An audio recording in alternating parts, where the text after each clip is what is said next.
Hello, everyone, and welcome to the Hidden Hockey Podcast. Again, my name is Matt Gordon. I am the host of the Hidden Hockey Podcast. I'm going to wait for more people to come in here before I reintroduce myself. But looking forward to hosting you guys and looking forward to talking more about what's going on in today's draft. So if you missed last night, there's a quick recap. We can go through the first few picks or so. Let me just pull this over to the right screen.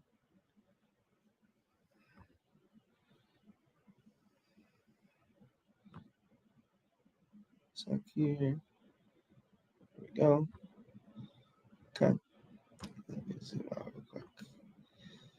So obviously last night, nobody was shocked to see Connor Bedard go first overall. Second overall was Leo Carlson, and a little bit of a shock. Some people had Adam Fantilli going going two.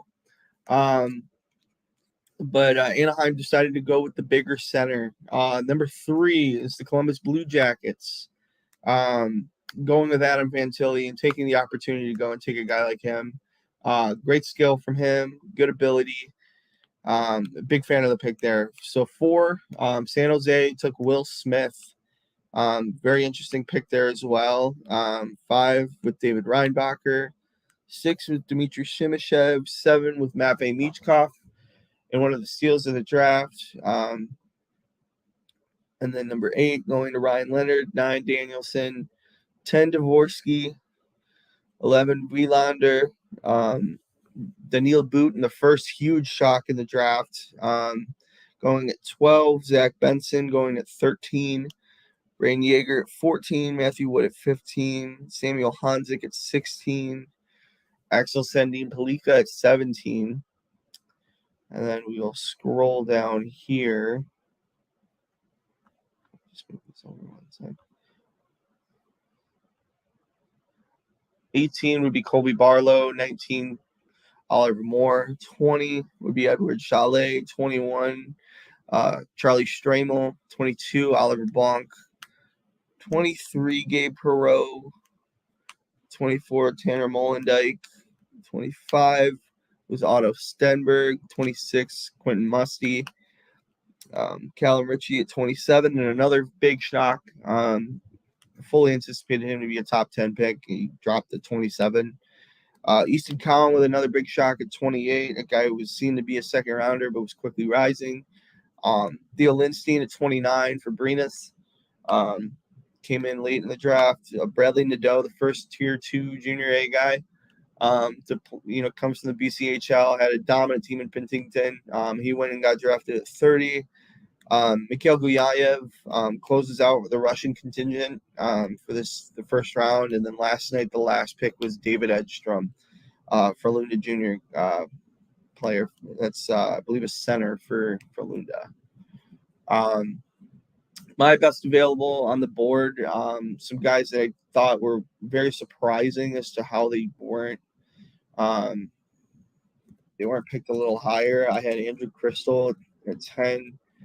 I had Riley Height at 13. I'm going to update this as the feed below as well.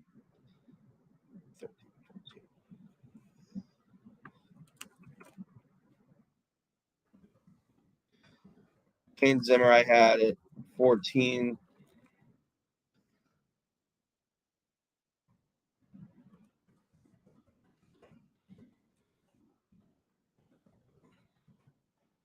Ordauer Nielsen at 17. Tuomas Uronen at 18.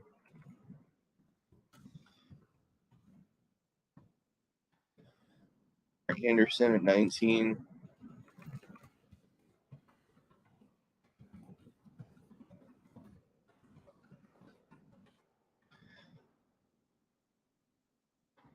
Boy, lots. 20.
As you can see below, I updated with the best available guys I had according to my mock.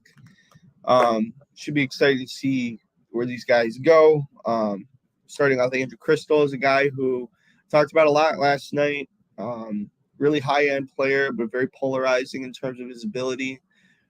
Some have questioned the skating. Some of them question, obviously, the size. He's a 5'10". But you can't ignore the high-end offense. You can't ignore the stick handling. You can't ignore the shot. A really talented player, I think, given time, could be a really solid hockey player, and just needs to find his groove here. I'm going to update the best available throughout this as well, just to kind of keep everybody updated and with all the info as well. And then I will keep track of this live tracker as well off to the side. Riley Height was my 13th overall. Then I had he dropped a lot, which was interesting. I was very curious to see why that was the case. He's a guy who I would expect to go in the top, probably first 20 picks of today. Same with Kane Zimmer, another guy who is a Western Hockey League guy, really offensively gifted player, has a lot of talent. I would be very curious to see where he goes as well. I would have to think he's going to be a second-round guy. Noah Dauer Nielsen's another Swede that is likely to see his name picked in the second round. I would anticipate that Detroit might take a look at him. Thomas Euronen at 18.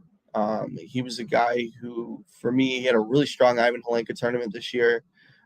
Really, he's a bigger guy. He struggled a little bit at the pro level, but I thought his overall game and watching him, every time I viewed him, I thought he was a really talented hockey player. I thought he had good foresight in terms of when he would pursue, his checks, and he would go and really bring some real tenacity to his game as well as being a really offensive player. Another prep kid, number 19, I have Hunter Anderson. He's a guy who may go in the mid rounds. People may be a little scared off by the fact he played prep hockey in his draft year. He played for Shattuck St. Mary, ended up with 2 points a game. Really talented hockey player. I think he's going to have a lot of different opportunities to kind of showcase himself. And he might be a guy that falls a little bit later. He might be sticking on my best available board for a little bit. William Whitelaw, I have at 20. Another guy who's a really highly offensive player. Got a lot of skill, a lot of ability, but it just depends on what he's able to do from his overall skill set and what he brings to the table. Kid who plays at the USHL level, will go on to play college hockey, and don't remember his college offhand right now, but he is a guy who could see himself in the second round here. Jade Perron, I had him at 21. I would anticipate he's going to be picked early. Should see what happens there. We will figure out the rest as we go on through here, as the draft will start at 11. Looking right now, I'm looking to see if any trades have been made. I did just get an alert, or it cost my phone. Looked like about... Oh, wow. Okay, so breaking news here. Elliot Freeman just, it looks like last night, tweeted this out, and I missed it.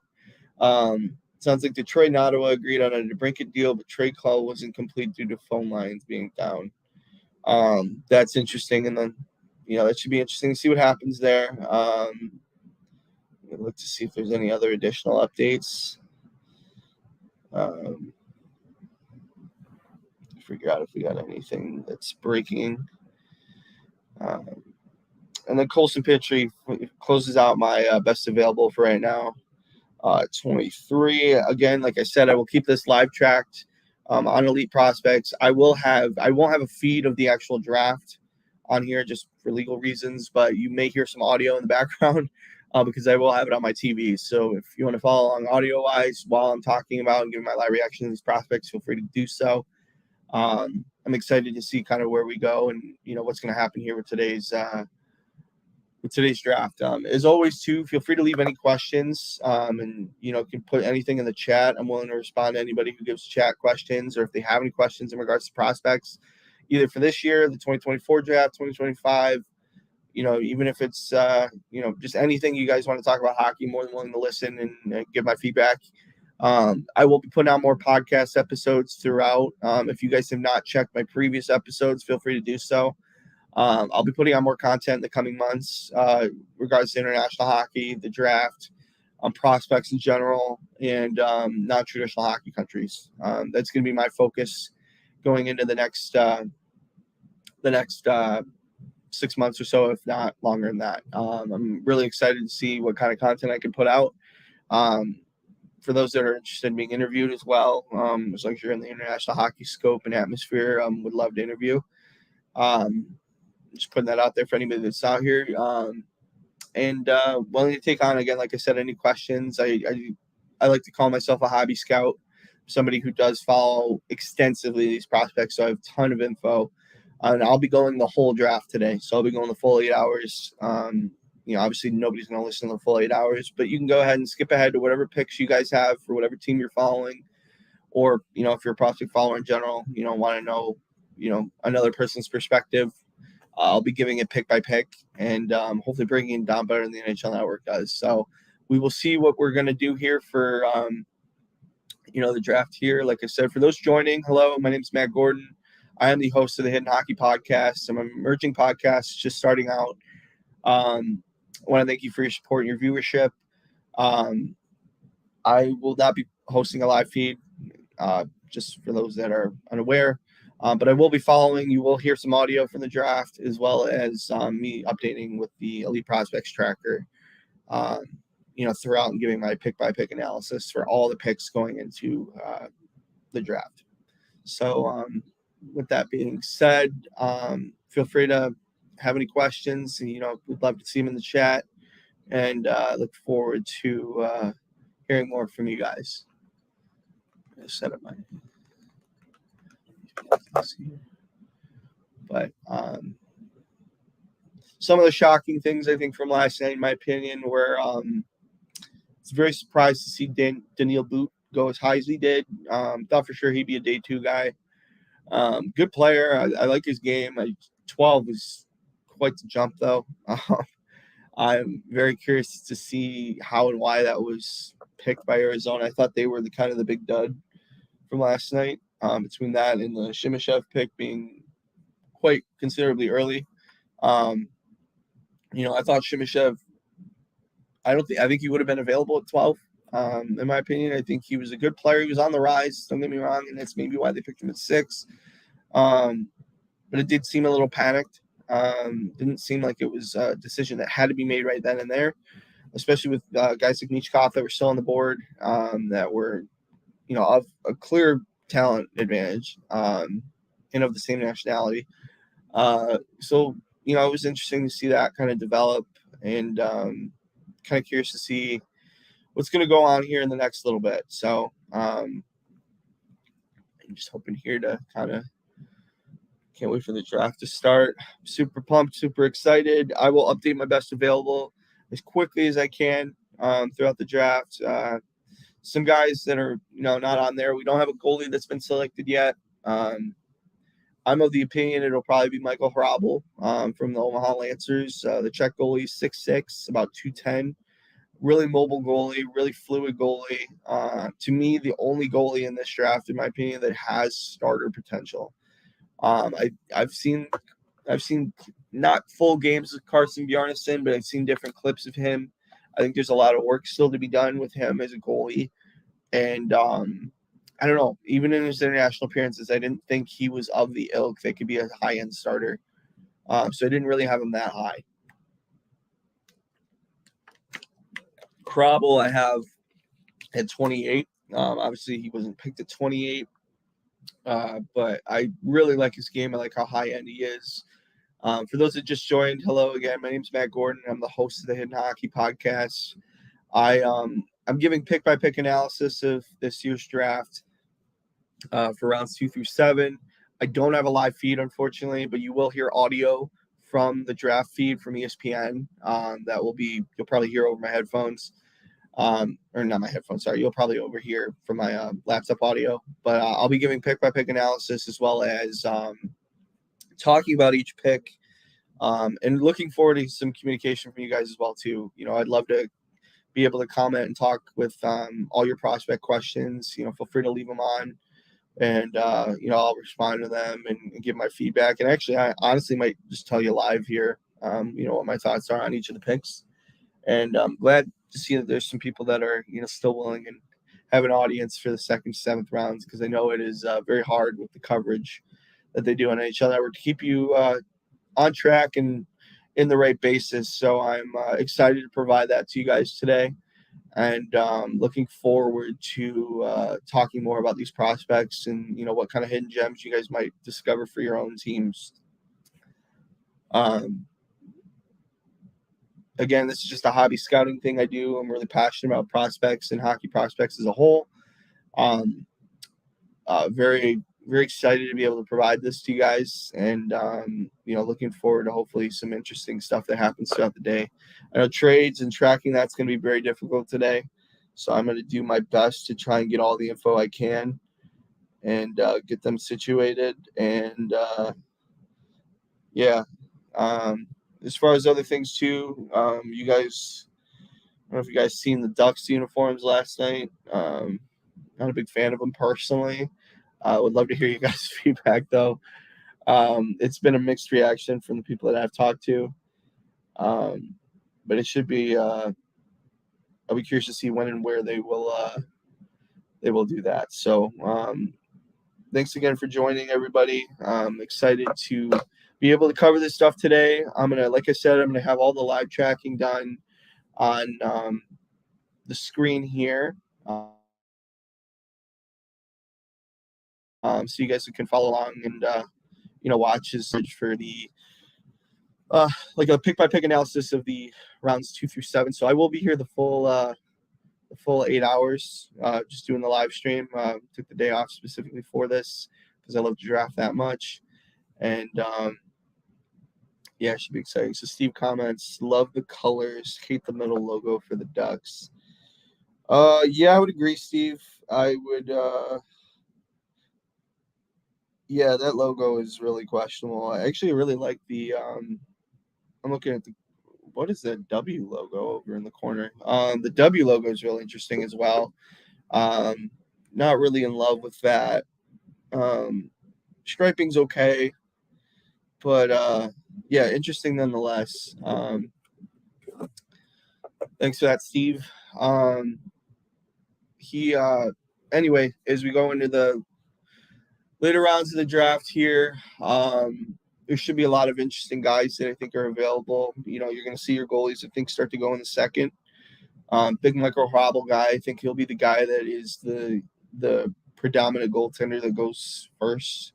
Unless somebody really falls in love with Carson Bjarnason, but don't anticipate that. But we'll see how it goes here through the day's festivities. For those that just joined, like I said, I don't have a live feed of the draft because that's illegal. But I will have pick by pick analysis of the full, 2 through 7. So looking forward to hearing from you guys in terms of your overall thoughts on prospects and your overall impressions on those that are in the draft, or if you have any questions in regards to anybody for this draft. I pretty much have knowledge on 90% of these guys, at least some sort of knowledge. And I am doing this without notes. This is all off the dome. So there may be some stuff that, I'm pretty sure on, and then other stuff that, might need some additional research. But looking forward to talking more about 2 through 7 today. And thanks for joining me on a work day, because I'm sure it's a lot easier to listen to this and watch the draft as opposed to trying to go through all this stuff. So, and that's why I take the work day off, because I'm too passionate about it and I'd be too distracted. So hopefully I could provide that kind of coverage for you guys today. We're about 15 minutes out from the start. Any questions, feel free to leave them in the chat. Would love to talk prospects with anybody who wants to talk about them. And super pumped. Like I said, I think last night the big shock for me was Daniil Boot going as high as he did. I personally thought he was going to be in the 50s to 60s. Obviously he's a big guy. He's 6'6" and about 210. Good skill, good skater. Kind of blew my mind though that he went at 12. I thought the Western Hockey League, I thought, deserved a little bit more credit. We can break down the stats here for a little bit. The fact that the Western Hockey League only had 6 drafted in the first round was shocking for me. I thought for sure there would be 8 to 10. That's obviously a lot of what my best available is the first 3 are all Western Hockey League players. The OHL this year, started slow. Didn't see a guy get picked until Colby Barlow, which was surprising. So you had the back half of the first round, had a lot more OHL guys, including 3 in a row. So that was interesting to see. And then a surprise one in Easton Cowan. That was another one that jumped off the board to me. National Team Development Program, only having the 4 guys, the power line, and then having Oliver Moore was an interesting grouping there. Like I said, here's the big guys. Nate Danielson was one of the late born 04s. And then actually Connor Bedard being the youngest in the first round is kind of interesting. I didn't realize that. Goes to show how prodigies are, right? Josh Bailey to Chicago. Did that just happen? Did I miss that? Let's see. I wonder if there's a return on that. Josh Bailey to Chicago. Yep, so Josh Bailey to Chicago for a 2026 second round pick. Josh Bailey and a 2026 second round pick to the Blackhawks for future considerations. Well, good for them for getting Josh Bailey for nothing. That's interesting to say the least, but good for them. Got more guys to feed Mr. Connor Bedard, and that'll be a really good signing for them. They're obviously going to look to really, insulate and build this roster out for Chicago, and that should be interesting to say the least. It's a big moving day the last couple of days for Chicago, and I think they're going to, I don't think you can anticipate playoffs for them, obviously, but I think they're going to be a more improved team, and obviously not probably trying to purposely tank like they did last year. So that should be interesting to watch here. I should actually probably keep my phone on as well to keep track of everything. Let's see here. We got that.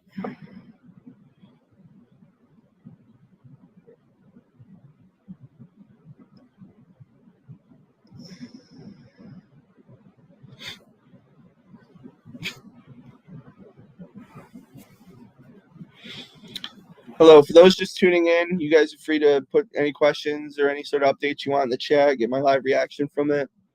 I will be going, I don't have any video of the draft today, but I will be talking pick by pick analysis for the rest of the draft.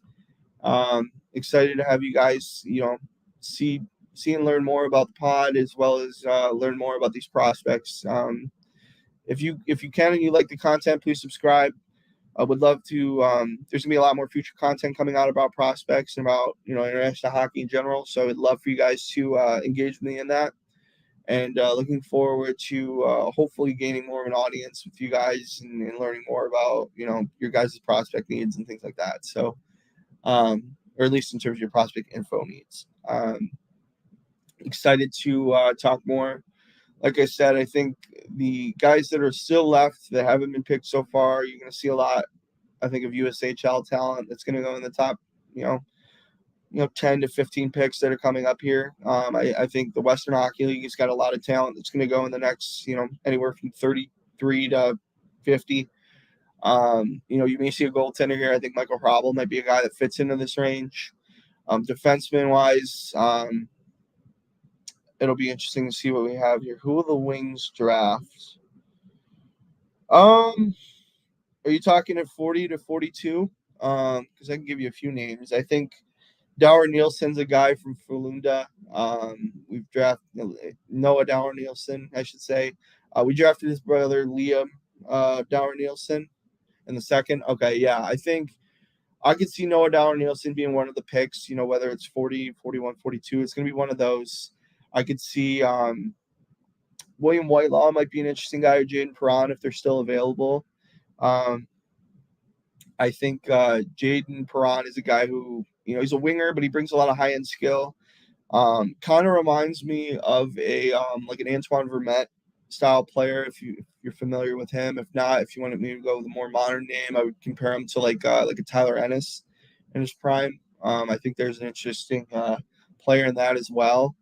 Um, if they go defensively, I would like to see Dravicevic from the WHL, Lucas Dravicevic. I think he'd be an interesting guy to look at as well. High-end offensive guy, similar to Sandin Pellikka from last night, but I think he's a better skater, actually. And that's saying a lot because Sandin Pellikka is a really good skater as well. He would probably take longer than a Sandin Pellikka would because Sandin's already playing pro hockey, but I'd be curious to see. I think those are the kind of the main targets I'm seeing for them. Colson Pitre is another guy as well. He actually plays in nearby Flint for the OHL with the Flint Firebirds. Would be curious to see if he might be there or he might be a third round guy. It just depends on how people feel. And yeah, those are the few. Thanks for the question there, Ben. Thank you for that. Yeah, I'm excited to see what other types of players there are going to come up today. I think I'd be curious to see if the Wings go goalie actually too. I don't think they would do it in the second round. Who do you think the Lightning are at after 37? It would depend. I think if 37, I would think Kane Zimmer is a guy who isn't getting a lot of attention. That's from the Western League that I think is a really high-end offensive guy. I think the Lightning are willing to take swings on guys like that. It wouldn't surprise me to see them go after somebody like him. Jaden Perron, I mean, I suggest him just not for the Wings, but I think that's a guy they could steal. I can see that guy going very early. Andrew Crystal is a guy who I'm really high on. I think he's a super, super talented offensive guy. The question for him is his skating is it good enough at 5'10" for him to be a really good NHL prospect, and I think that's going to come with time. To me, I think his skating is a little bit overblown. Everybody places a focus on these guys' skating, but if they have a good offensive ability and good skill set, you've seen that Phil Kessel isn't necessarily the most fleet of foot, but he can go out and he can whip around, and he's made a hell of a career based off a guy who's got some average skating. Riley Height would be interesting as well. I know I'm going off the best available, but I think those are guys that, they're willing to take swings on. So I'd be curious to see. I don't know if necessarily the Lightning need goaltending help because obviously you got Vasilevsky. He's still, turning 29 this year. They may want to find a young goaltender, but I wouldn't anticipate that being a big need. But those are the guys I think that would make sense. Yeah, you're welcome, Ben, by the way, for that. Thanks again for the comments, guys. Helps to, I'm gonna be going for 8 hours today, so it helps to kind of break this down a little bit easier. Yeah, you bet, no problem. Triptych, appreciate it. I think there's a lot of different guys that could go in different positions. Like I said, I think the non-traditional prospects, I'm really curious to see how many of those go this year. A guy who I think is a real sleeper. I didn't personally rank him in my mock because I hadn't gotten a viewing of him, so I'm not really sure where he could fall. But he's an Italian goaltender named Damian Clara.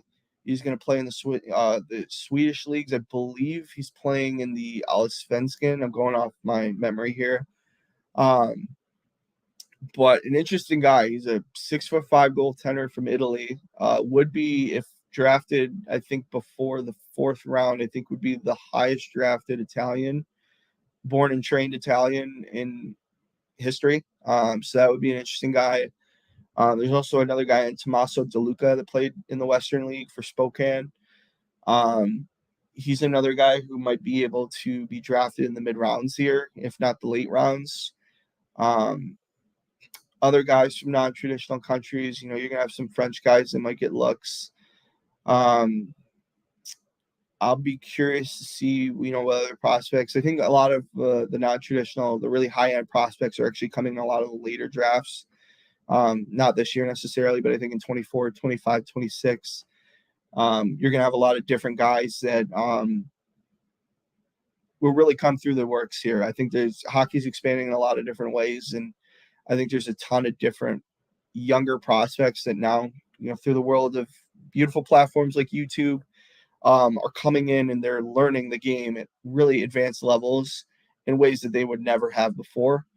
And they're getting new training methods and they're learning different things. And I think you're going to see a huge influx in non-traditional hockey prospects in the future. And that's going to be something I'm going to try and focus on here in the pod as well. I think that's something that is going to be an emerging trend that I think a lot of people haven't caught on to yet. But you've seen it in the likes of guys like Anze Kopitar coming from Slovenia. I think that's a really interesting, country to watch here in the coming years. A few prospects out of there that are guys to watch for that it might be a little premature for me to say, but I'm going to say them anyway. Borna Kopach plays in Sweden. He plays for the under 18 league, I believe, right now as a 16-year-old, and he's a really talented player. He could get some looks potentially, early in the draft when his draft year comes up. I believe he's in 26 or 25. I'm looking to hopefully get this started here. I'm waiting for ESPN Plus to decide they want to show coverage. You guys, again, like I said, I don't have a live feed, unfortunately, but I will be going through a pick-by-pick analysis, and we'll be updating as we go. If you see, obviously, people have some questions in the chat, feel free to leave any sort of questions. I've answered them, as I've been going here. And excited to see. There we go. Now they're starting to fire it up. All right. I think you guys might hear the audio. If you want me to turn it up, I will. Yeah, it'll be interesting. I think there's a lot of different guys this year that could be really talented and very intriguing, to say the least. Again, leave your questions as well if you guys have any. If you guys can, actually be really ideal if you guys can update me on trades, because I'm going to be focused on really just the picks. So I'll give you guys my live reaction as well in terms of, if different trades break down and happen.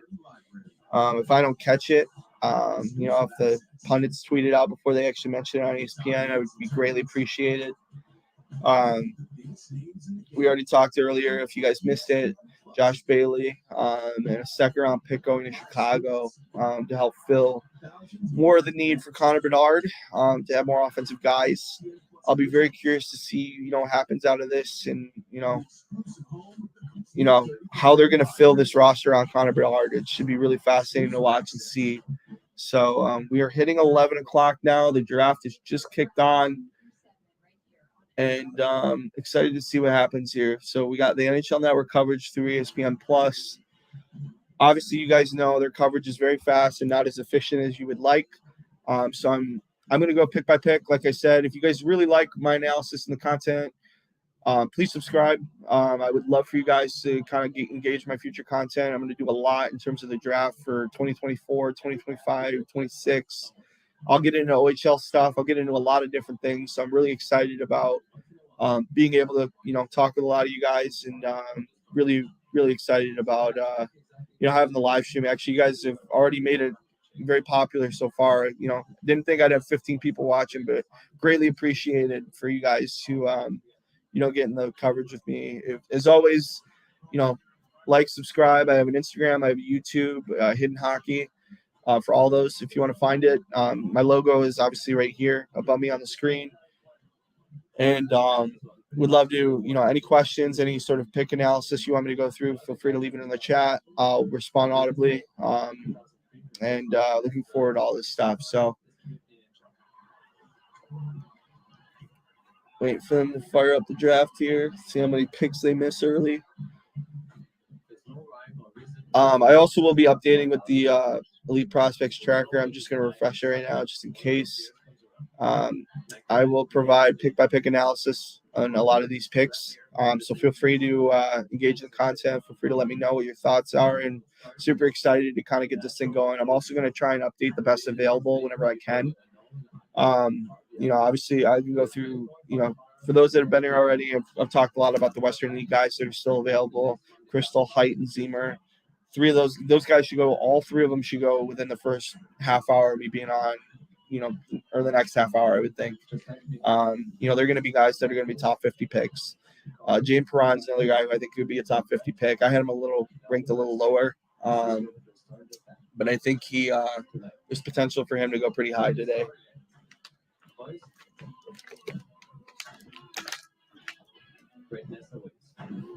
All right, let's get this thing fired up here and get started. All right, let's get it fired up here. Again, guys, thanks for those that just joined. I don't have a live feed, unfortunately. It's illegal. Otherwise, I would. But I will give pick-by-pick analysis. I'll be updating with elite prospects. And if you have any questions, feel free to let me know. I'd love to be able to watch and engage in the content with you guys. I know it goes kind of quick on NHL Network, so I'm going to do my best to go over every single pick and talk about at least a little something or a little tidbit about them. If you have more questions, feel free to leave it in the chat. I'd love to be able to engage with that with you guys. So I'm super excited about what we're going to do today, and bear with me if I'm a little tired after about 4 or 5 hours. It's a lot to think of and a lot to do. So, but I'm super excited, super pumped, and really passionate about this stuff. So, I like to refer to myself as a hobby scout. I watched a lot of these games, caught on with a lot of different things, watched a lot of different prospect accounts and things. And, I'm somebody who's pretty well read and has studied the draft for years. So, feel free to ask any questions, even if it's draft related questions. Maybe something weird happens today. You want some clarification on some things, feel free to let me know. Would love to provide that insight. Ever seen no movement in the first round picks or players in and out or otherwise. Stick to your list. Nothing changes. As you get deeper into the draft, your general manager might tap you on the shoulder and say, we need to fill a need. Be prepared for that tap and just roll on. All right, still plenty of great players available. After day number 1. Let's see here. I'm going to refresh here. Sounds like they're already going to be a little shaky in the coverage. So let me try and get here. David Beck's love the flow back then. Joey Pavelski, round number 7, and Dustin Bufflin in round number 8. Also, I'd be curious to see how many trades happen as well. Obviously, everybody kind of did their business before the draft today. Before the draft yesterday, so you didn't see any trades in the first. Personally, I loved it. I honestly think that there should be some sort of thing where, unless you want to move up in the draft specifically with a pick, I wouldn't mind seeing it where like trades are held in some way. Just because I liked the flow last night. Draft got done in 4 hours, which is pretty good considering, with the trades and everything and how everything broke down. I was actually really happy with it. But we'll see what happens here. Like I said, the best available prospects I got all listed below. I'm going to keep you guys updated as much as I can. And super excited to kind of provide you guys the coverage today. I think there's going to be a lot of exciting stuff. And, I'm not going to have a live feed, but I will provide pick-by-pick analysis. So if you guys can appreciate that, I'm more than willing to do that for you guys. Some guys to watch. I think Andrew Crystal is a guy who should go pretty early. I think Riley Heidt is a guy you can see go pretty early as well. Kane Ziemer is a guy who I think is going to go high. James Perron. Goaltenders wise, I think Michael Hrabal is going to go in the second round. Should be exciting to see what happens there. Who knows where he'll go, but I think any team that's willing to take on a guy who's 6'6" and has starter potential, I think I think there's a lot of want in that, and somebody will probably take him earlier than you would normally. So we'll see what happens there.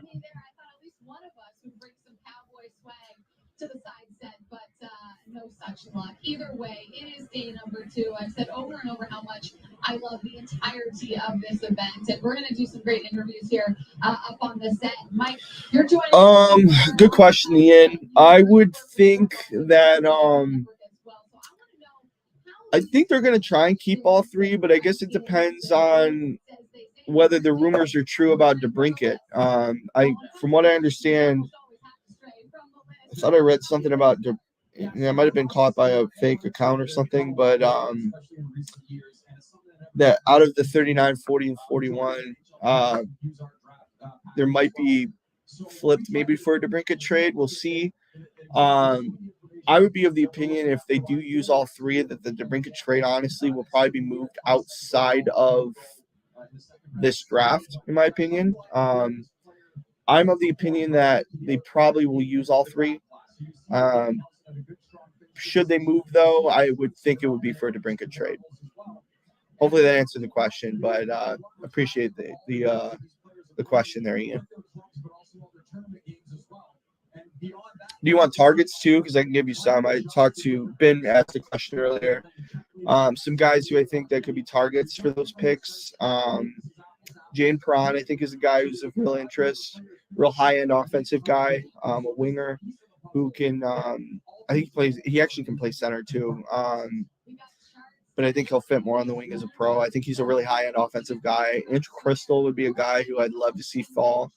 Because you're looking for game-breaking talent. I think there's a lot of guys in the prospect pool for the Wings that, I think they provide a lot of really good, really safe centers. Like you look at Casper, you look at Larkin, you look at these different guys.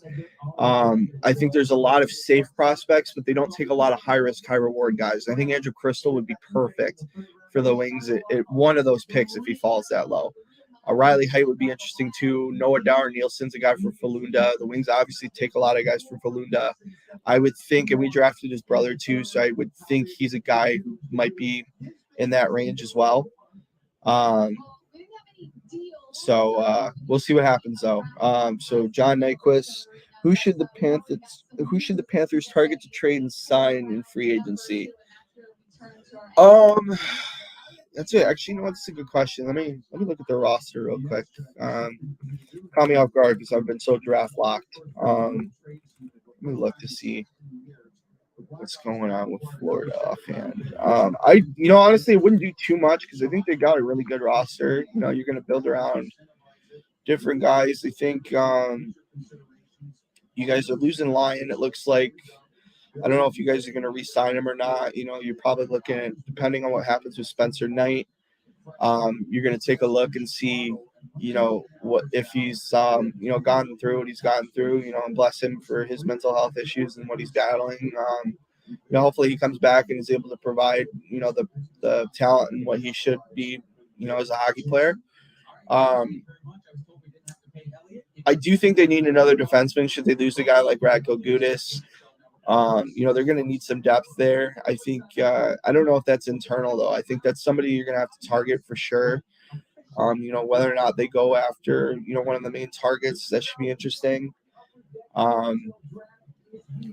It's not a really strong defensive class, to be honest. So I don't really have like a strong candidate for them, but I do think they do need to fill with at least a D-man or trade for one. And then I think, in terms of, who they could trade for, I mean, is an Erik Karlsson available?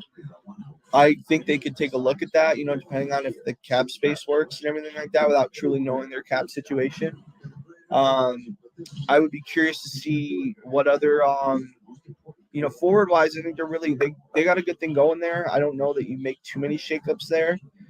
You're going to lean on guys like, Matt Tkachuk's going to put up points for Hagee. He's obviously provided the offense. Sam Reinhart's, in the last year of his deal, he's going to play on a contract year. Lundell is going to be a guy you're gonna want to have on a contract deal as well. Barkov is going to be Barkov. Offensively, I think they're going to be one of the better offenses to anticipate here.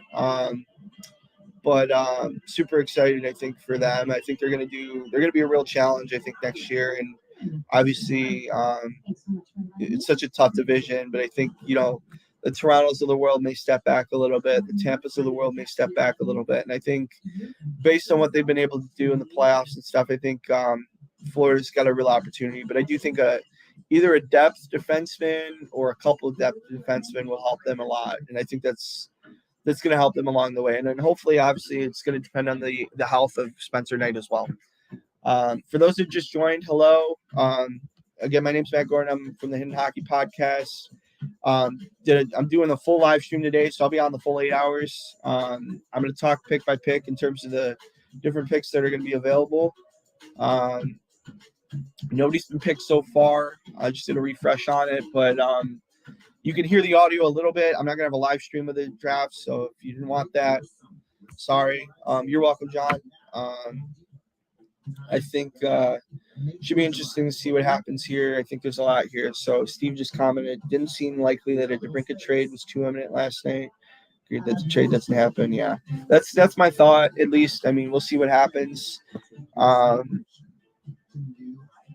I was just trying to see. I gotta find the tweet I just read. There was something I read about like DeBrincat, like there was a trade call or something with him, but I don't know if it was a fake account. Let me just double check. That's what happens. You get rid of Twitter verification, right? You can't figure out everything the way you're supposed to. Wow, 25 viewers. This is awesome. Thanks again, guys. If you guys like the content, you guys like how detailed I am about prospects and hockey in general, please subscribe. Would love to have you guys. I'm going to be putting out more content as we go. This is going to be saved more for draft type stuff, but I'll be doing some more podcast material and different topics. On things in international hockey, things in women's hockey, things in different aspects of things. So I'm going to provide pick-by-pick analysis. Like I said, I know I've said it a million times, but I'm just trying to do it for those that are just coming in. Would love to be able to talk with you guys and appreciate the comments that have already been said. And, hopefully it can answer any questions you guys have. So it looks like it just came back on ESPN. So it looks like we're going to announce here. We got Bill Daly on stage.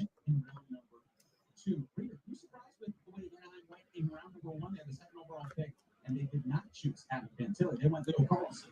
I'm a little bit surprised, but on the other hand, there were a lot of rumblings that Bill Carlson was not a big guy. That was the guy that they were going to take first. Nico Majodovic. The first pick, okay, is Nico Majodovic. He went 33. High-end offensive guy. Interesting pick considering the guys that are still available. He did a lot in terms of with the Memorial, not the Memorial Cup. In the Western Hockey League playoffs, he had a big playoff. Big guy, 6'3". Still has to fill out his frame a little bit. But a good player. I'm just a little shocked to see him this early. I would have thought he'd been a mid second round, maybe third round guy. But a lot to like. I think he's a safe player. I think he's really smart in terms of both ends of the ice. But he doesn't blow me away. I thought, there was a little bit more to his game. And, there's some things you got to look at there. It looks like 34 was Gavin Brindley, the University of Michigan guy, just got picked for Columbus. And good for him. Gavin Brindley's another guy. And Adam Guyon just went for Chicago, the goaltender. Now the goaltenders are starting to fall. The first goaltender and Adam Guyon goes. Gavin Brindley's a really, really talented hockey player. Like his pace. If you want a guy that's going to go full throttle 100% of the time, he's your guy. A little shorter, about 5'9", 5'10". Really offensively gifted, though. Great talent. Really like his overall game. And I think he's translatable really well. I'm sure Adam Fantilli's thrilled to have him on his team. Super excited for him. And he's going to be a guy who's going to translate to the National Hockey League pretty early. I can see him being in the league in a year or two. 35, we got Adam Guyon, World Juniors. Yeah. Columbus is using U of M as a pipeline, that's for sure, Steve. Adam Guyon going to Chicago at 35. Really talented player. He really came out of the World Juniors this year. He was playing in the NAHL, which is a league that, for those that don't know, Connor Hellebuck actually played in the NAHL before he was drafted. It's a league for, a lot of really good high-end goaltenders have come out of the NAHL. He actually went on to play at the USHL after the World Juniors. Did a great job, actually, for Slovakia in the World Juniors as well. Ended up becoming their starter and really providing a lot of good goaltending ability. I like his frame a lot. I think he's a really talented goaltender. I actually like him as much, if not more, than Adam Guyon. He was probably my second best goalie that was available. So I like that pick a lot. Looks like 36 just got in. Let's check here. See Casper Haltunen. Plays for HIFK in the Simliga or the Finnish Elite League.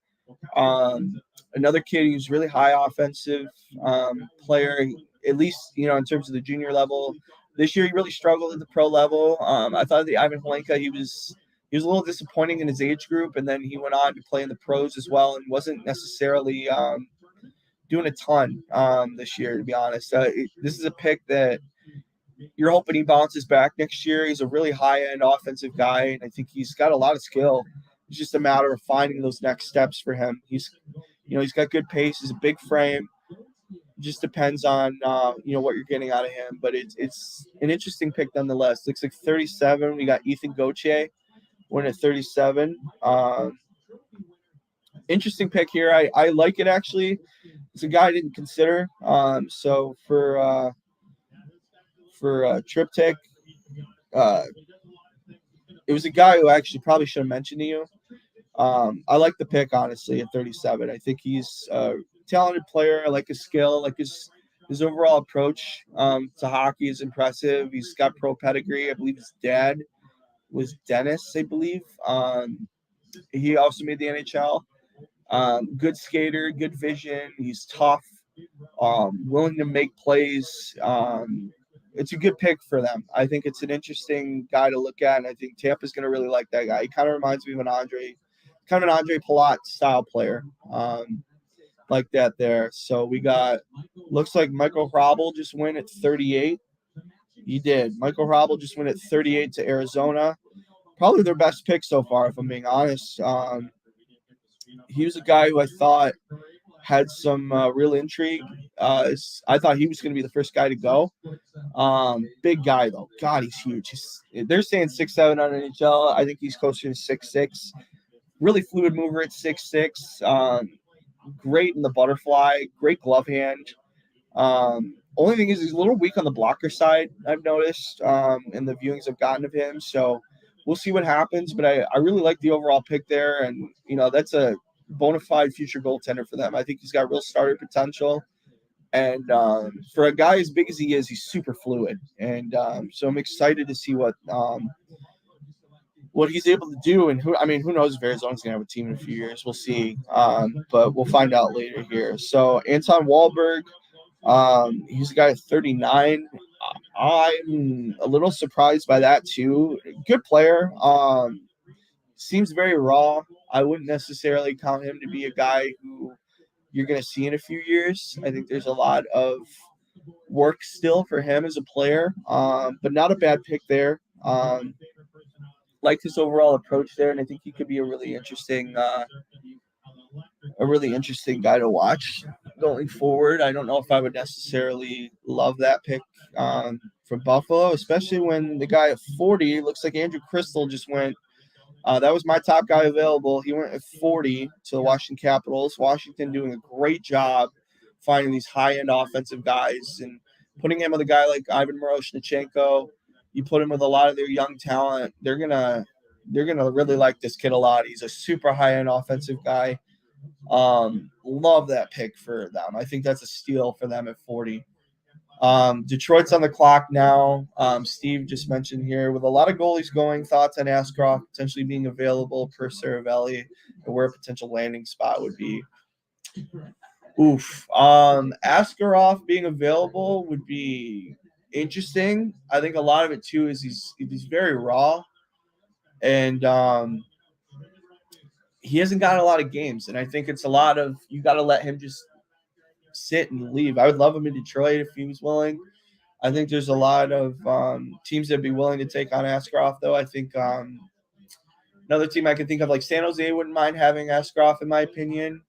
And speaking of goalies, it looks like Detroit just took Trey Augustine, the U.S. National Development goaltender for the U18s, also was the World Junior goalie. Here, I'm going to update here. And really like this pick for Detroit. He's going to Michigan State next year, was a former U of M commit.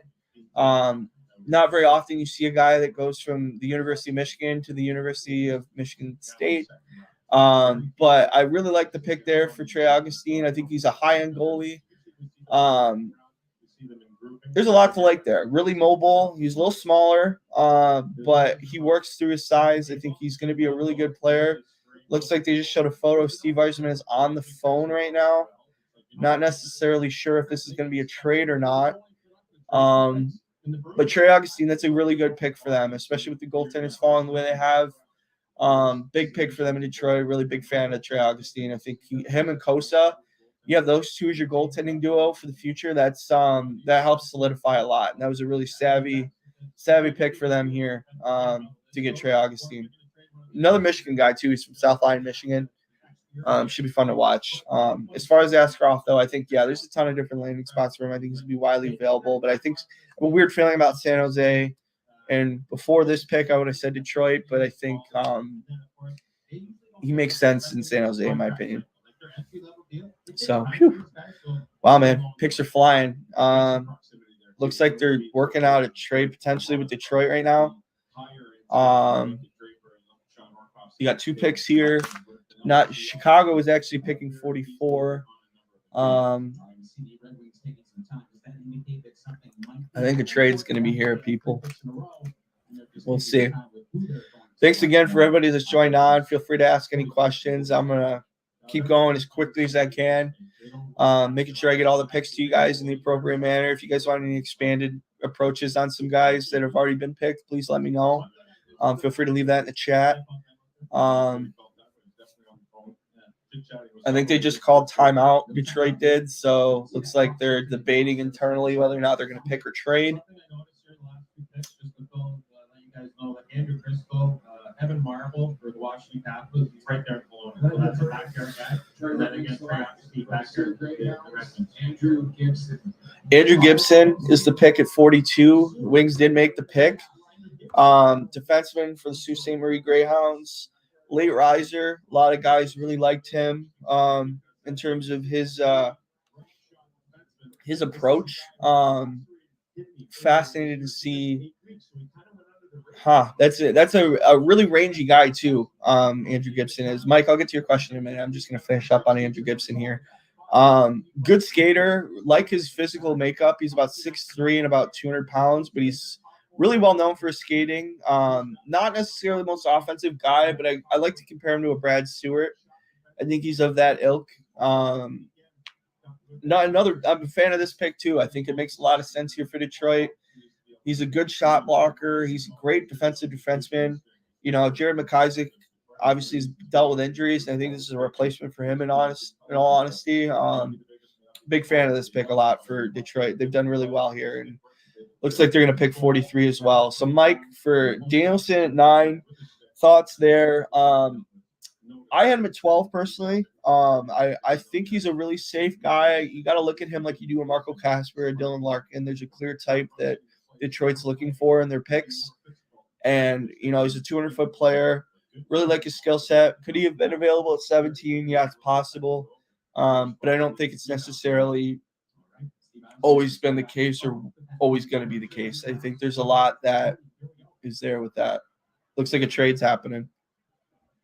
Detroit has traded this pick number 43 to Nashville for picks number 47 and number 147. Okay, so Detroit they just traded 43 to 47. So Detroit's trading pick 43 to Nashville. They're getting pick 47 and I believe 147. Yeah. So they're getting 47 and 147. So Detroit just picking up an extra pick here. Nashville is now picking on the board. But yeah, with Nate Danielson, I like his game a lot. I think he's going to be a guy who's going to take a couple years. But overall, I think he's gonna round out our center depth quite a bit in Detroit. And should like his game overall. Thanks for the question, Mike. It looks like 43 just went. His name's Felix Nielsen. He plays for the Rogel under 20 team. I do have a little bit of knowledge on this guy. I'll be honest, I don't know as much on him as I would like. I love that they just showed the wrong clip of a player. They just showed Dower Nielsen instead of Felix Nielsen. Good job, NHL Network. He's a good player. I like his overall game. I think he it's so funny. They totally showed the wrong pick here. And Yeah, he's an interesting guy. I think he's quick. He's got a good motor, good ability, good hands, and but he's super raw. Felix Nielsen's super raw. I wouldn't have picked him in the second. To me, he's more of a mid round. I would even consider him in the 4th or 5th round, honestly. And then 44, Chicago just took Roman Kanserov. Sneaky guy for the Russian league. I actually think this is a great spot for them. I think he's a good pick. Didn't realize he was 5'9". I thought honestly he was bigger than that. Shifty guy, kind of reminds me a lot of the Wings took a guy in Dmitry Buchelnikov around this time last year. Think of him in the similar vein. I think he's a similar hockey player in terms of that. Should be exciting to see, what he does, and in terms of, can you get him over to the U.S. immediately? I'm not 100% sure you can, but it would be fun to watch, and I think there's a lot of good potential with him as well. For those that just joined, I can't believe we're up to 50 viewers already. This is awesome. I'm going to provide pick-by-pick analysis as quickly as I can, and with as much analysis as I can. If you like the content, please subscribe. Would love for you guys to be more engaged in the content and be able to have more subscribers so I can do these more often. 45, it looks like Maxim Sturbach just went. Really skilled player. Like his game a lot. Sioux Falls Stampede guy. He's going to go to Michigan State. Good player. Good skill. Played at the under-20s this year for Slovakia.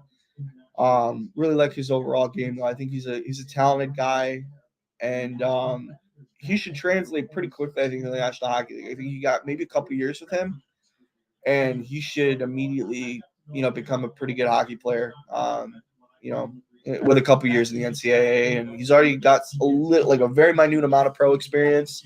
But heard rave reviews about him. Just super heady, smart defenseman, good ability as well, and should be exciting to watch him develop as a hockey player. I think Buffalo's gonna be really happy with that pick. Kalen Lind went to Nashville at 46. Another kid who honestly he grew up with the Kalen, the Braden Yeagers, the Riley Heights. He's in that realm. Really, really lean guy. He's about $150, $160 at 6'1". Super skilled player, though. I really like that pick for Nashville. I think it makes a lot of sense. He works really hard. He's probably more of a checking line guy with some offensive ability. I think you look at a guy like he's a hard comparable. I'm trying to think of a guy that makes a lot of sense. Maybe like an Alex Burrows without the aggressive nature. He's still aggressive, but he's not like full blown aggressive like Alex Burrows was. But a really interesting player as well. That would be fascinating as well. Looks like Detroit didn't make their pick yet. Okay. And then it looks like Kyler Yamamoto to Detroit potentially. Ooh. That would be fun, Steve. I'm hoping that's the case, man. I would love that. Oh, Freeman? Okay. Yeah, shit. Okay. Sorry for swearing, guys. I'm a Wings guy, so I'm excited. Seems like most of you guys are too, so you guys are okay with it. Awesome. I love that. Take advantage of Kenny Holland. Give him a 4th rounder. That'd be awesome. And they're picking.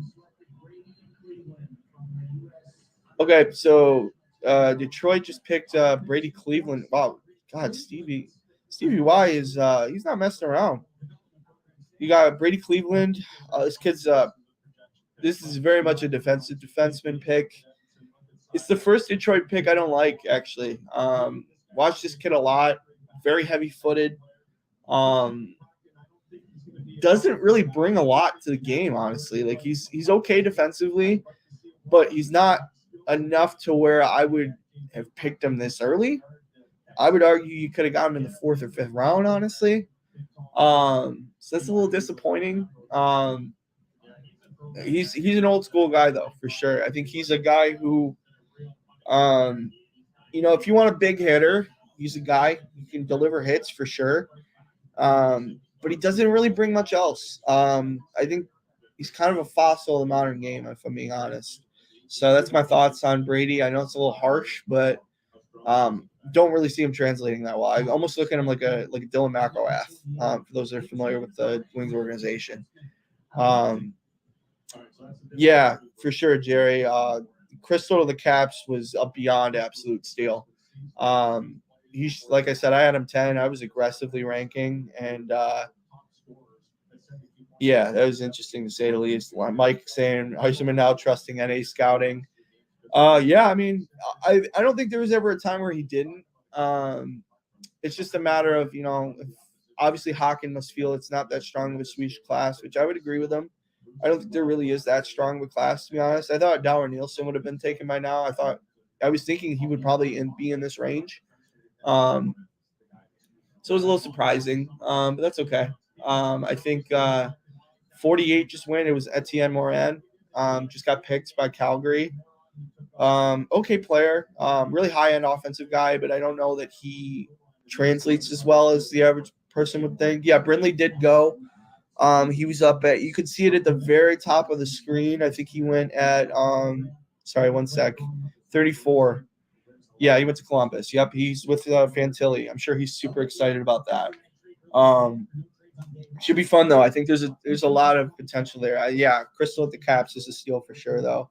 Mike, yeah, like I said, I think they're gonna find a lot of really good players. I actually really like what Detroit's done so far. They've done a good job in terms of the direction of the guys they want. Jerry says, any doubt for Costa? We drafted Augustine at 41, great goalie, but this has to mean there's a little worry, right? Oh, there is for sure. I mean, I think you're bringing him in. Oh, it looks like the Wings got Klim Kostin as well. Wow. So Klim Kostin and Kyler Yamamoto for future considerations. Stevie Y stealing again. Look at that. Wow. Yeah, he just committed a felony. Holy crap. Klim Kostin's a hell of a hockey player, guys. Former first round pick. That's a steal. Wow. I can't believe it just happened. Those are 2 roster players, guys, that Detroit just got. And those are guys who are going to fit in immediately in the lineup. That's a steal. Wow. Good for them, man. That's amazing. As far as Costa goes, I don't think you worry a ton, honestly. I was really happy to see that he was able to dominate Toledo the way he did. The biggest thing with Costa, and I've always said this, is his international play really spooked him quite a bit as a goaltender. He was too used to making junior habits. I like to say he kind of has what I like to call happy feet, like the movie with the Penguins where they're all dancing at the North Pole.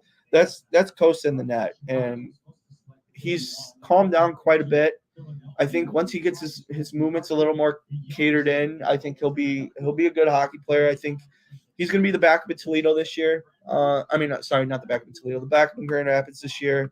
I think you signed an RFA guy to kind of battle with him. Or maybe it's Ned, goes down if he's willing to go and take another deal down in Grand Rapids. But I think he needs a guy that's able to show him really good movements. And I think the goaltending staff for Detroit is doing an incredible job at that. I've noticed some real visible differences with him in terms of his movement, in terms of how he keeps himself more calm. And he's able to really provide that more. So that's a lot going on, man. Wow. That's a huge deal for Detroit. Great job by them. And then, Brindley went. And, okay, I'm going to get back here because I got to update with a few more picks. 48, like I said, Danny Nelson. Or 48 was 1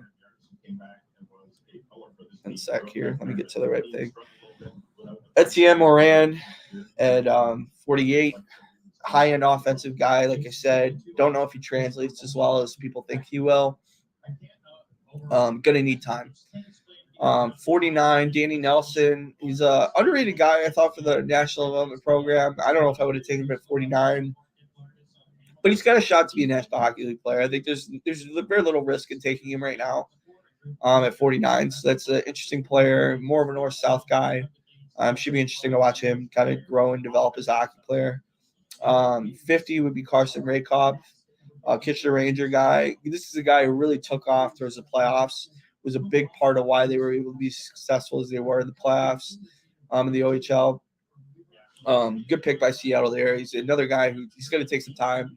Very much a north-south kind of player. A bigger guy. He's about 6'4", but he's I look at him like a Kevin Hayes style player. Really tough on pucks, good offensively, can chip in defensively as well. Like him as an overall player. 51, we got Carson Bjarnason. I think there's better goalies that are still out there. I'm not a big Carson Bjarnason guy, but a lot of people like him because he's stable in net and he's very, he's more of a block goaltender than a fluid guy. I liken him to like a Jonathan Bernier style goalie. It's a bigger, maybe more of a Ben Bishop actually is probably a better comparison. But we'll see what happens there. I'm not a huge fan of that pick, to be honest. Seattle Kraken again picking at 52. They pick Oscar Fisker-Bolgaard. This is a kid I really like this pick at 52. I don't know if I would have necessarily taken him, but he makes sense here. Adjusted a lot to the pro game. He's got a lot to like in terms of his overall approach to the game. He's really smart, very defensively responsible. He's a guy from Denmark, the first Dane selected. Should be interesting to watch him go and play here in Seattle. I think there's a ton of potential for him, and it's an opportunity for him that he should really enjoy. Bear with me, guys. I'll be back on the questions in a minute. So if I haven't answered any, it's because I can't see them. 53, Rasmus Kupulainen. There we go. Minnesota. That's an interesting pick. Judd Brackett's probably the guy who made that pick. It's an interesting one. I don't know that I would have taken him at 53. But, at this point, honestly, there's such a range. I keep saying that, but there's such a range, honestly, that there's reasons why these guys like him at certain picks. So they must see the upside with him or something like that. So we'll see what happens there. Let me get through here. Another 3 picks have been made. They're flying off the board now. We got 54. We got Jacob Dvorak. This kid was a late riser. A lot of people were saying that, this kid probably would be a 4th, 5th round guy. I'm not sure what LA saw of him as a 2nd round guy. Didn't even have a goal at the pro level this year as a defenseman. Heavy-footed guy again. I don't like his skating. Going to need a lot of work. 55, Martin Misiak. One of the more underrated Slovakian guys. Everybody talked about Dvorsky. Everybody talked about, Sturbach. Everybody talked about, these various other guys. This guy kind of flew under the radar a little bit. I think he's got potential. He's an interesting guy to watch. I don't know that he's going to be immediate, but I wouldn't mind seeing a guy like him a couple years in the OHL. I mean, not the OHL, the AHL. I think he's an interesting guy to watch. I think he's got a good overall pedigree in his game. He's defensively responsible, and he's got some good hands as well. Pro ready in terms of his overall approach to the game. He's just got to get more offensively skilled and get more production. 56, they took Bo Akey from the OHL, Barry Colt's defenseman. This guy really came on late, did some interesting stuff. Oh man, these picks are really flying. So Bo Akey's an interesting guy. He'll project more as a stay-at-home guy, I think. Not necessarily the most offensive guy in the world. He's interesting in terms of his overall approach to the game. He's a tougher guy. He likes to play more defensively. He did put up a lot of points this year. For somebody that, you're looking at him and you're like, okay, he's got near a point per game. Yes, but I think in terms of his overall projection, his goals are very basic junior goals. They're not high-end pro goals. He doesn't have a huge shot. He just manages the game and does a decent job of that. And safe pick there, I think. An interesting pick there as well.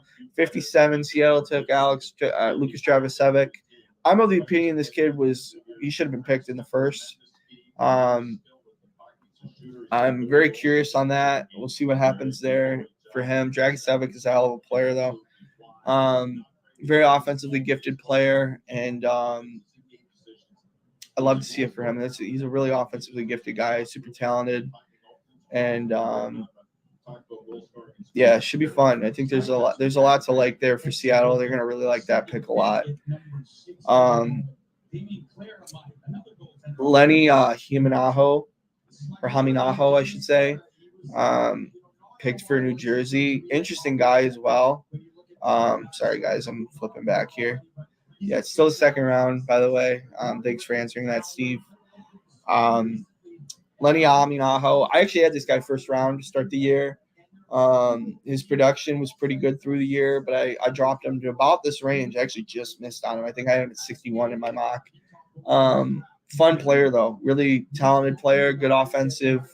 Not afraid to get in front of the net, not afraid to put his nose to the grindstone, does a lot of good things. Should be super excited to watch him go and do what he does as a hockey player. I think he's going to translate really nicely to the National Hockey League. 59 and 60, looks like Anaheim took back-to-back picks. Kerry Terrence, for those that are of Indigenous descent, he's I forgot what nation he's from, but he's a First Nations kid. Good hockey player, really talented. I think he's super underrated. Nearly made the National Development Program, but decided to go the OHL route. Or actually, he might have I think he went the National Development route and then switched to the OHL. Good player, really smart, good hands, great ability. Should be fun to watch him translate. I think he'll be a guy that translates pretty easily. Damian Clara, this is a kid I'm going to talk about for a little bit.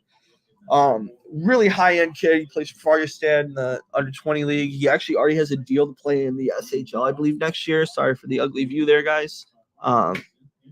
This kid, I think, the sky's the limit for this guy. 6'5", he's been Italian trained and born. Other than this year, this is his first year. He's been outside of Italy in terms of his hockey development. Super high end kid. I think this kid. I liked him. I would put Hrabal, Augustine, and then Clara's right after him. I think he's a super gifted kid with the right development path and the right goaltending coach. Their goaltending coach, unfortunately, Sudarshan Maharaj, he actually just recently was dosed with pancreatic cancer. He's stage 3, I believe.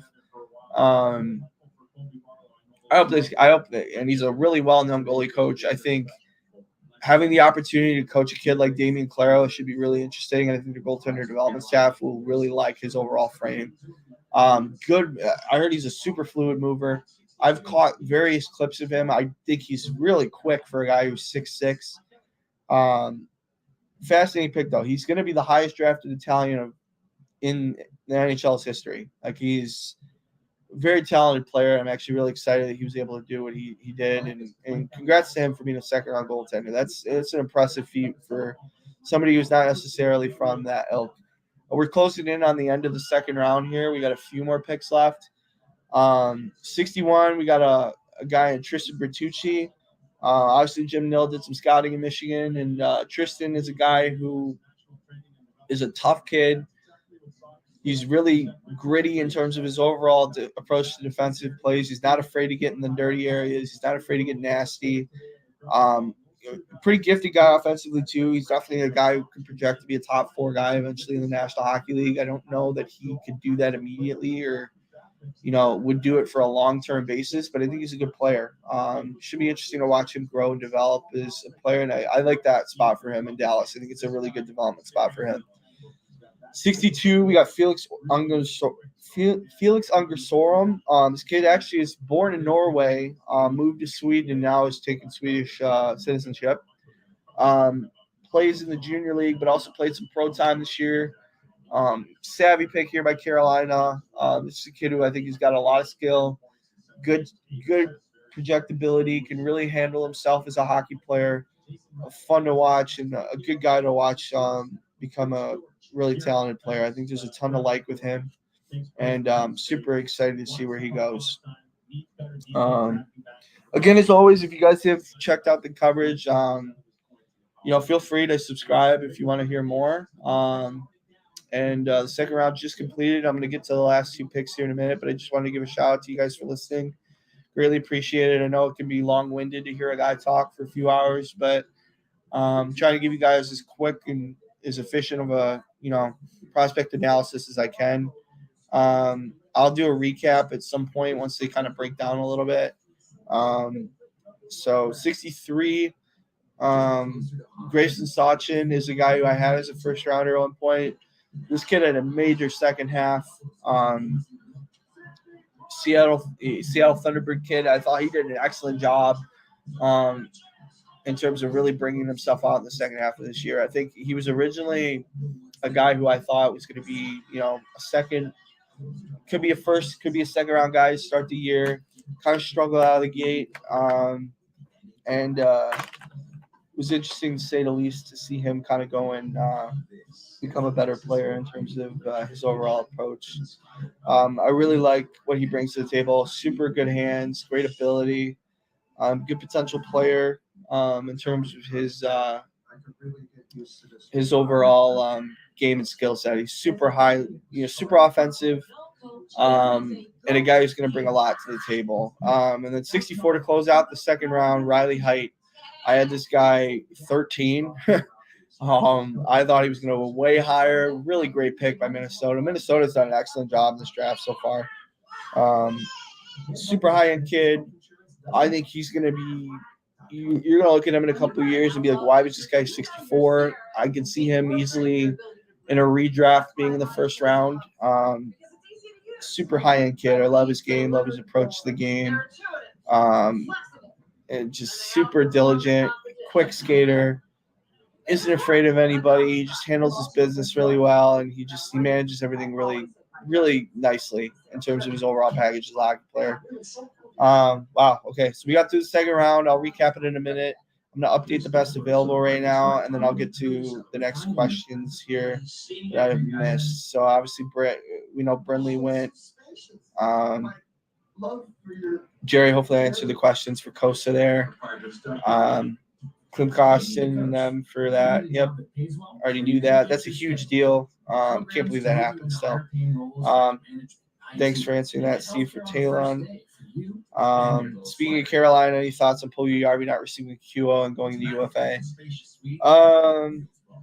Kind of makes me wonder a little bit. Not gonna lie, Steve. I think it's going to be interesting to see where he goes and what he does in terms of what Carolina wants to do with him. I think there's going to be some interest for sure.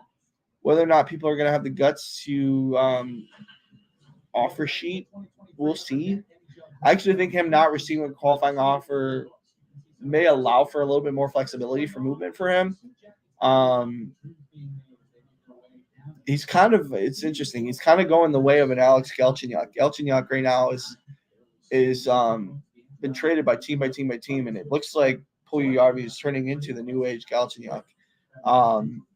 Should be interesting. I'm curious to see what teams will take a stab at him. I think he's worth taking a look at for sure. Surprising that he hasn't been able to get traded anyway. And maybe that happens today. Maybe that happens with free agency. We'll see what happens. 50 viewers. Again, guys, you're the best.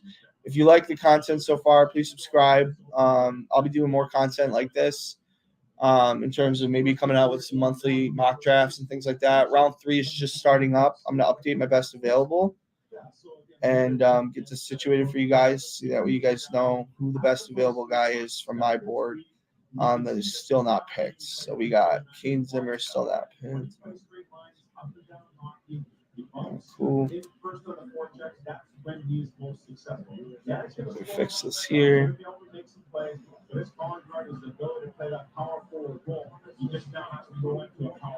So save that here. All right, so I added in my best available. It's going to be shown here. Kane Zimmer is supposed to be 14. Let me fix that real quick.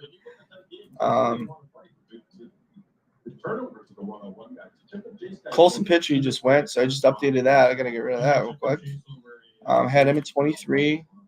Like that pick a lot for Anaheim. Good player. Really good player, actually. William Whitelaw. Okay, there's another one I just updated as well. He went 21 or 20 in mine, so I got to update that.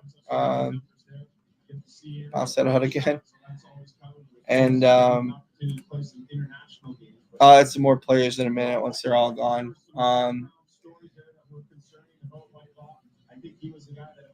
There were some character issues with Whitelaw, actually. A lot of people have said he's got a kind of a bad attitude. Isn't necessarily the most coachable guy, which is interesting.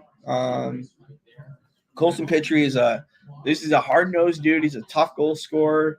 Anaheim's doing a phenomenal job drafting. I will say they've done a great job. Other than the Leo Carlson hiccup, I think they should have gone Fantilli, but Colson Pitcher, he's a great player. He's going to find his way. I think he was the most talented Flint Firebird I watched this year. And he's a guy at the third round. It's a great pick. 66, William Whitelaw, good player. Like I said earlier, William apparently has some character issues. Apparently has not been the most coachable guy in the world. You don't want that moniker put on you, but having him go to Columbus, I think it's going to be an interesting. It's going to be a move from Ohio to Ohio, so he's going to stay pretty close. He's a Midwest kid, so he's being able to stay in the Midwest is pretty important. Obviously for those that are Midwest, you know what I'm talking about.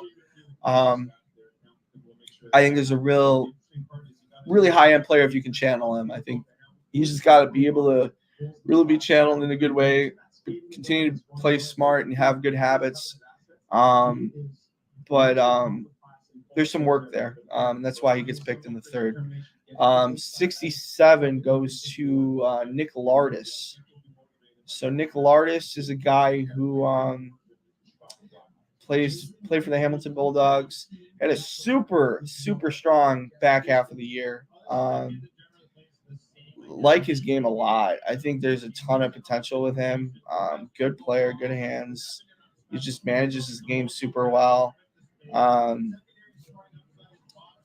think he works like a bulldog. I like him. I liken him to a weaker Nick Suzuki. Really bulldog, works hard, grinds it out like the best of them do, and he's a tough guy. Chicago's doing a great job, I think, as well in the draft. They found a really good slot for him. And it should be fascinating to watch him play and grow as a player. He's going to be a really pretty dominant force in the OHL next year. Nashville, sneaky pick here with Jesse Kiskinen. This is a kid who has not been ranked very highly. I had him at 27, actually. He was going to be added in my best available, but he's gone now. Super skilled player. Flashy, good north-south game. Really good playmaker. He can make passes. He can do a lot of good things. Would like to see him transition more to the pro level. That's why he's probably a little lower than his upside would indicate. But should be fascinating to watch a guy like him grow and develop. I think he's an interesting player. Let me get to the questions here.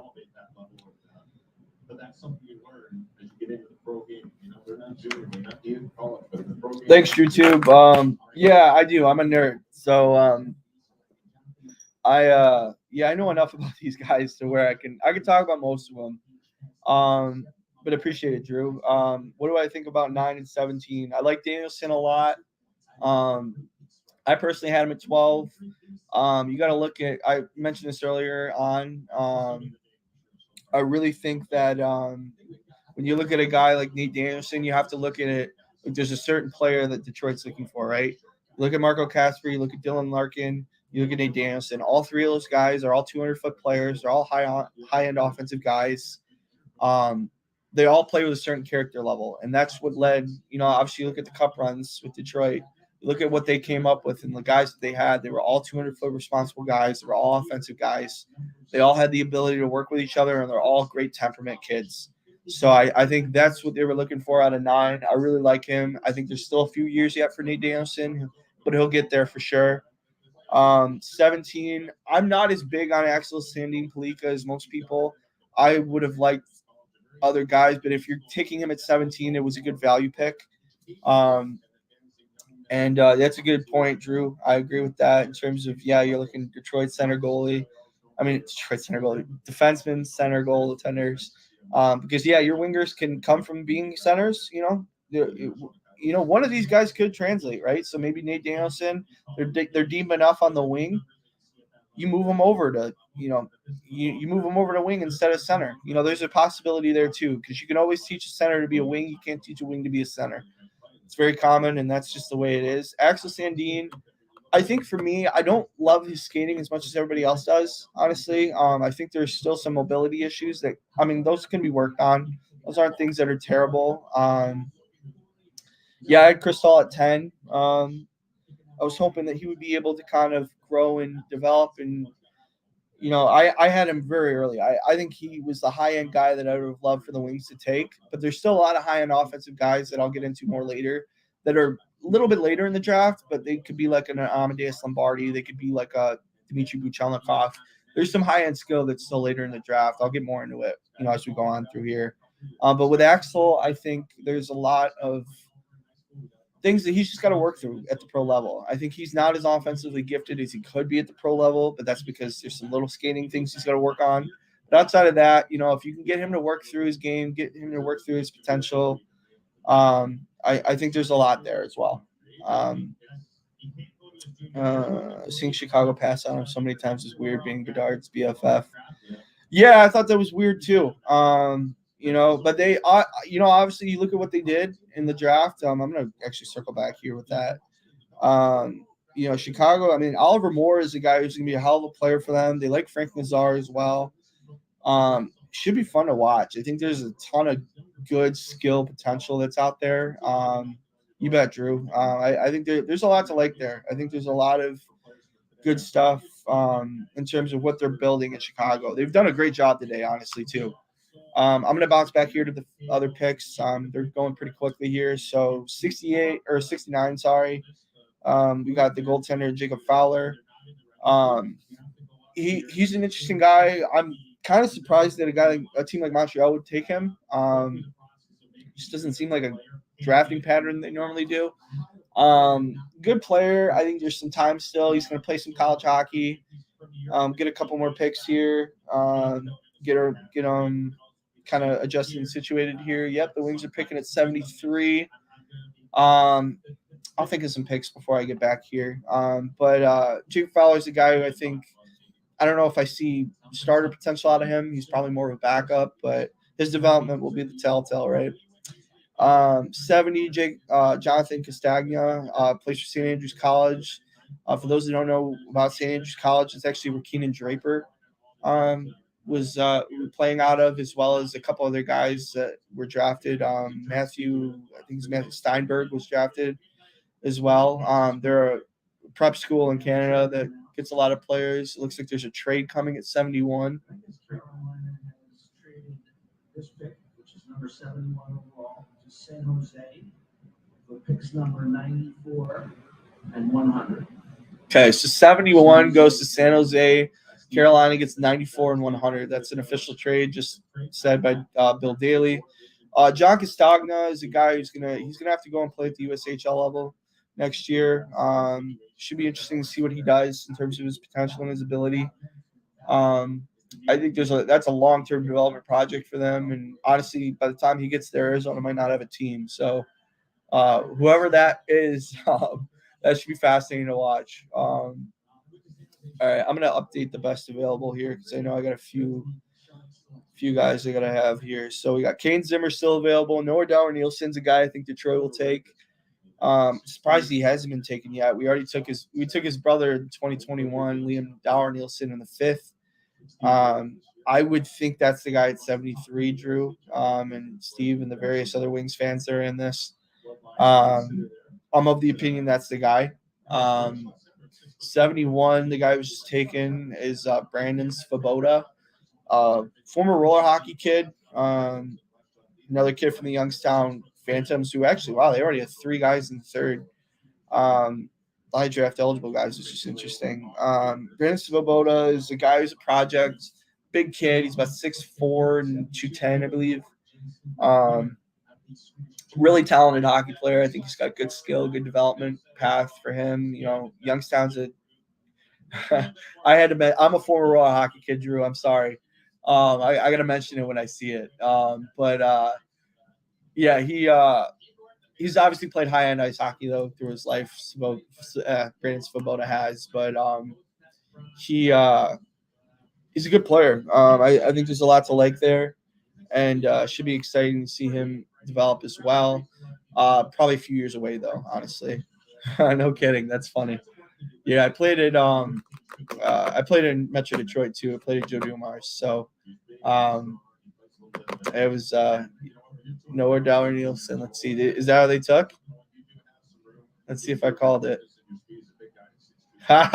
Go figure, right? I did call it. That's too funny. Well, good for them. I think it makes a lot of sense. Kid's a good player. Like I said, I had him at 17. I thought for sure. I mean, I was super high on him. Don't get me wrong. I was super, super high on Noah Darnielsen. I think he's probably a guy who made more sense for the second round, honestly. But to get him in the third round, he's a hell of a player. Really skilled player. They showed his highlight package already because they thought it was Felix Nilsson instead of Noah Darnielsen. But good player, good hands, really shifty. A lot like his brother. I think both of them are going to be guys that could translate to the National Hockey League. It just depends on, their development path and where they go. It'll be cool if they were able to kind of come into Detroit as brothers. That would be sweet. He's from Frölunda. Obviously this is Detroit's prospect factory, it seems, and this is definitely a Håkan Andersson pick for sure. Should be interesting to see what they do here, though. I really like that pick for them, and excited to see what they do here with 73 there. Noel Nord is a guy for Arizona at 72. Another Swedish kid. Good player. Nothing outstanding. I think he's the guy who he'll definitely be a good European player. I don't think there's any doubt of that. I think he could he might take some time, though. I think he's going to take some time to be before he gets into anything. And, he may top out as a Swedish player. I'm not sure. Just depends on his overall growth, right? It's funny. I did call Noah Dower, didn't I? You can look back. If you don't believe me, you can look back about 20 minutes ago. And then let's see here. Updated here. We got Quentin Burns was taken. He's Kingston front neck. Guy played in the OHL. He's a guy, he makes you work for everything. Stay-at-home guy, not necessarily the most offensive guy. What you're seeing there is probably the top of any numbers he'll ever get. Definitely a third-pairing guy you're going to look at and say, hey, listen, this is what he does. This is who he is as a player. He's just an okay guy. I think he'll be a good depth guy for St. Louis. A guy from this guy's from Washington, Michigan. I'm a Michigan guy, so Hunter Brewsterwitz. He's from actually Washington Township. He plays for the Kitchener Rangers.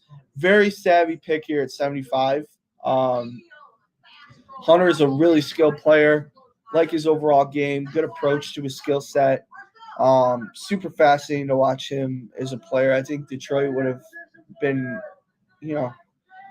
an interesting pickup for him being a hometown kid. But Vancouver's getting a really solid defenseman here.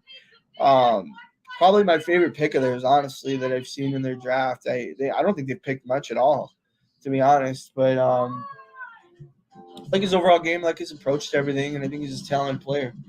I think there's a lot to like there with him. Let's see here. So I got to update here the banner. One sec. All right, Dower Nielsen went. Thomas Uronen's a kid who I like. Kane Zimmer, I'm stunned this kid hasn't been picked yet. That's a guy who I think is going to be a really good hockey player. Hunter Anderson's another guy I like a lot. Jane Perron. It's very surprising he hasn't been picked yet. Routsman. So here, let me update this. Give you guys some more names here to track and look at. We're starting to get to the point now where I might have some names that might not get drafted. Calling me shocked. I'm definitely going to get my first round drafted, it looks like, though, for sure. 25. So let me go through here. Again, as always, any questions, feel free to leave it in the comments. You need a mentor. You need a job that trains you during your shift. Like our programs in mechatronics and engineering, so you can increase your hourly pay 2 to 3 times. Here, again, thanks, guys, for all the feedback and everything. You guys have been awesome. Thanks again for the sub, Drew. Appreciate it. It's fun to be able to do this. I actually love doing this every year. It's a blast for me. Glad that there's like minds out there that are willing to listen to me talk and do my dorky little content that's out there. And I'm rounding this stuff out. I only ranked about 90 guys this year. I didn't rank a lot of guys that were different players and stuff. So just updating my best available here. We're an hour and 40 in, which is awesome. Thanks again for all the support and all the content. Greatly appreciated. and excited to see that everybody's staying on, which is nice. I appreciate it, guys. I trade the stock.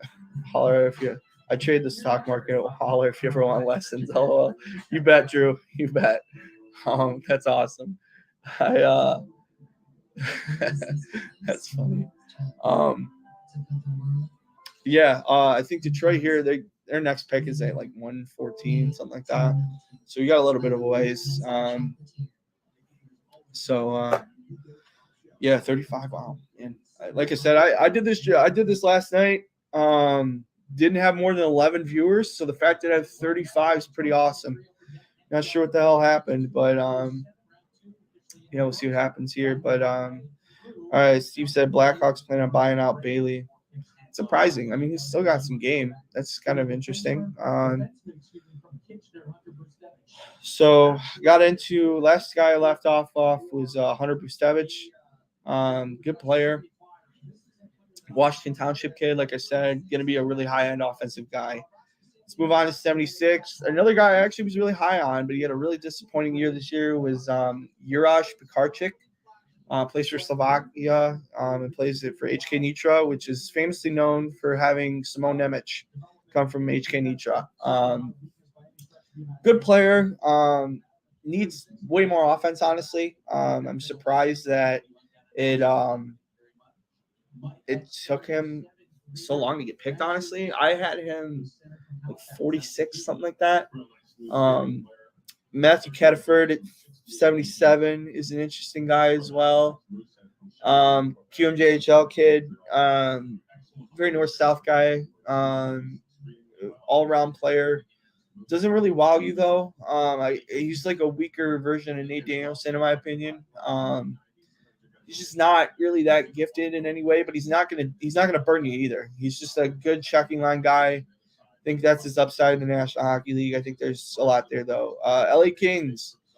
We finally see him off the board. I'm gonna update the banner. Kane Zimmer finally goes. Like I said, I mean, I saw this kid as a first rounder. Very stunned that he was still available. Can't believe that that's the case. To me, he's the only guy who I probably saw with like legitimate first round upside. So you're looking at the ranks right now. I have guys at 18, 19, whatever. I'm going to put it up right now. I do my mocks a little different. I didn't really see anybody past this 18 rank right now. These are guys who I all saw as guys that could go in the second, third round, or later. I can talk a little bit about each one of these guys.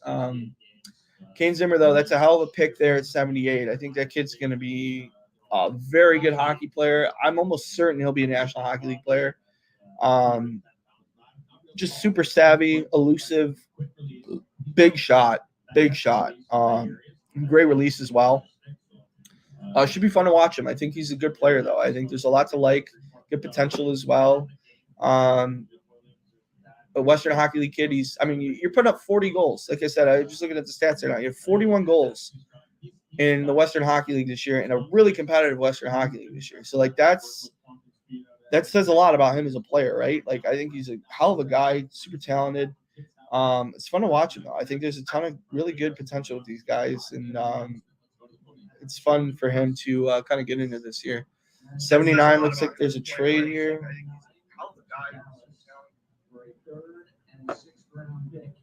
All right, Nashville just traded, it looks like, for a third and sixth rounder.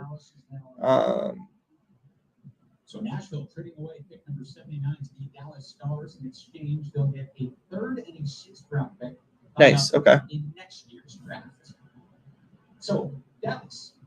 So Dallas just took 79th pick. They got a third and sixth rounder that's going to Nashville for next year. Okay, interesting.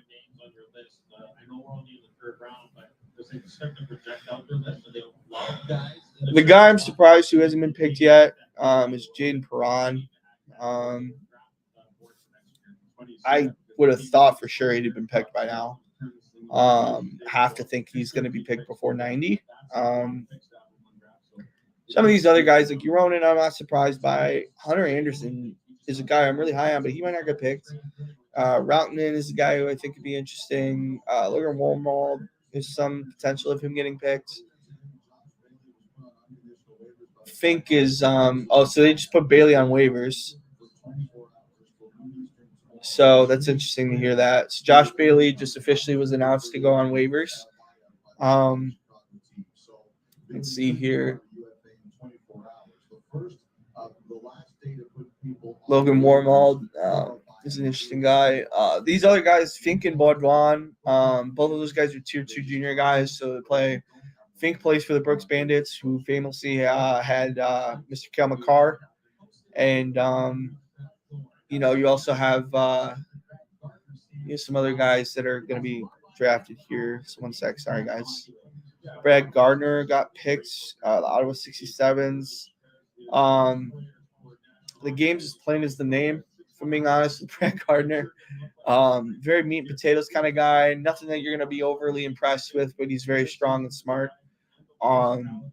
That's about it. Not a bad player, though. He's definitely a guy who, at the very least, he's going to be a really good AHL player. Has the potential to be an NHL guy, though, as well. He's just smart. He'll get to where he needs to be, and, can't complain about that. Eider Suniev from the Penticton Bees. He got just picked at 80. Suniev he's an interesting guy. I don't know that I'm as high on him as a lot of people are.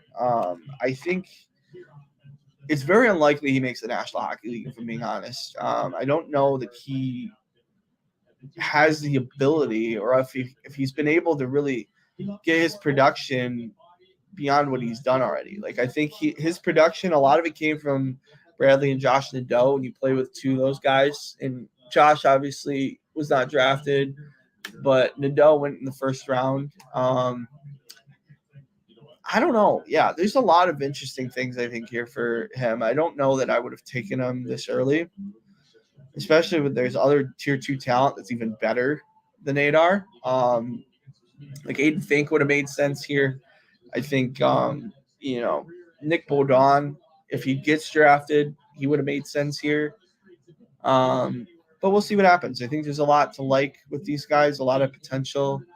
If you guys could, like I said, thanks for all those that are still on here.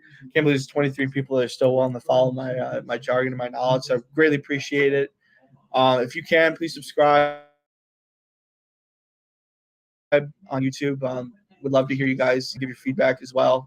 Feel free to leave your questions in the chat. 81st pick was Tanner Ledke, USHL kid. Interesting guy. I think he's got a lot of potential. I don't know that he will always have his potential, but I think he's a good player. If you like your analysis with him, he's got a good approach to everything. I think he's a talented guy. It's a safe pick here, I think, at 81. It's not a bad move. I think it makes sense. Gotta like his overall potential and his ability as well. So thanks for that. 27 people on here. Wow, man. This is awesome. Let's get it here. We got a few more picks here. Looks like Zach Nayring, Shattuck St. Mary kid. Not the kid who I thought was going to get drafted. My Hunter Anderson over there. I thought for sure he would be the guy to get picked. Zach Nayring's a good player. I don't see him as a guy who's like 82 overall. That was a little surprising. I think I would have seen him in the 7th round, honestly. I didn't think he was going to be picked this high. I thought for sure Hunter Anderson was going to be a guy to be picked. But Nayring's a good player. I haven't watched a ton of him, to be honest. He's probably the guy who's been picked so far I know the least about. But I was not anticipating him to be picked, if I'm being honest. Dylan McKinnon is defenseman for the Mooseheads. Another meat and potatoes guy. Makes sense for Nashville. They like those meat and potatoes style defensemen. Should be interesting to watch him go and develop as a player. I think he's, a guy you're going to have in your second or third pair. Good defensively. He's done a lot of different things in terms of his game to help himself round himself out. And, it should be exciting. I think there's a lot of potential, a lot of good ability with him. Sorry, I accidentally turned on the podcast on here. And it should be fun to watch. I think there's a lot to like with Dylan's game. I don't know that I would have taken him here, but that's just me. At this point, it doesn't really matter what I think, right? Unless you're listening on here. And if you are, greatly appreciated. But, I'm not a professional scout. I just am really interested in these guys. And, I consider it to be quite a hobby of mine. So thank you all for staying on that have stayed on, and greatly appreciative of your guys' feedback and support. Looks like 84 is going to be Mr. Caden Price. Caden Price is Kelowna Rockets defenseman. So I needed a drink there. Interesting guy. I think he kind of similar to a Dylan McKinnon. Got some interesting skill sets, good ability.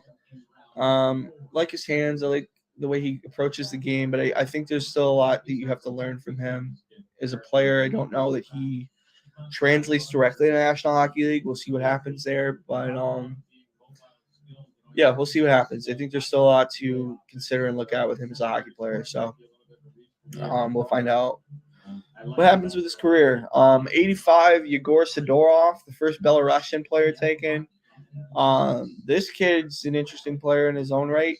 Came over to North America. He's done a lot in terms of his overall game and ability to get better and get stronger. I always root for guys like this from non-traditional countries because I think they've never been given the opportunities these North American kids have, right? And, for him to be able to do what he's done and do it as successfully as he's done in a really tough league like the Western Hockey League is super impressive. I think he's a guy who makes a lot of sense here. Anaheim continue to have a really strong draft. Like him a lot here in this pick. 86, Gavin McCarthy.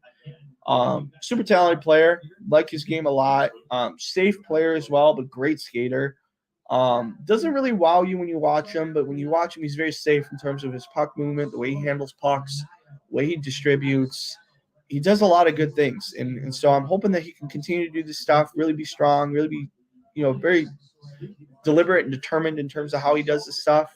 But a good, safe meat and potatoes defenseman. I like his game a lot. Yegor Zavragin. I happened to watch one game of this guy actually last year. It wasn't even this year. Didn't play that well. Probably caught him on an off game, honestly. It happens.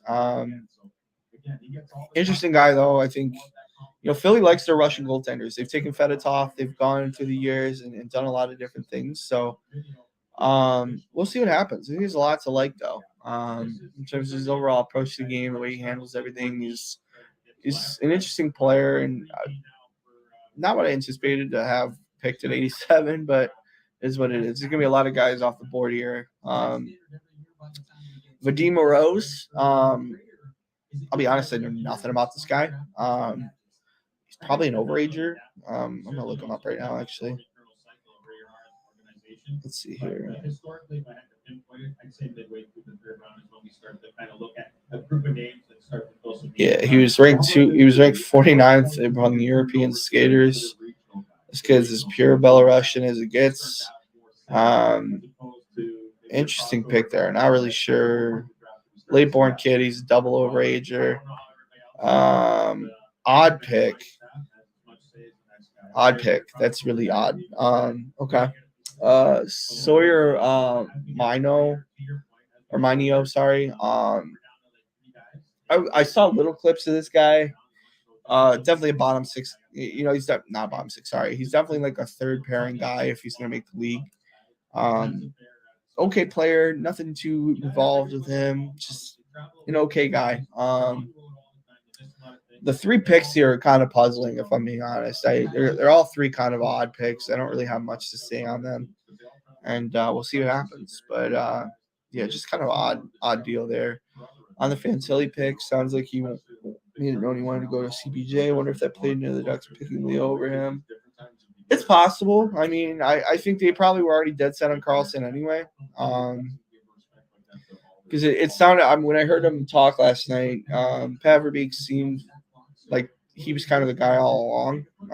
Probably after the World Championships, and they probably always got more pro pedigree, in terms of if until he played college. That's the thought there, I think. But who knows? We'll see what happens, man.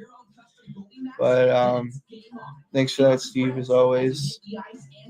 I might have you do this with me next year, Steve. Honestly, this is exhausting to do this for a long time. This is exhausting, man. Doing the 4 hours the day before and then doing this right now. It's definitely tiring. I'm enjoying it, but it's tiring for sure. Like I said, I don't have any notes here, guys. Like, you can look. I'm sitting in a recliner, just going off the dome here. So, any questions, feel free to let me know. Thanks again for everybody who's already been on the stream and already done a lot. I think there's very grateful for all those that are still watching and still, obviously there's a lot. There's 27 people that are bored on a work day, and I'm lucky enough to where I had some PTO and took mine off. So, if you want me to do this full time for a living, I wish I had a Patreon, but I don't.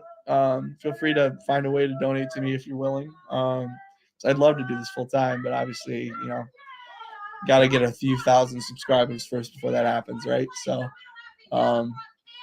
thankful for all those that have been on here. We jumped up to 33. You're welcome, Drew. I appreciate it. I appreciate you even being on the content as well.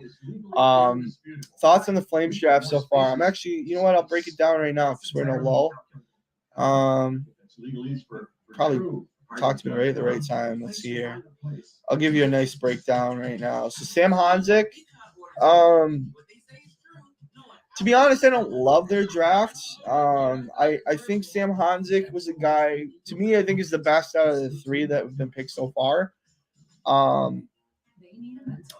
There's some limit to his offensive upside, in my opinion. I don't know that he's going to be a guy that puts up more than 30, 40 points a year for you. In all honesty, I thought he was taken a little higher than he should have been. Etienne Morin, he's a guy who's a really good junior defenseman, but it's going to take him a while to translate his offense, in my opinion. He got a lot of secondary assists this year. He got a lot of different things that I don't know that it necessarily directly translates right now, but that's going to be, through the development path of what they think the Flames are going to do here. I think there's some work still to be done with that. And then Ader Sunayev just was recently picked. I kind of mentioned him earlier. I don't necessarily love the pick there necessarily. I think there's other tier 2 junior guys. Like, one guy in particular I have on my board is Eden Fink, plays for the Brooks Bandits. I think he, in terms of his offensive upside, I think he has more offensive upside than an Ader Sunayev. I understand the pick in terms of this kid's got a good shot. He's a late born 04 guy, so he's a November 04 guy, so he was 2 months away from being drafted eligible last year. So we'll see what happens there. I think there's some other guys they could have, yeah. So I appreciate it. Yeah, you're welcome, Drew. It's tough to see the breakout candidate can be. Yeah, I think out of the three, I do think Honzik would be the guy to break out of the three. But there's time, right? I think you guys still got a few picks left. You guys will find a way, I think. And in terms of, I really like I don't know if he's still in your guys' system, but Emilio Pettersson is a kid who played for Denver. I think he's in your AHL affiliate. I like his game a lot. I think he's still got the NHL ability still. And we'll see what happens out of him. But there's a lot to like there. Yeah, it does. Well, that's why I set up the stream, right, Drew? Like, that's why I set it up. I think, you're looking at these picks and everybody's like, who the hell are these guys? And nobody's giving real analysis on it. So I stepped in and decided I wanted to do that this year. It's the first year I'm doing it.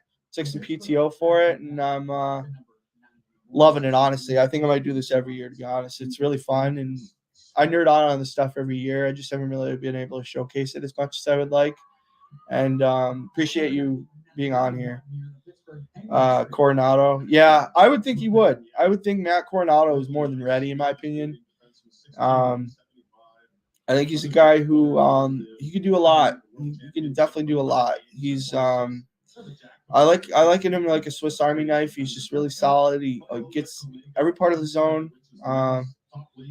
Yeah, good work. Just see the followers now. No, I appreciate it, man. If you can give me a sub, that'd be great, Drew. If you haven't already, I'm gonna probably do a lot. Like I said, I'm gonna do a lot more content going into next year's draft as well for 2024, and and beyond. I follow these guys for a long time, so I've done a lot of work. I call it hobby scouting, and I greatly appreciate it, man. I really appreciate the feedback there. All right, the Bruins finally coming out of hibernation here at the 2023 draft, right? John Sweeney and company. And then 90, we got Drew Fortescue, national development guy. I'm honestly surprised he got drafted. What did Steve just say? Per Pagnota. Well, they're on the clock, Steve, so that's probably possible. Activity at the Hawks table. I'm glad I do too, man. I got lucky to bank my PTO the way I did. Per Pagnota, activity at the Hawks table. Davidson just ran off the floor to the back. Maybe trade incoming. Yeah, probably. Probably flipping picks, I would think. Yeah, Drew Fortescue is a guy who I think could be an interesting guy. I don't know that I would consider him more than a bottom six defenseman. We'll see what happens there. Penaniemi, I'll be honest, never heard of the guy. It's the first guy I've heard today that I've never heard of. So can't really give much analysis there. Forgive me. I'm not going to know all 220 guys, but I will do my best to give you as much as I know. I do know Chris Pelosi, though. 92nd pick. Not anything impressive. I think he's a guy who's going to go and play college hockey and do a pretty good job. I like him a lot. He's safe. He's a good player. Doesn't really wow you when you watch him play, but he's just super smart. So it'll be interesting. He might be a guy that over time he proves himself as a pretty efficient and effective player, and I'm hoping that he continue to do this stuff and play well. For his own career. You always root for these guys, right? I'm never ripping. If I'm ripping on a guy, it's usually because there's some flaw or there's some weird thing going on in this game, but I'm never rooting against these guys because you always want these people to achieve their dreams, right? You always want them to go and do what they're doing and being successful. And, I'm excited to see where it goes from here. I think there's a lot of these guys I'll continue to follow and watch them as well. 93. This is a kid that not a lot of people know about. He's very underrated in terms of he played in the Swiss under-20 league this year. His name's Yuri Felkman. I have got the chance to actually watch a clip of him. Good player, really big kid. He's about 6'4", super rangy. I liken him to like a obviously not in terms of upside, but I liken him to a Anthony Mantha style player. Bigger kid, good hands, shots pretty good. Trouble with the skating. I don't think he's obviously Anthony Mantha, so don't take it as a literal. But in terms of you're looking at his play style and the way he would approach the game, it is similar to an Anthony Mantha. See Corey Perry to the Hawks for his 7th. Great, just another reason to hate the Hawks, right? My God. I can't stand Corey Perry, man. Steve knows that, though. That's why he commented it. There we go, Jaden Perron. That's a kid who, again, have him in my best available. Had him as a guy who honestly thought was going to be a second-round pick. Jaden Perron, high-end offensive kid. Carolina doing a great job hawking him down, getting him in the right approach. He plays for Chicago Steel. I'm surprised Chicago actually didn't take him, to be honest. I think Jaden Perron as a whole, he's a short guy. He's about 5'9" and about $160, I think.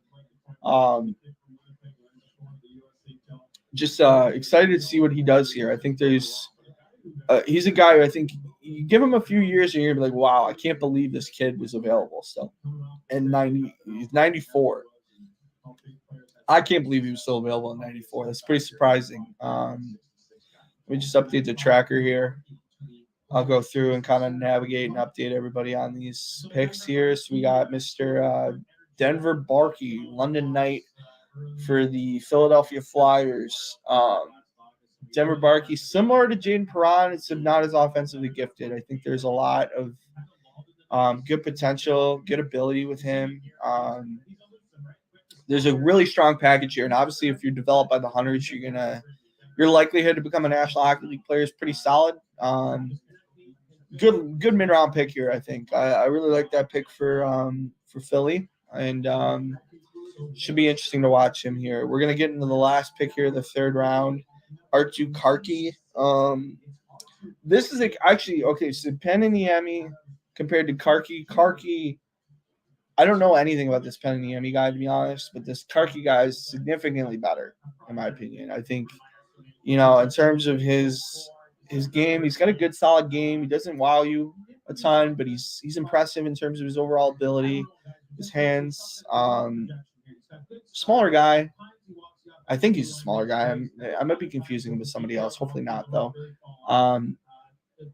But I remember Karki specifically being okay. So he's 6'2". He's a little bigger than I thought. He's lean though. He's like $160. Yeah, he's just super fluid. I mean, that's I guess the only thing that was the first thing I noticed about him is he's very fluid and he's got a great first pass. Outside of that, there's a lot more work to be done, I think. Obviously, all these guys are going to require a lot more work when you're picking this low. So, yeah, we'll see what happens there. But interesting pick nonetheless. So, 97 now. Official fourth round is just broke. And we have Connor Smith is taken. Connor Smith, very ordinary defenseman. That's about as much as I got. He's a very ordinary defenseman. I can't say that I think of him as being super strong in anything. I can't say that I think he's that super talented in anything. He's just an okay guy. Another guy, 98, Andrew Strathman. I've had the opportunity. Youngstown, again, is cleaning up in this draft. They've had 4 picks already in this draft. This kid's a good player. Andrew Strathman, getting him in the 4th round is super surprising to me. I would have thought for sure he was going to go a little earlier than that. I am very surprised by that with Andrew Strathman being there. I did not think that was going to be a possibility. Forgive me here, guys and gals, as I am updating the best available right now. I'll give you those for now. I think maybe I'll add in one more. Let me see. Yeah, your events Houston.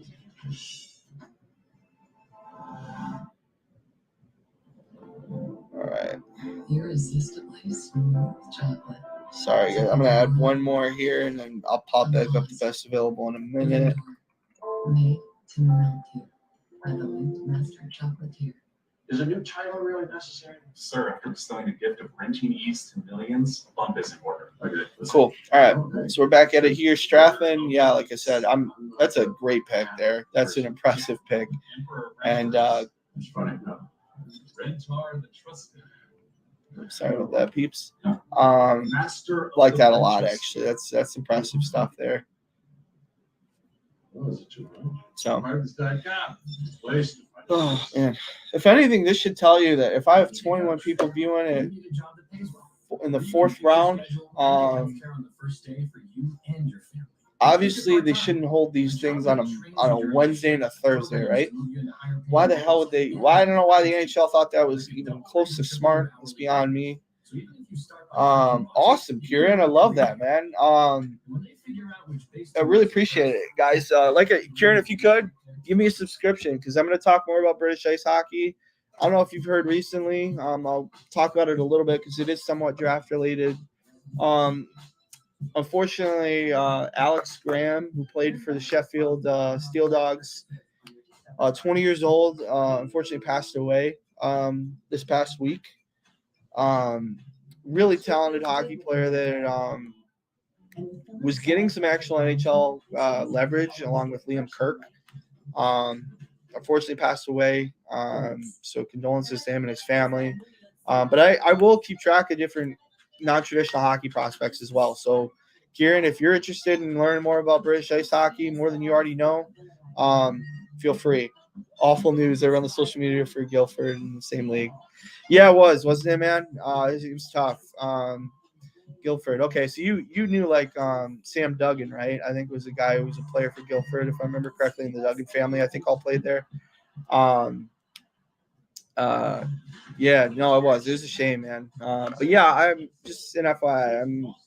I'm an equal opportunity hockey nerd, as I'm sure you are as well. So I don't know if any British guys are going to go this year. To be honest, I don't think there's anybody that's of the level, at least in the 05 age group.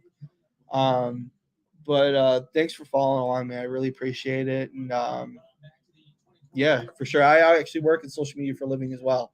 So cool. We'll have to connect sometime. And let's see here. We got a lot more picks. Yeah, I hope so too. I think the kid's a really talented player. I know Detroit was interested in him and around his draft time. They interviewed him and stuff, but he's the guy who deserves a chance. I think Arizona really kind of screwed him when they put him in Tucson, and it didn't really seem like they developed him a lot. So I'm hoping Kirk gets some games for sure. All right, let me update here, guys. Sorry, I'm a little behind. They decided to just quickly update. So we got the picks here. 99, we got Alex Ferrand. Checking line guy, very depth-driven guy, but good skater. He's a really good north-south skater, actually, to be honest. Like his overall game and his ability, I think there's some translatability there, and I think he could find himself in the National Hockey League for sure. Alex Reichoff, that's a sneaky pick there for them at 100. Not a guy who's really been well scouted at all, obviously due to the conflict in Russia, but interesting player nonetheless. I'm curious to see what he's able to do, and there's some potential there as well. 101, you're looking at that last name and you're like, Xhekaj, is that Arbor's brother? It is indeed Arbor Xhekaj's brother. They took him as a forward. I'm surprised he got drafted, to be honest, but if you like him, you like him. I think that's an interesting guy to watch. Good for them though to get him and his brother. I think I'm sure they're super excited about that, and yeah, so that's a shame. Terrell, who's my NHL team? I'm a Detroit guy. So I try for this pod. I try to be equal opportunity, but I can't help it. It seems like the majority of the people have found me because I'm a Wings guy, so that's awesome. It's cool to see that, and it's great that I'm able to connect with different people. But yeah, thanks again, Kieran. Appreciate it, man, and I hope you enjoy running the socials, man. Because that's got to be fun. Sorry, let me jump back to the draft coverage here. Terrell Goldsmith. I believe this guy's an overager. I'm gonna look real quick. I think he was eligible last year, if I remember correctly. No, he wasn't. Okay, big kid though. Wow, I didn't realize he 6'4", 223. I just read on Elite Prospects. Interesting to say the least there in terms of his growth and his ability. You take a chance on somebody like that for sure. For sure, it's fun. Nice to know they're awesome for anyone else. Yeah, I'm sure it is. Yeah, I'm sure it is, man. You guys should be starting probably in August, I would think, Kieran. August, September, I thought you guys started. I'm not 100% sure. Shoot, man, if I was ever over in the UK, I'd love to go to a game. I heard their games are fun. Especially if you go to like Sheffield or you go to some various other rinks. I'm sure there's a lot of fun there. Yeah, I appreciate you, man, like for commenting and stuff like that. I really appreciate it. I'm sure it's a blast. Cole Knuble at 103. That's Mike Knubel's kid. Really savvy pick here. A lot of people like him. He's an overager. Interested to see what they're going to do with him. I think he's got some real upside for sure. I think of the guys who have been drafted so far in the fourth round, he's the most likely to make the NHL, in my opinion. So we'll see what happens. So mid-September, usually August, but later this year for some reason. Okay. Very curious. W pick by the Habs. Yeah, for Florian. You big fan of the Florian pick there, Leave Shatter? That's a great name, by the way. Patrick Thomas. He's an interesting player. Patrick Thomas is a guy who I actually really like this from a value perspective for Washington. I think they did a great job here in terms of finding the right value, finding the good approach with everything. Should be interesting to watch him go and play as a player. Ty Mueller at 105, NCAA guy. I've caught a game of his. I don't know a ton about him, but I know this year he really stepped up and did a really good job for Nebraska Omaha. I believe he was close to their leading scorer, if I'm not mistaken. Good player, though. I like that pick for Vancouver. Jakob Stanchel, I think that's how you pronounce it. I'm not 100% sure. I'm not Czech. Playing for Vaxjo.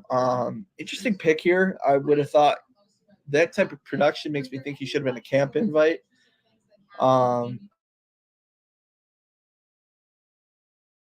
Yeah, Flyers just going for famous players' sons. Yeah, exactly. That's funny. Yeah, it seems like it. I think they've actually had like 3 or 4 guys that have all been different players' sons. That's funny. 107, we got Vilmer Alriksson. I honestly don't know much about him as a player, if I'm being honest. Not a guy who I think a lot of people had ranked. So that just goes to show what I know about that there. Hoyt Stanley, defenseman from the British Columbia Hockey League for Ottawa at 108. Odd guy to have at this pick. I think he could have been a 7th round guy. 109, I know a lot more about Ethan Miedema. Ethan Miedema is a really good north-south guy. Does a really good job of he's a big frame. He's like 6'5". Originally was traded, I believe, from Windsor, I believe, to somewhere else. I can't think of the team offhand right now, but good player. I think he's super solid. Real projectability there. It's a good, savvy pick by Buffalo. I think Buffalo's done a tremendous job in terms of their picking in this draft. We look now, Montreal, Bogdan Konyushkov. Wow, first time I've seen that name. Played in the KHL, though, which is interesting. The Montreal pick. Okay, this guy, wow. He is a triple overager, guys. That's fascinating. Okay. Triple overager. This guy is no wonder I don't know what this guy is. He little to no pedigree in the didn't even play in the MHL. He just this year played the wow, that's an interesting pick by Montreal. That is an odd out of the blue pick by Montreal there, especially in the 4th round. But hey, if you're putting up 24 points, I mean, they must think they can get this kid over and get him over pretty quickly. So that's going to be one to track for sure for guys that I'm pretty sure very few scouts know who this guy is. I know McKean's had him ranked.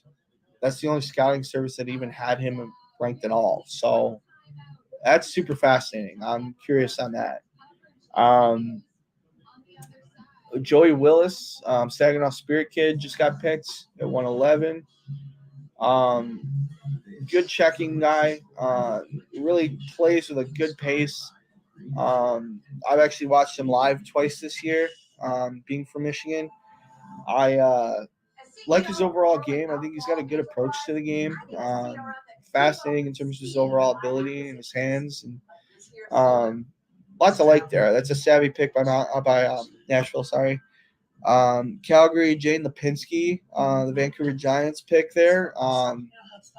Really impressed by him. I think in terms of just his north-south game, and you never see this kid stop moving. You always see him moving and going. I don't have much else other than that. I just really like his work ethic. And if you got good work ethic, that's half the battle sometimes, right? You got good work ethic, you can make it work. So I'm hoping that continues and he's able to continue to do well. And yeah, we'll see what happens. What's the OH? You doing the OHIO here, Ronnie? What's going on? Sometimes we try to fit it all in. Sometimes we don't know what's in store. Sometimes we find so we got Jesse Nurmi taken at 113. Interesting. Okay. Jesse Nurmi's a good player. I like that pick a lot for New York. More of a playmaking type guy. He's got a good first pass. He's very perceptive. I like his vision a lot. Needs some time, obviously. All these guys do. But it should be fun to watch him here. Luca Pinelli at 114 for Columbus. Now I know why you're doing the OH, Ronnie. That's a hell of a pick there, man. I didn't realize Luca Pinelli was still available. That's a big deal, and that's a great move by them. I really like Columbus's draft, man. Like yeah, I'm from Ohio, but I'm a Detroit fan. I live in Cleveland. Get to see a lot of these Youngstown guys that are getting picked. Yeah, man. Youngstown is cleaning up. You got William Whitelaw's playing. Yeah, he obviously was an interesting pick. I like Strathman a lot. I think he's super solid. There's no reason why he should have dropped as low as he did. There's a few others I can't think of right now. I'm so busy. I'm gonna look at the roster right now as we're on here. Yeah, Youngstown. I actually want to get down there for a game at one point in time. I think that would be a ton of fun to do. Yeah, Strathman. You got here. Let me go to the draft center 1 sec, guys. CBJ is your second team. Okay, cool. Love to hear it, man. That's I'm sure you're stoked with all the guys. I don't know how you feel about the Michigan pipeline there, but I really like Columbus's draft so far. I think they've done a great job, and Luke Pinelli was a hell of a pick there. As well. I think they've been one of the better drafting teams in the draft, in my opinion. So that's good on them, man. They're rolling. We talked about that Bedard group with Matthew Wood and Zach. Sorry, I'm looking up all the Youngstown guys real quick just so I can give you feedback on those. You got whether it's warranted or not, but yeah, Martin Misiak. I forgot he was a Youngstown guy too. Man, you guys have what? 1, 2, 3, 4. You guys have what, like 8 picks? 5. Wow, good for you guys, man. Shit, I should have gone down there and made a trip down here this year. All right, host me next time, man. Find out, Ronnie. We'll connect. Yeah, I would love to watch a Youngstown Phantoms game, man. I only root against Michigan when they play OSU. Okay, I respect it. My buddy Steve, he's been in the chat quite a bit. I'm sure he doesn't respect that. I don't have a strong duck in the race there, but yeah, Youngstown always finds a way to get some Michigan guys. So I've always paid attention to them quite a bit. I might go down and see a game next year at some point in time. Maybe get the girlfriend to go to, or Steve, if you're in here and you're listening, maybe we'll go. It's not too far. Thanks, Ronnie. Appreciate it, man. Love to see it. I'd love to build this out, man. Like I said, I love doing this stuff. I'm kind of a hobby scout for those who don't know me. If you guys want to look at my previous episodes, please do so. I'm a big-time nerd when it comes to the draft, as well as, junior hockey, international hockey in general. As you can see, I'm doing this. I'm hands-free. I got no notes in front of me. This is all off the dome. Super passionate about the sport and trying to become an emerging YouTube channel. I really appreciate you guys that are commenting. You guys are doing, humans work here, trying to help me get subscriptions and stuff like that. Who the Wings taking at 117. Welcome back, Drew. Let's see here. You're trying to call me out here. I called Dower Nielsen earlier, right? I'll get to the Michkov question in a minute. Kieran's, let me bounce back here real quick. There must be a trade going on with Nashville because they haven't made a pick in a minute. Unless they took a timeout. That's a good question, actually, Drew. I'm thinking.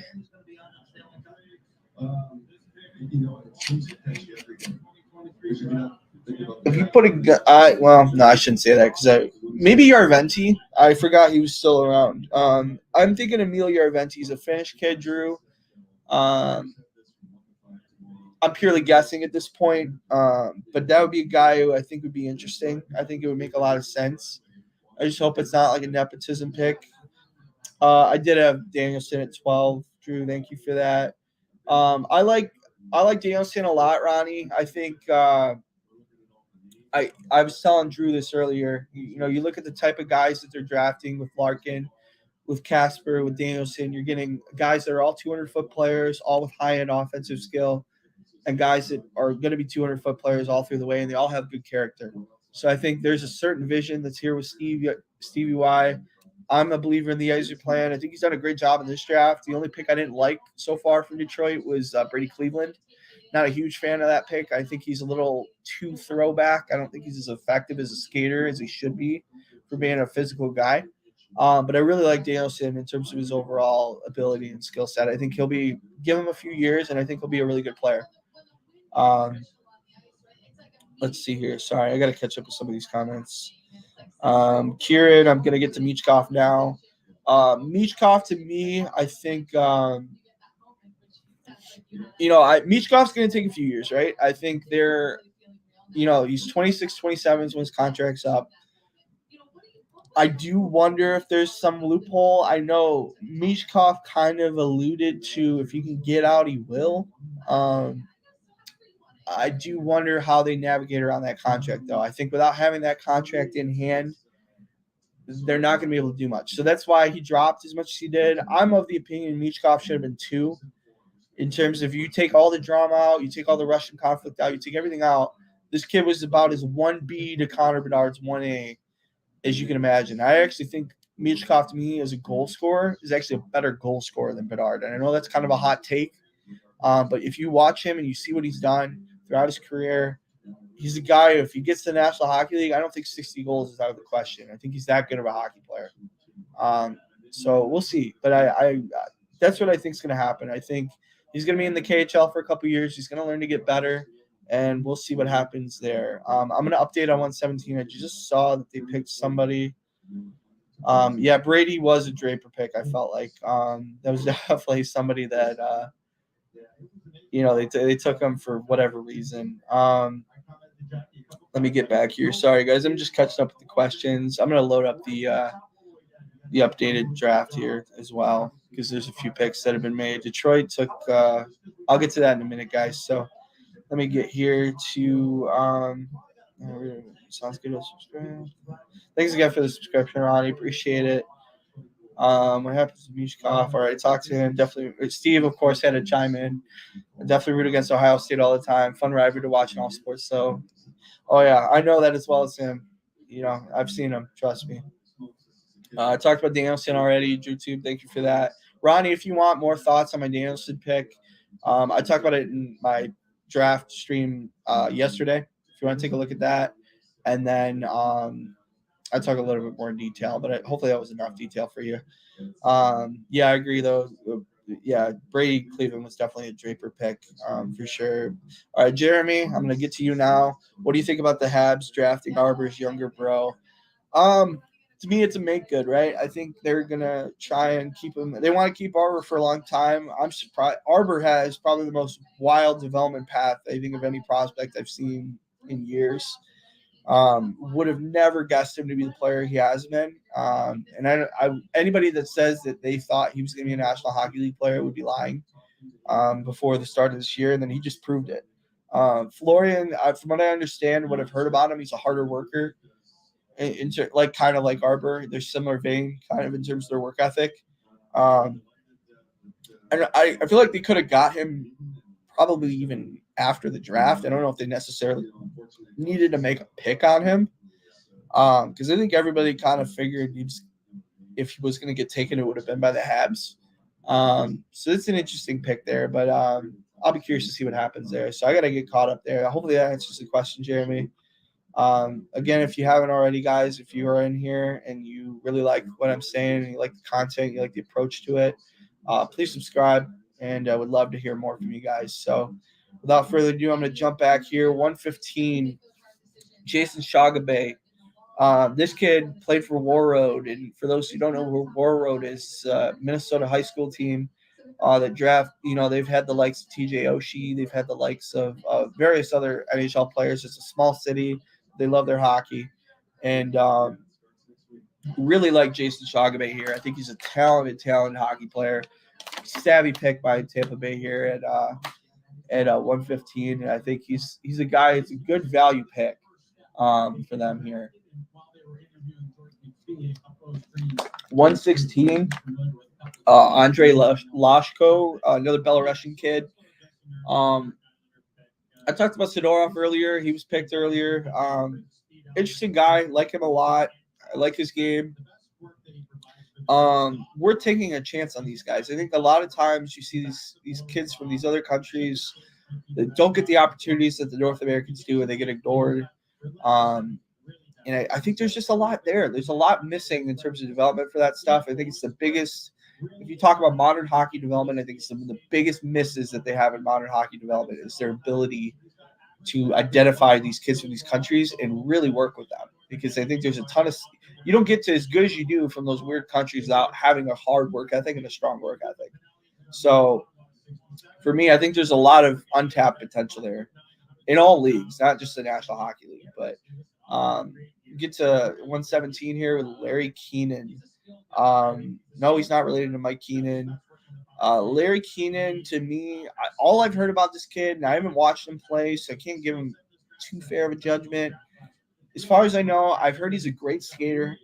I've heard he's I put him in a vein similar to the kid at North Dakota that the Wings have drafted. His name is I'm blanking on his name right now, but if you look him up, he was drafted 2 years ago. Larry Keenan is he's a project guy. He's going to play college. It's going to be a few years before he even touches here in Detroit. I'm okay with the pick. Don't love it, but, not a bad pick by any means. Hampton Slukinski, another Warrior kid. He's actually teammates with Shaga Bay. Good pick for him, actually. I like him a lot as a goalie. I wasn't sure if he's going to get drafted because of how people feel about high school goaltenders. But that's an interesting pick there. I think I like you bet, man. You bet, Jeremy. Feel free to give me a subscription. I'd love to engage more in the content with you, man. I'll talk upon all things. I'm a Wings guy, but honestly, I broach upon all things prospect-wise. So greatly appreciate it, man. So Stukinski, that's a guy who I think you're going to look at him and he might not touch the league for another 5-6 years. I think there's so much development that's still got to be had with him. But an interesting pick there at 118. I like that a lot. Another Youngstown guy, man. Ronnie's losing his mind here. Half the team's been drafted. Matthew Perkins. Good player. I got to be honest, I don't know a ton about him. So maybe Ronnie can fill us in. But I remember the few viewings I've gotten of him, I remember him having pretty good north-south speed. He was pretty quick. Outside of that, I can't say that I can explore his game a ton.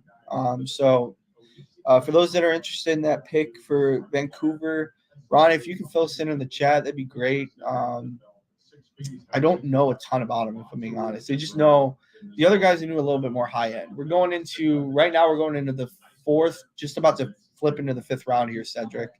Sorry, I'm a little behind. I'm just getting caught up here with some prospect analysis. So let me bounce back here.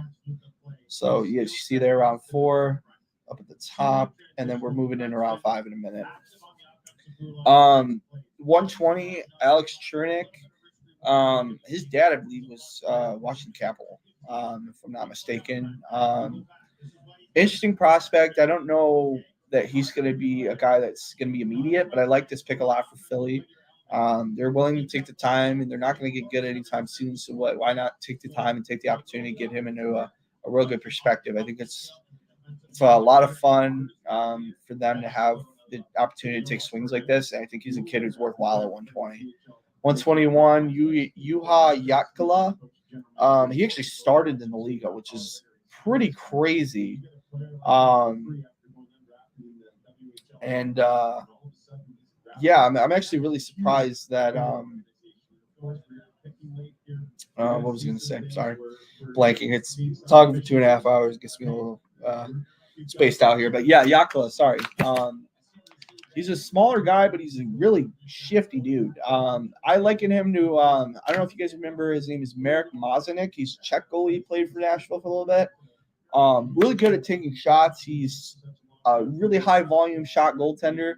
And I think he really handles his game really well. So I think this is a really savvy pick at 121 for Nashville. I like this game a lot. I like his overall ability. I think there's a lot of skill there. 122, Cam Squires. This is a kid who was really highly thought of as a 14, 15-year-old out of the Quebec league. I thought for sure that he was going to, when his time came, he was going to be a second-round kid. He's dropped a little bit. Worth the pick, though, in the 4th round. I think this kid's a really talented player. He's really skilled. A lot of potential here for him, to grow and develop as a player. It's a worthwhile risk to take here at 122, I believe it says. Yep, 122. 123, Luca Cagnoni. Shorter guy. He's got, obviously, you see the offensive production he put up in juniors this year. I think there's a lot of interest in terms of his overall approach to the game, the way he handles himself. And, I'll be curious to see what he does. He's a really good, in terms of his shiftiness as a skater, he's really solid. I think he really handles his overall, his overall skating ability. He's really good at directionally being solid, and he's very elusive in terms of getting pucks out, good first pass. They're all things that a lot of San Jose defensemen really have. I kind of look at him like a shorter Vlasic in terms of like his ability to. He doesn't do anything overly impressive, but he's very good at getting the pucks out. He doesn't do dumb things. He doesn't make bad decisions. He just handles pucks, and that's not a bad thing to be as a defenseman. 124, we got Beckett Hendrickson. Really, he's kind of a depth guy for the development program, but I think he could break out as a potential candidate to become a good player down the line. It just depends on what he brings to the table, how he's able to play. It's a good pick though for Boston. I like that pick a lot actually. Not anything that's overly impressive, but he's a safe pick. He gets the job done. I'm gonna get to Ronnie now.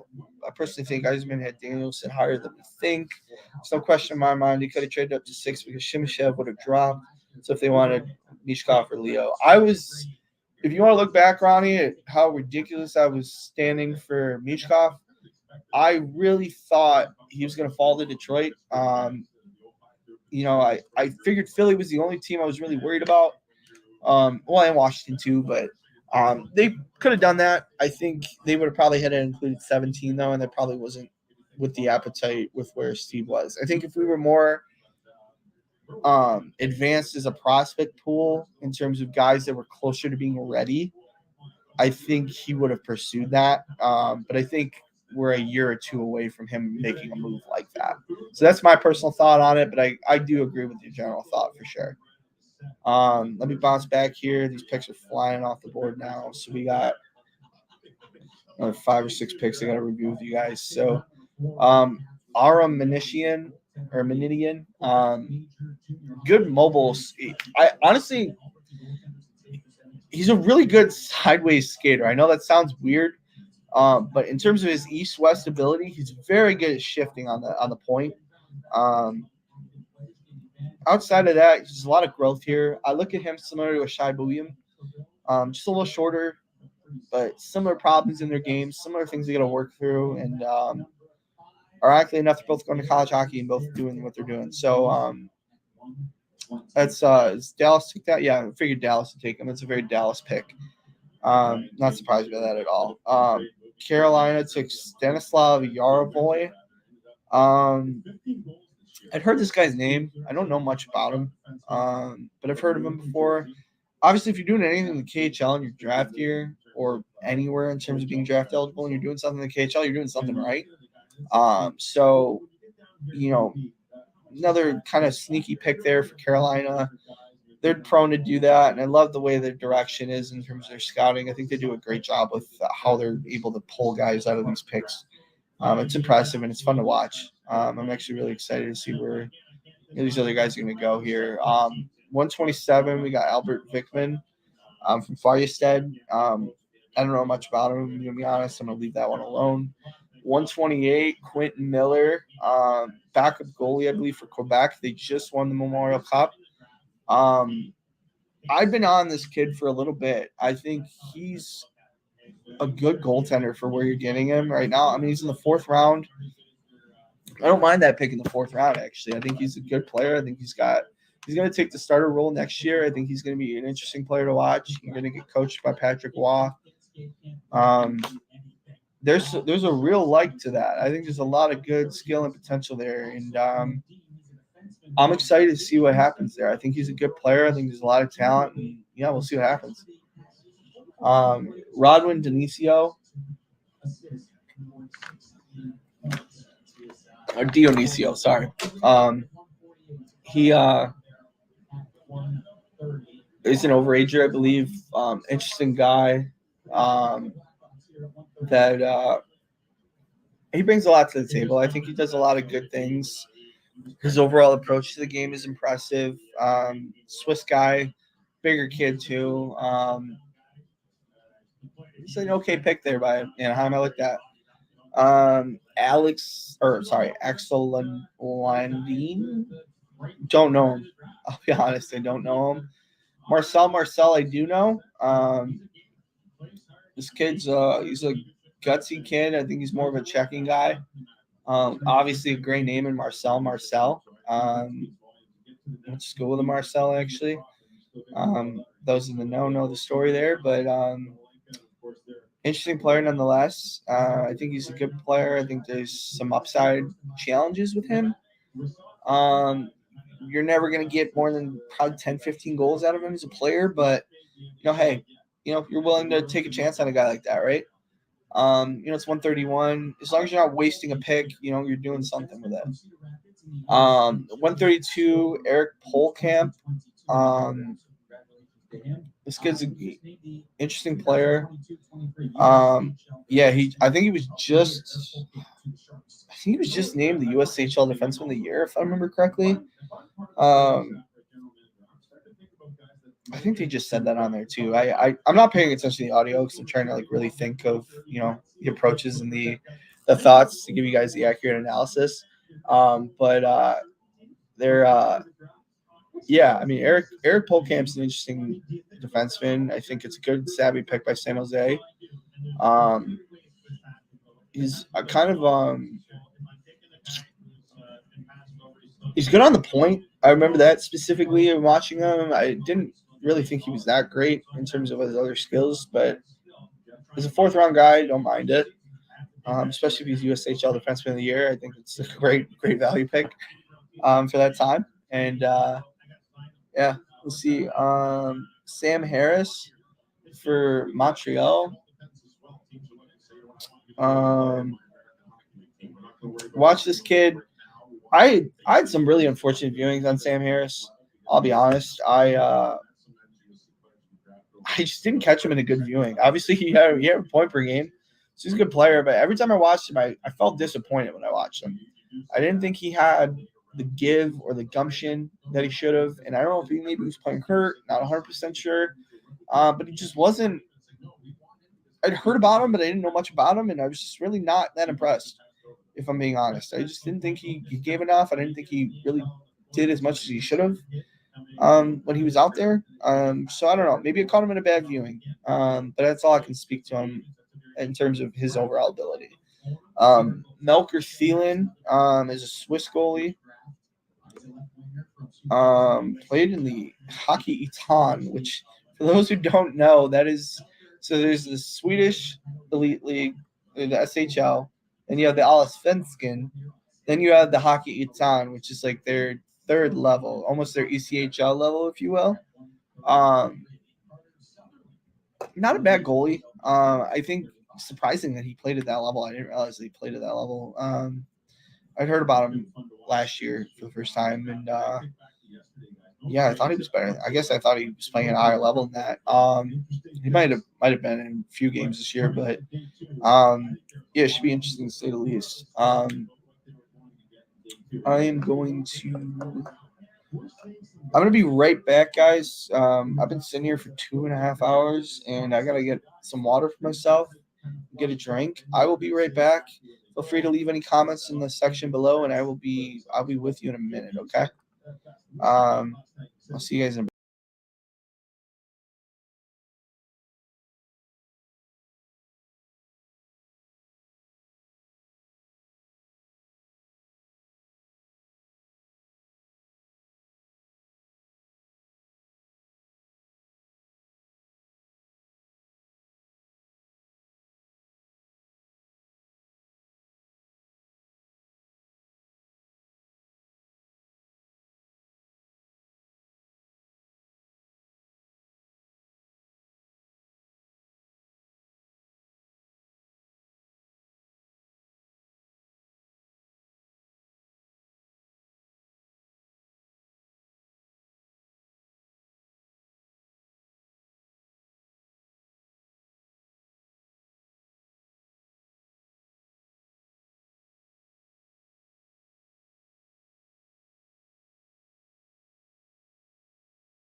He was the captain of that team. And now All right, guys, I'm back. Let me get my background back here in a minute. Let me see here. All right, it's all right. Not a big deal. I can't get the audio back on, but the video background back on, but that's okay. So for those, let me see here, settings. We got a few picks here. Carter Sutherland is the next pick. I'll be curious to see what kind of. Let me see if it'll let me do it. There we go. All right, cool. All right, I'm gonna get the logo back on in a minute. There we go. Cool. Yeah. So for. Let me see. Sorry, 1 sec. Let me get caught up here, people. All right, so I talked about Milker Phelan, Carter Sutherland. This is a guy who he had a lot of late rising early in the year. Like nobody really knew who he was before the start of the year, and then he kind of came in and just did his thing. I don't see much pro potential in him. I don't know that he's got the skill sets, to be honest. I mean, he could develop, and we'll see. But I don't know. I'm not a huge fan of his game. Washington, Cam Allen. If you could mark down a prospect that was more highly thought of, you look at him like a Nick Ebert, who also I think played for Guelph back in the 2012 draft. Cam Allen is a guy who had a lot of people that thought he was going to be a top 4 defenseman. And he just didn't have a good year. Didn't have a good year in terms of the U18s. He had scouts really questioning a lot of different things from him. I saw him and I liked his skating. I think his skating is still really great. But everything else, he just had a rough go. Hopefully next year is a rebound year for him. I'm glad he got drafted. He deserved to get drafted for sure. I'm glad that he got the looks that he deserved because, he didn't just. I don't think he deserved to be down in the 4th round, to be honest. I think there's a lot of things that I was very surprised by that he was in the 4th round. In all honesty, forgive me, guys. I'm also eating a protein bar because I gotta eat.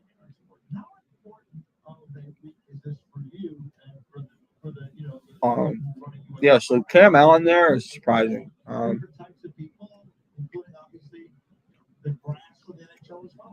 It's great to celebrate the players first and foremost, right? That's what everybody's excited about. But to see all these different 137, Jack Thielen. He's an interesting guy as well. I don't love the pick, honestly. I think he's the only thing I remember from him that he did decently well was he was really good at covering passing lanes. But he's super limited upside. I don't know if he'll make the pros. Not a huge fan of that for Detroit. Paul Fisher, same thing. All these guys are you're getting into low end guys, in my opinion. I think outside of Cam Allen, a lot of these guys I don't think are going to make the National Hockey League. Same with Charles Legault. I don't think he's a pro guy. Andonovsky is a little bit better than I think the 3 that were picked above him. I think he's got a shot. It just depends on how he develops over time. He's going to be a long-term project for sure. 141, Scott Ratliff, undersized goalie, but really smart pick here by Buffalo. I think Ratliff is a guy who should make the league despite his size. Tracks pucks really well, super diligent in his ability to handle pucks. He's really smart in the way he handles himself. He should be impressive. For their summer programs, with the World Junior Summer Showcase in London, and then in August we have Women's Festival with 3 levels of women's teams, U18, a college team, and then our national team, all in Lake Placid. We'll invite Canada in for a couple of 3 games of U18, 3 games of the college series. So it's a busy summer. It's great. We get to touch upon a lot of players. So we got Mikhail Ilyin. I watched some things about him. Not over the moon about him. I don't think he's that great. I think from now on, what I'm going to do for the rest of this draft is some of these guys, I'll talk about them, but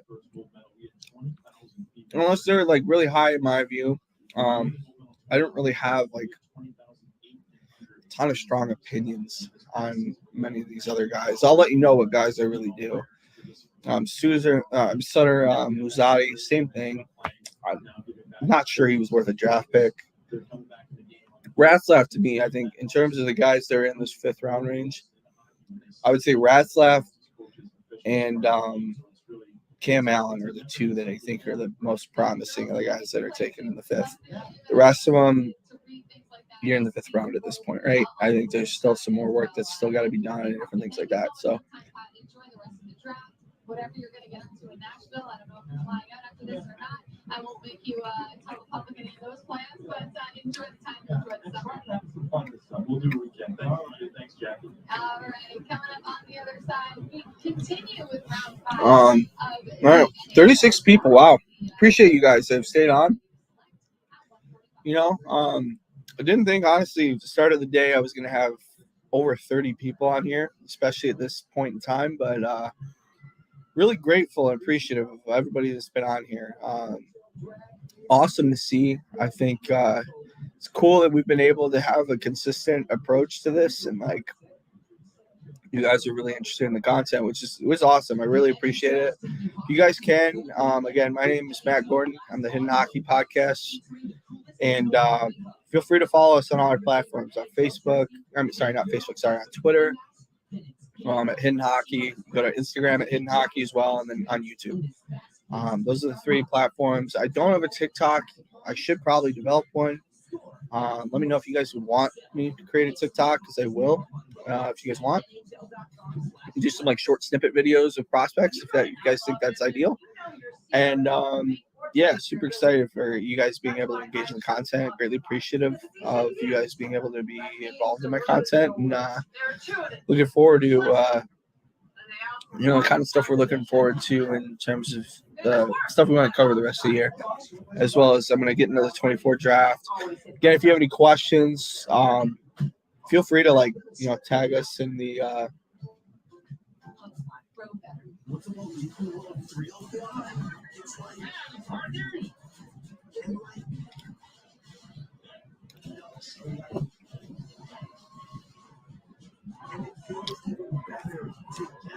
appreciate it, Kieran. Sorry.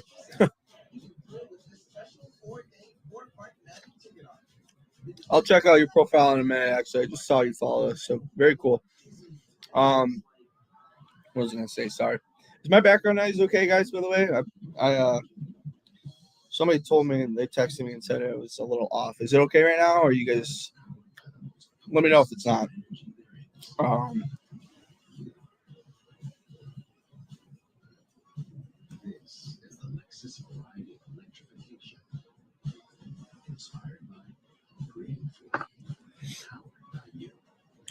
Looks like the Wi-Fi is still getting cut off, but that's okay. Appreciate it, Kieran. As far as these other guys here, let's see a few other picks that have been made. Lord of the Leafs. I'm not the person. Yeah. Emperor Renters. That's funny. So we got Rentar the Evgeny Volkin. Master of the Rental Sphere. I'd love to see every team's draft list and rankings. Are you saying it's like separate videos, Ronnie, or? Because I could do that, yeah. I mean, if that's what you're looking for, I don't mind doing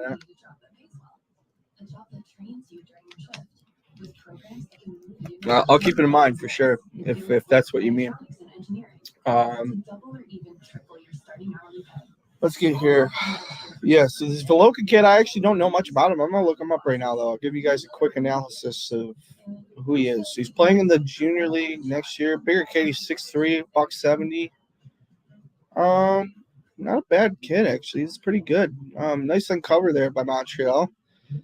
Justin Gill, it's an interesting guy as well. Justin Gill's he's a high-end kid. I like his game overall. I think he really came on this year. I didn't know who he was before this year, and then he really jumped on the radar quite a bit. So savvy drafting there by the Islanders. I think there's a lot of potential there. 146, Jake Julian. Don't know much about him. Caden Hamill, same thing for 148. I'm not super familiar with him at all. Kevin Bicker. Oh, okay, I get what you're saying. Yeah, no, I meant like how high Eisman was on particular guys. I know I can tell you right now, Ronnie, I'll do a video on it maybe. There was some reports that I know he was super high on Sam Hanzik, who eventually went 14. They did some interviews with him and they really liked him. I'll get to Kevin in a minute, Drew. I'm just gonna explain a few things. I'll be what was I gonna say? Sorry.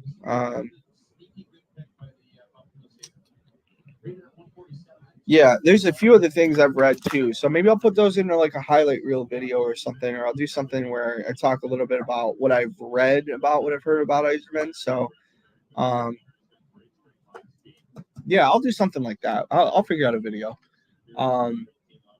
Kevin Bicker, I actually was pretty happy with this pick. Honestly, he plays in the DEL, which is the German or DNL, I should say. Sorry, it's the German Junior League, and kid's a good player. I came away decently impressed. I don't know that he's kind of a long shot in my opinion. I think to make the National Hockey League. But he's a guy worth swinging at for sure. I think he's good in terms of his hands. His skating could improve, but I don't dislike the pick this late. Honestly, I think it's a decent pick, Drew, for Kevin Bicker, I should say. Let's see here. Get back here to the other picks. And you missed it earlier, Drew. I wasn't a big fan of the Phelan pick. Wasn't a big fan of the Keenan. I'm okay with. Let me bounce back here. A few other picks have been made. Aaron Pionk, that I believe is the brother of Neil Pionk for Minnesota. Interesting pick there. Don't mind it. Matthew Mania is a good player for LA. More of a rough and tumble physical guy, but he brings some offense too. Like his overall game as well. I think there's a lot of potential there and good ability for him in his overall approach to the game. I think that's a savvy pick there from LA. Thomas Milich. Glad to see him get drafted. Undersized guy, deserved to get a lot more than he did. He did, he did a really good job at the World Juniors for Canada. I think he was a really composed guy, and he deserved a lot more. I'm really happy for him in terms of his ability to get drafted. Whether or not he makes the league, I'm not sure, but at least he's got the chance now to really do well. I don't know much about Rasmus Larson. Hudson Malinowski. Color me shocked that he went above Aiden Fink. They're teammates. Aiden Fink, every time I've watched him, has been far more impressive than Hudson Malinowski. Not that Malinowski's been bad; he's been pretty good. I like the pick, but Aiden Fink still being on the board is a little weird. Thomas Uronen still being on the board is weird. All these guys that are in my best available right now, I thought for sure all of them would have been picked by now. But we'll see what happens. I don't know. It's interesting to say the least. And I got the numbers there, but don't take those as verbatim. It's just part of my list. So they're not necessarily like the order I thought they would go in terms of I didn't think Hunter Anderson was going to be the 19th overall pick or anything like that. It's just guys I had listed. So I probably should take those numbers out, but it's fine. It is what it is. Yeah, Malinowski's a fascinating pick, though. That's interesting. I just would have thought that Aiden Fink would have been picked before him. Chase Cheslock, Minnesota high school kid. Decent player. I haven't watched more than just small highlights of him, so I can't really give him a fair assessment. Same with, I've never heard of this guy in Colorado's drafted. Kind of curious to see what more about him. He's from, he's actually plays for the junior team of Pavel Datsyuk. So that's interesting. Kind of curious to see what's going to come out of that. We've officially hit the 3-hour mark, guys. This is actually really nice that there's no trades, honestly. I keep saying this. Like, this has been great. Like, I wish the draft always ran like this. This is smooth, man. Like, you don't got people interrupting. It's pretty consistent. Shit, we might get done in no time here. He's obviously a very, very highly skilled player. The world is in a kind of odd place right now geopolitically. You guys, very stellar. You got him in the top 12. What sold you? Melvin Strahl just got picked. A goaltender for the some junior goalie, for the Swedish Junior Leagues. And then Arno Tifiensi, he's a goalie. He got lit up at the World Juniors badly. And both guys, they're long shots. Don't think much about them, if I'm being honest.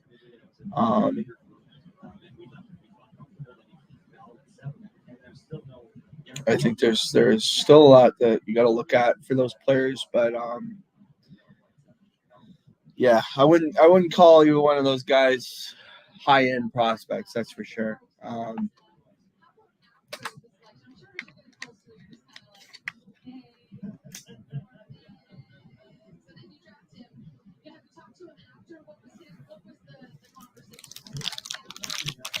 All right, up to 158.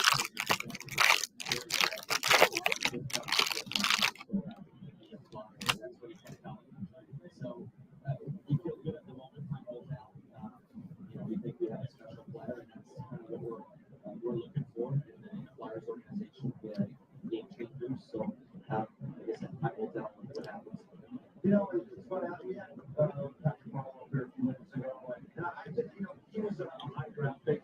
You were saying, Man, it's a rain on goalies. We got this Ruslan Kazayev. Don't know much about him, honestly. Olaf Lifford. I don't know much about him either. I'm gonna do some research on these guys real quick, guys. This guy was Yeah, it's the toughest part is not to find really the talent, but to find the passion, and who has the passion to go above and beyond to become an NHL player. That's probably the toughest part for our scouts when you're projecting 5, 6, 7 years ahead. well, a lot more goalies drafted than I thought. Yeah, Tifiensi, I think, is. Yeah, there's a lot more goalies than I thought were going to get drafted, to be honest.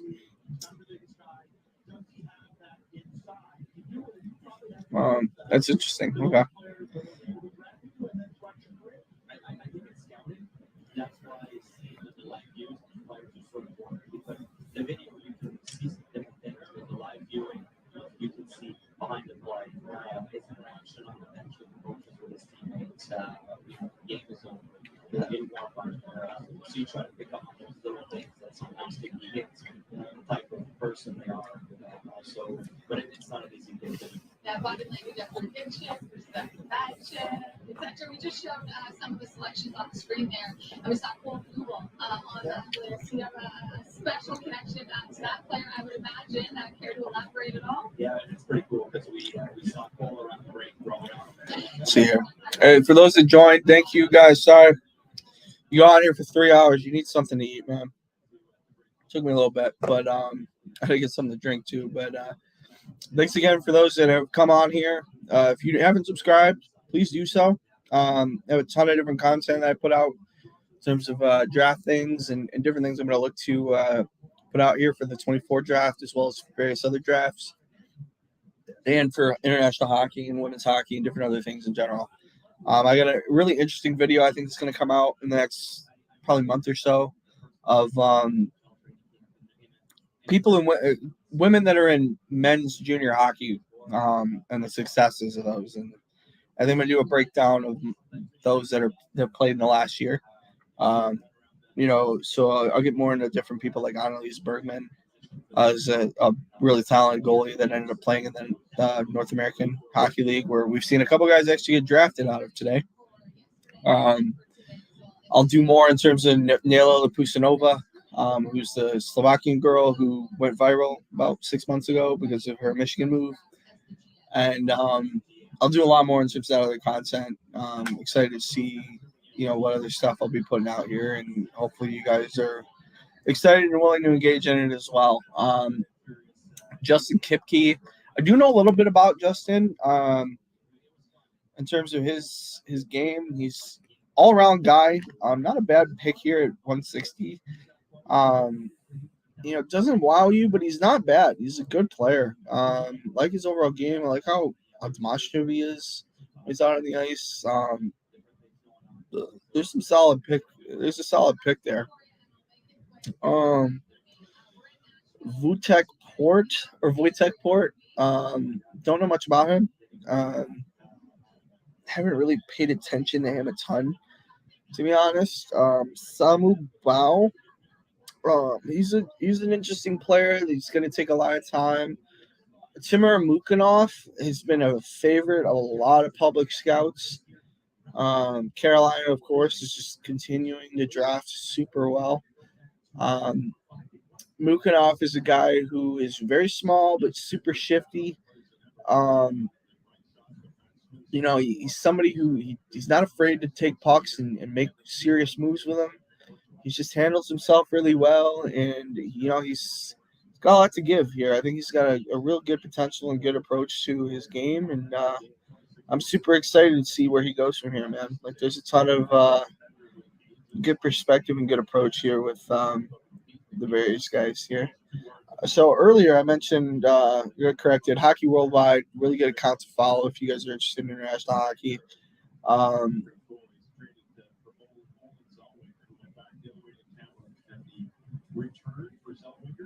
Never mind. I read it wrong. If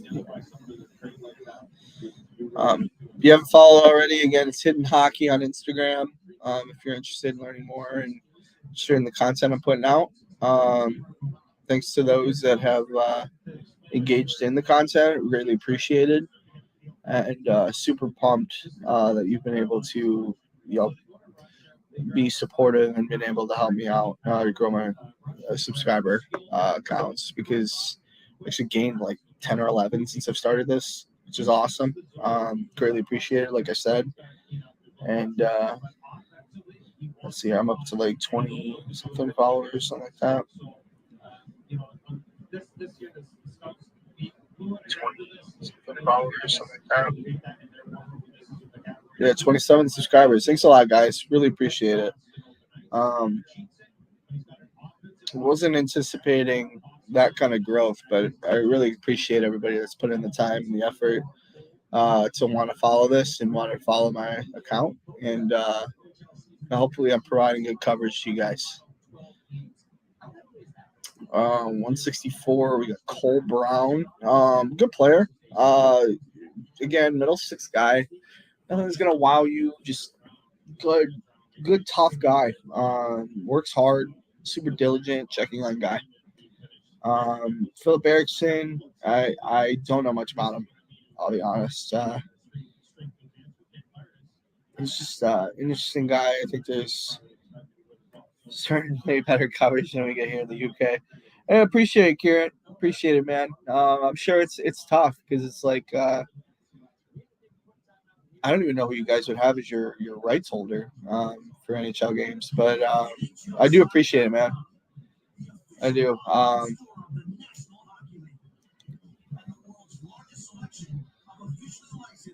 Let's see here. Let's pop out here. They just went to commercial, so a couple other guys got picked. 166, you got Carson Mooser. I've watched him play actually a couple times. A guy who gets really lost in his positioning quite a bit, but when he's stable, he's a good goalie. Just prone to having those habits happen, though. Going to go on and play some college hockey. There's a lot to like there, but I think there's a ton that he's got to work through. And, for him to go to Arizona, it's not probably a bad place for him to go. Milter Oscarman, or Oscarson, sorry. he does an okay job out there. I think he's got a lot of work still. Teammate of Leo Carlson's. Going to take some time. A lot of these guys are going to take some time. At this point, I would be stunned if I told you a guy who I didn't think was going to take some time. So. It's not dog food, it's food. When you run an outlaw business, you know your CRM can make or break your ability to grow. Let's see here. There's a lot of guys, man. I have a feeling some of these draft eligible guys, there's gonna be a lot of guys who are not gonna be picked, but that's okay because thoughts on Jaeger. I love Braden Jaeger's game, man. I really do. He's a really good north-south guy, tough as nails, and he's got great offense. I'm a big fan of his. I think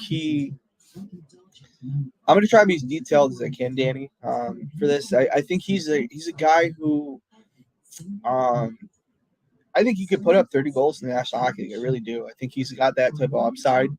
I think he works hard. He's coaches will love him as a player. I think there's just a ton to like with him, and he brings a lot to the table. I think he all around there isn't a weakness in his game, in my opinion. He's a guy who I honestly thought I had him ranked. Let me double check here. I think I had him ranked at like 6. Yeah, I had him ranked 6th in my mock, and I think he went. Where did he go? 13, something like that. Yeah, 14. Okay. Yeah, I was a big fan of him, man. Sorry, I would provide more, but that's the genesis of it. If you want, I got more stuff about him in live stream I did last night. Yeah, I watched his highlights a couple weeks ago. I love his shot. He's a great personality too. He does. He kind of reminds me of Kirby Doc, in terms of like his personality. Very similar, like hockey love guys, like really passionate about the sport. You're not going to get rehearsed answers from him. He's a good media guy. Should be fun to watch here. Whoa, ton of picks went here. 1 sec, peeps. 1 sec. We got like 4 or 5 picks just came out of nowhere. All right, so we got a few here. Visa Vet and Pa. A goalie who I was surprised not to see picked earlier. Interesting guy. I think he's a bigger goalie. He's about 6'4". Don't mind his game at all. Should be interesting to watch here. Rudy Guimond, sorry. Prep school goaltender, he lit it up with stats this year. I'm a big fan of his game. Super mobile goalie, great frame, and should be fun to watch. I think he's a hell of a goalie, and I'm excited to see him go and find where he's going to be. He's going to take a lot of time in college. I think he's going to be probably a 3 or 4 year guy. So he might not make the NHL for a few years, but I think there's a lot to like about him for sure. Matthew Majic, plays for the 67s. Okay player, very much a depth defenseman. Good skater though, really good north-south. I think his lateral movement could use some improvement. Doesn't really wow you when he's out there, but he's pretty safe as a defenseman. Aiden Celebrini.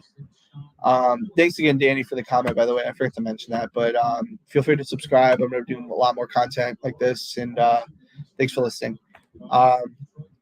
Aiden Celebrini, man, he's a good safe defenseman. But I'll tell you right now, his brother Macklin, the very early candidate right now for number 1 overall for next year's draft. Look out for that name, Macklin Celebrini. Plays for the Chicago Steel. He's going to play at Boston University next year. That is a kid to watch. He's an absolute stud. If he went in this year's draft, I think he probably would have been in like 5 or 6. But he's a unit. Really good hockey player. A lot of articles out on him. Chris Peters has done a great job in covering him, through his different stuff. So, sure, dude. You stream run the first for FA. I can, Danny. I mean, honestly, I'm more of a draft guy. I didn't really think about it for free agency, but I might, to be honest. I might. I got the time. I mean, only reason why I was able to do this today, and I'll probably do this from now on, is I took some time off of work, and I love the draft, so I focus on this stuff all the time, and I spent a whole year looking this stuff up. This is like my Super Bowl, so I I was definitely going to do a live stream for that. But you know what? I might actually stream for the first if you guys think there's enough interest there. I'll let you guys know. If not, I'll definitely put out, like, maybe not a stream necessarily, but I'll put out a video. And yeah, if you subscribe, I'll put something out for sure. I'll put out my reactions, what I think, different things like that. So yeah, that'd be great, man. Yeah, I appreciate the concept. I don't know if I will stream for the first, but I'll let you guys know. I'll probably put a comment up maybe tomorrow. I'll let you guys know for sure. And then let me get back to the draft here. Bounce back here. Ryan McPherson, really good player. Like this kid a lot. He's a guy who I thought would have been more in like the fourth round. Plays in the GOJHL, which is technically Junior B, guys. That is a Junior B league. They just moved into the OJHL, though, so they have moved into Junior A. Yeah, it's an interesting guy. You never really see Junior B guys get drafted, but good for him, man. He's got a twin brother as well. Ryan does, and Hunter, I think is his name. Connor McPherson. Sorry, Connor McPherson, and he probably will get drafted today too, or he should at least. Good player. I don't know much about this Sean Keohane. I'll be honest, I didn't get a chance to watch a lot of Dexter hockey. So my prep school knowledge isn't as strong as the other stuff, but I'm working on it. Cooper Foster. I had this kid really highly ranked. I actually had him outside of my best available. He's in that track. I think I had him at like 35, 36, somewhere in that range. Big fan of his game. Really good north-south. Gonna secretly put up a lot of production. I think he's gonna be really important for Ottawa next year. This is a great pick for Pittsburgh at 174. So Danny, you'll be happy about that. I like Cooper Foster as a sleeper for you guys quite a bit. He should probably be in the league, I would think, in a couple years. And then you just said, I got you. Yeah, NHL Draft has always been my weakness. I never about these players. That's okay. I just told you about Cooper, so keep Cooper in mind. He's a good player. Yeah, Cooper's a good player. And then we'll go into Austin Roos. There's Stacy Roos' nephew, I believe. Good player, man. Really solid, talented player. I had him again. He's just like Cooper Foster. I had him just outside of my best available. Cooper, I had him at 34. So I like his game a lot. Like the approach he has to the game. Overager guy who might be ready a little sooner than a lot of these other prospects that are coming around this range. We'll see what happens there. Yegorov, great name. Haven't watched him play. His stats are really impressive, though, so he might be a guy to watch. Zach Scholes, not in love with him. He was a National Development Program guy. Didn't really think a ton of him in terms of his overall game. I think there's a lot more to give for him as a player, but that's how you develop over time, right? You're going to develop into a better player, and he could develop into somebody really talented. 178, Dylan Rubrick. Dylan's a big guy, 6'7", massive human being. And he's got a brother in Ryan that's a really talented player as well. Ryan is likely going to be a high draft pick in 2026. Would argue right now he's probably in the first round range right now. I wouldn't call him top 5, but he's a good player. You go into Warren Clark. Warren Clark plays for the MJHL. I might have watched this kid. I have to think about if I've watched this kid or not. One sec. Sorry.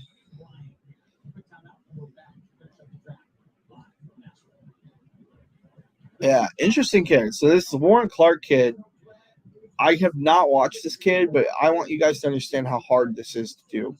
So this kid, going to Tampa Bay, awesome development spot for him first off. Warren Clark went from in 2021 he played junior B hockey. 2022 this past year played junior A hockey, but tier 2 junior A hockey, and then he's going to go from that jump to St. Cloud State. That is a massive jump in development. That's a risk that I don't know that I would take personally, but they're Tampa Bay. They can do what they need to. If they see a good player, they're going to go and take them anyway. Zeb Forshfall, okay player. I think there's a lot more to give with him. Could be really talented. It's just a matter of finding that next step for him and that next approach to his game. I don't necessarily disagree with the pick there because it's hard to disagree with anything at this point. Callum Parker at 181. Okay player, nothing too crazy. He just goes about his business and he's, very subtle player. He doesn't really wow you, but he's not a bad player. You never see him do things wrong. Just an okay guy. Ryan Conmey.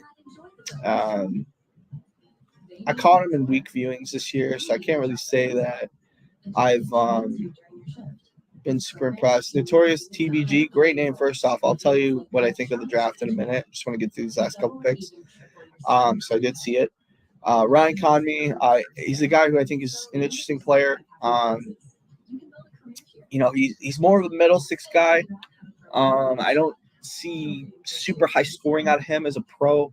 I think he's just a really smart player that's going to just do a good job at keeping you, in a good, straight, narrow way. Same with Ty Henricks. They're similar players. So now I'm going to get to the questions here. The draft. Thoughts on the Blackhawks draft so far? Let's do it right now. Let me just refresh real quick, just see if I'm caught up. Okay, I got a couple more I'll do after this, but let me just swing back to the Blackhawks real quick. If you guys don't find this annoying. So you can look at their draft right now. I will tell you this. Obviously, I think Connor Bedard, you're going to obviously know, is going to be a stud. Oliver Moore is a perfect foil for Connor. I think he's going to be a stud. I give Oliver 2 years, and he'll be in the lineup for sure. Adam Guyon, love him as a goalie. I think he's one of the better goalies that were available this year. Did a great job in drafting him. Kanserov, he's a sneaky guy. I like him as a sleeper. I think he's a good player. Same with Mishiak. Nick Lardis was a tremendous swing. I like what they've done with getting him. He's going to be a guy who's going to make the NHL probably sooner rather than later, honestly, in terms of the guys that are in these picks. Yuri Felkman, I like the swing there. Honestly, I really like their draft. Outside of a couple picks, I think they did a great job, and it pains me to say it. I'm a Detroit fan. It pains me to say it, but I think they did a great job. I'm willing to take the bias away. I think they did a really good job in finding good guys. They're going to find themselves in a good pattern, and I'd be excited as a Blackhawks fan, honestly. So thanks for the question, Notorious TBG. I hope you don't decide to unsubscribe or not subscribe at all because of me being a Wings fan, but I appreciate you commenting, and hopefully you do subscribe anyway because I'll let the bias go away if that's the case. And let me just bounce back here. A few more picks were made there, but thanks for the question, TBG. I'm going to go into – let me bounce back here. Nathaniel Day, backup goaltender for the Flint Firebirds this year for Edmonton. Obviously, Ken Holland had his scouts. And thanks, Notorious. Appreciate it. I'll get to your Guyon thing in a minute, too. But I was going to say, Nathaniel Day he's a really good fluid goalie. I like his game. I like his approach to everything. He has his moments where he gets lost a little bit in terms of his concentration. Would like him to take a little more, I don't want to say like gusto as a goalie because you want your goalie to be calm, but the decisions he makes sometimes are a little questionable. That's why his goals against a little higher, but he makes saves when he needs to. Karpovich, I know a little bit more of. I don't know as much about Chadwick, so sorry, Toronto fans. Karpovich, he's a pretty good goal. Honestly, for this late of a pick for him, I was I'm pretty surprised. Didn't think he would be available, but he's a good player. Don't mind his game at all. Jeremy Hansel, same thing. Another late round guy. There's a lot of guys who I know are going to not get drafted where I thought they should be. You can see him in my best available. Like I said, do not take the numbers as verbatim. It's not like where I thought they were going to get picked or anything like that. So yeah, just keep that in mind. So I'm going to get back to you, Notorious, now. I like Guyon as a goalie project with high upside, but literally no one had him as the number one goalie on their boards.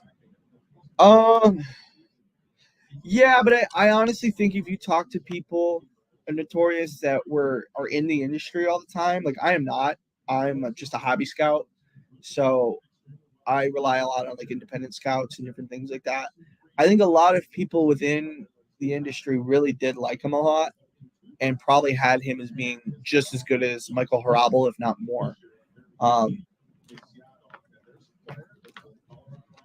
Because I know he had a big combine, and I know a lot of people really did like him. So I think it might have been a little early for Guyon, honestly. Yeah, I agree. I think Crystal would have been nice at 35. I had Crystal. I thought Crystal was going to be somewhere in the 10 to 15 range. So that shocked me when I saw he was out of the first round. He was my best available coming into the day today. And yeah, so it was shocking. But honestly, I think you should be very happy with Chicago's draft. I think it was a great draft. Thanks again for the comments, by the way. Thanks for the sub as well.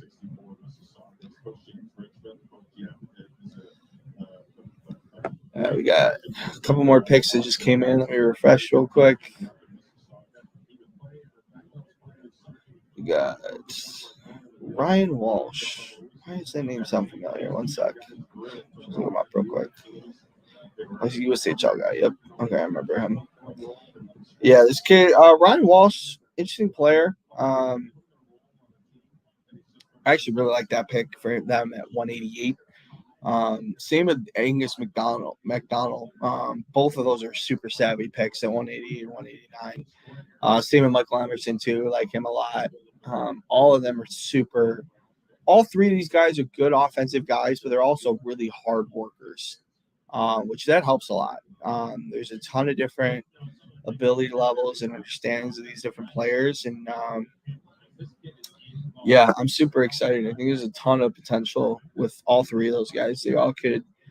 They're worth having a 6th round swings like that. Yeah, I've heard that professional scouts put a huge emphasis on World Junior, showing how he almost spoiled Bedard's goal. Yeah, I mean that was a big part of it. I think Notorious. I also think that he was kind of hidden in the NAHL. Honestly, people forget that like Connor Hellebuck came from the NAHL. He was drafted out of the NAHL. There's plenty of goalies that come out of those leagues and do really well. So it's a good pedigree. I think they took a good chance at him. I think it was a little early, probably, for sure it was. But I think you can't complain about where he is, and I think you guys will be really happy with him as goaltending prospect for sure. I think there's a few more that picks. Thomas Uronen, finally. My best available just taken off the board finally. That was taken by Vegas. 192. I had him, honestly. I thought he was going to be a 2nd round grade. Color me shocked that he wasn't.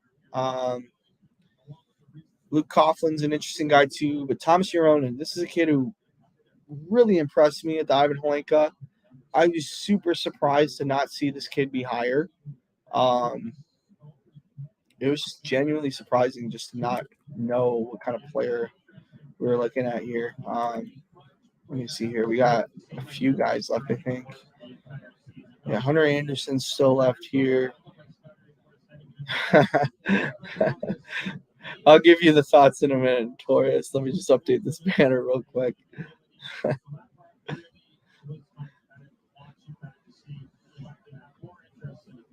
Let's see, your Ronan's gone. The rest of these guys are still on. Okay. I was feeling some of these guys who I still have in best available are not going to be picked, but we'll see. So yeah, let me get into the Detroit draft a little bit. Once I've gotten past Huronen, already talked about him. Jack Harvey just went at 193 for Tampa Bay. That's a solid pick too. A lot of late swings. I love when there's the 7th round swings that come out here. And these guys that are like, oh shoot, these guys are still on the board. And a lot of them I don't think realize that they're still on the board. I feel like a lot of scouts, they get so hung up and then they kind of look around and they're like, hey, does anybody else have anybody? And it happens every single year that there's a guy that comes out and you're like, holy crap, okay, I didn't realize he was still available. And you see a ton of these 7th round guys that just get taken. And you're like, how the hell did they wait to take them until the 7th round? You know, they should have been taken far earlier, but they're not. So then let me get into, I'll get into Stevie's picks now.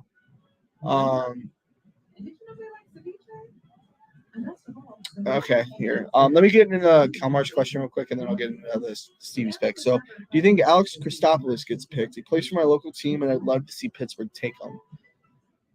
It's possible. It's possible, Kalmar. I don't know.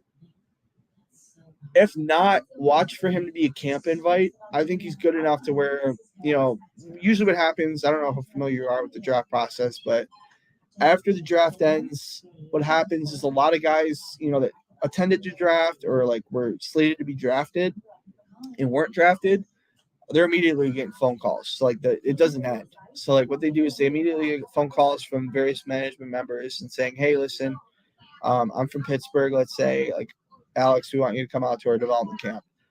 I think there's a strong possibility he'll be at a development camp somewhere, whether or not it's Pittsburgh or somewhere else.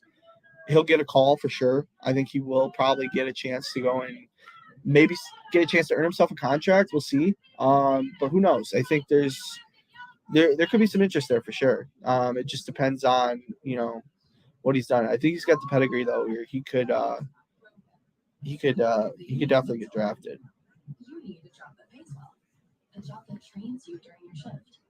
Hopefully that's a good answer for you. I know he's I forgot he was an overager too.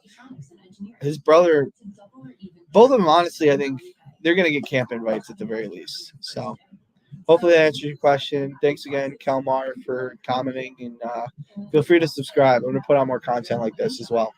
So Notorious TBG, I'm going to get to your thing now.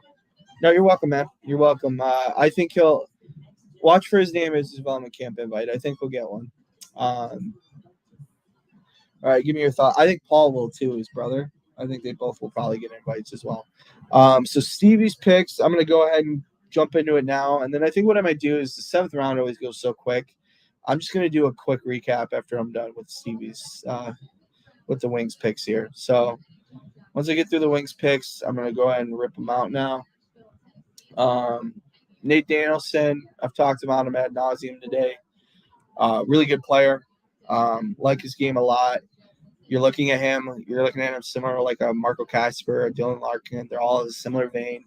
High offensive guys, good defensively. They're good 200-foot games. They're high character guys. That's what Detroit wants. And they're going to have 3 centermen now that all do that. So that's going to be a huge lift for them. I think they're going to love that. They're deep down the middle. Even if one of them doesn't work out as a center, they can move one of them to wing. I'm very happy with the pick. I had him at 12. He went 9, though. Axel Sandin Palika, I'm okay with him as a player. I don't love his game, if I'm being honest. I think there's still some work to be done on the skating side of things. But he's a good player. I think there's a lot of potential with him. He's worth taking at 17 for sure. Trey Augustine, love the pick here. I think Michigan kid knows what he wants. Actually made the weird decision to originally go to University of Michigan, and then transfer to Michigan State, which is basically like sacrilege in these parts. But it was, an impressive move nonetheless. Started for the World Juniors for the U.S. this year. He probably will again next year. Should be exciting to see that and see him go forward. I think he's a good player. I like Andrew Gibson a lot as well. Underrated guy, super savvy. Super smart player as well. Brady Cleveland, don't love the pick. Actually dislike the pick a lot. I think it was a way off the board pick. I don't even think the kid's going to make the league. Noah Dower Nielsen. We have his brother. They drafted his brother in 2021. he's the kid who I think would have probably put him at 47, honestly. I think he's more of that pick. Like him a lot there. Larry Keenan, okay player. Don't mind him. I think it's a little early for where they picked him, but that's okay. Kevin Bicker, don't mind that pick either. Phelan didn't like the pick at all. Bicker, you're taking a risk on somebody who plays in a nondescript league. And I think he's a good player, so that's not too bad. Rudy Guimond, I really like this pick. I think he's a great goaltender. Taking the chance of both those guys, I think they're really solid now in the goaltending position. And I think there's a lot to like in terms of both guys. I think they're both going to play college hockey. They're both going to do really well. It should be fun to watch. I think there's a ton of different things to like there. And I think Rudy Guimond is going to be a guy who he's a subtle guy, but you're going to wait 4 or 5 years and you're going to be like, crap, we forgot we drafted him. But we like him a lot because he's going to be a good player. Steve just commented, MSU is going to be a very fun watch in the coming years. They are indeed. MSU is going to be a wagon. And Trey Augustine is going to lead that wagon. So that should be fun. And I think, they got him. They got Isaac Howard now is going to Michigan State. For those who don't know, it's Tampa Bay first rounder from 2020 or 2022, sorry. And it should be fun to watch. I'm super excited. I think there's a lot of potential there. And Big Ten as a whole is doing really well in terms of getting guys and getting them to be really suitable players. Let me bounce back to the 7th round here now because there's like 10 picks since I last looked.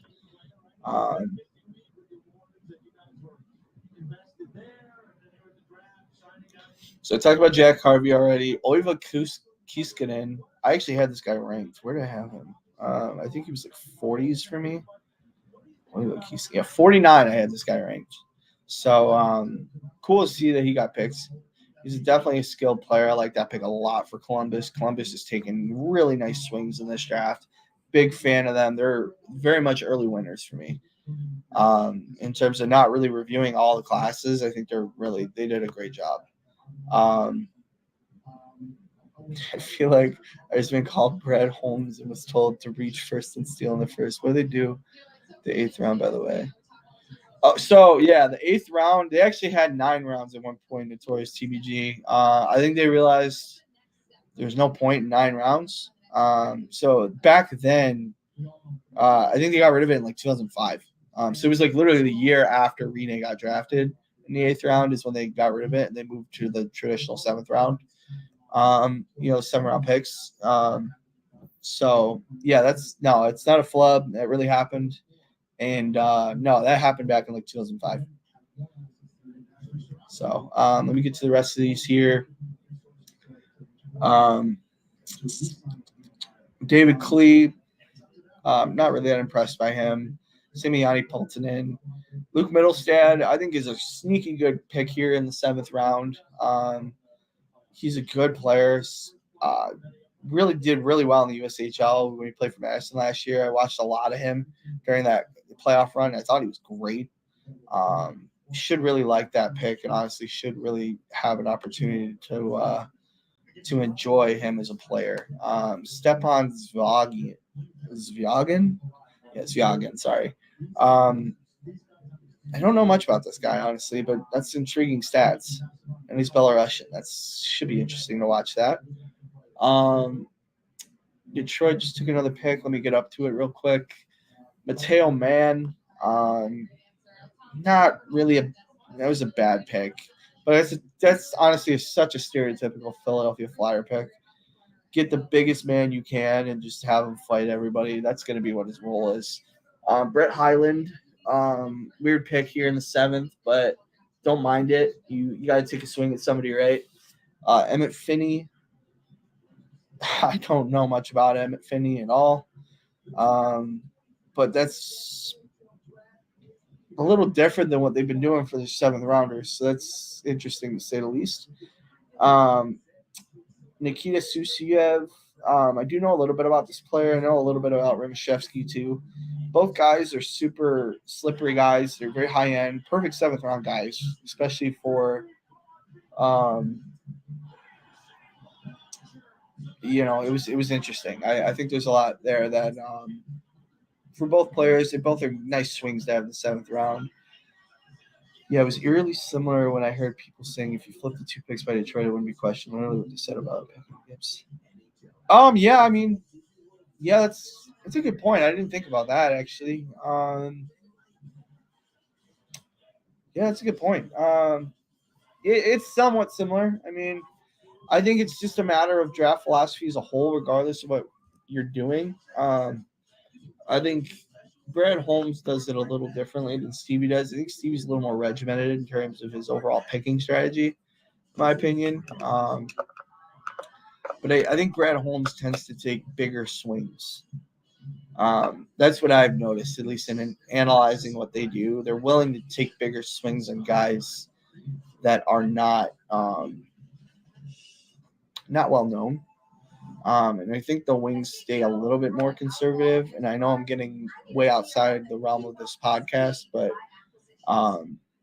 it's something I noticed. There's similarities in the drafting strategy for sure. All right, so the Wings are done. Let's see who else is going to get picked.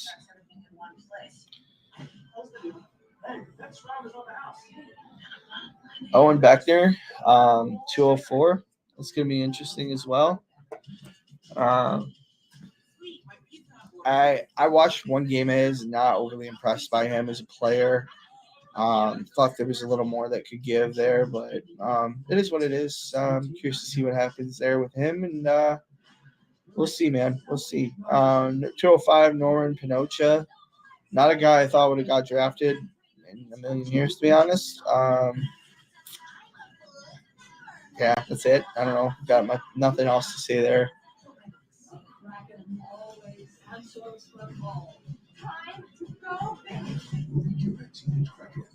I'm not evil. I'm just pretty. I'm misunderstood. In Peter's Friday, rated PG. They need a coach. You need a job that pays well, where you can pick your schedule. Programs to move you into higher paying roles like management, IT, and get healthcare on the first day for you and your little slugger.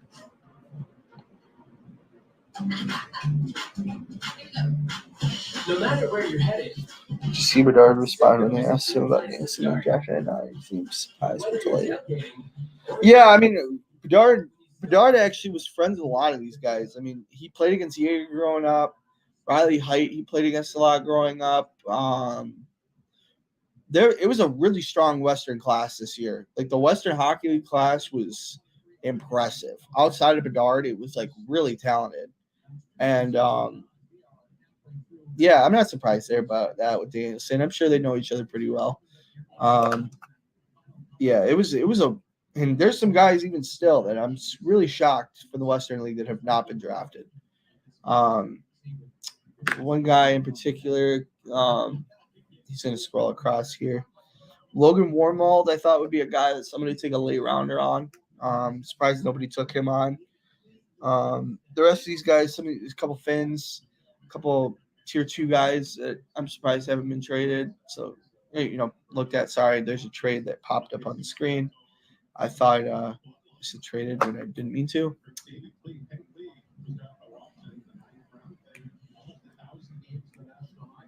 Okay, you said trade alert, but we don't have a trade. That's weird.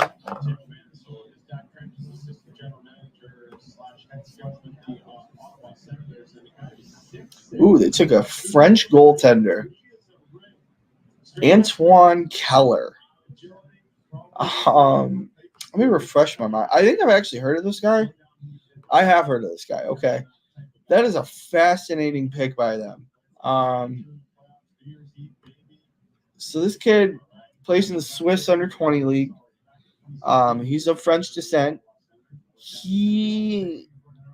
That's interesting. That's an interesting pick there. He was a starter for the French in the 1A under-20s. In terms of his game, I mean, I don't know a ton about his game. I didn't get a chance to watch him this year. That's a nice swing by Washington there. I like when these guys get non-traditional and they go for these countries that don't normally produce hockey players. That's a fun swing. That's a really fun swing, actually. It's smart, too. Vladimir Nikitin, another goalie. This kid's Kazakhstani goalie. Another swing like that. He's going to go and play in the BCHL next year. I didn't know that. Interesting. Okay.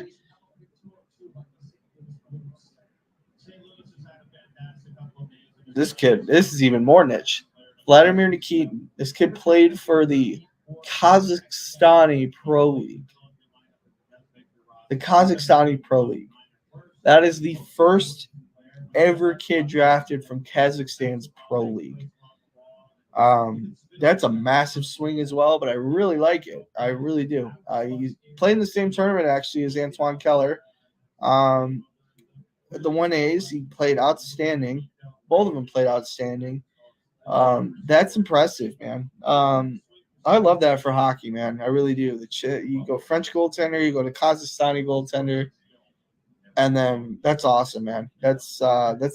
Speaks a lot to the growth of the game, and that's going to be a really fun thing to broach when I review the draft for sure.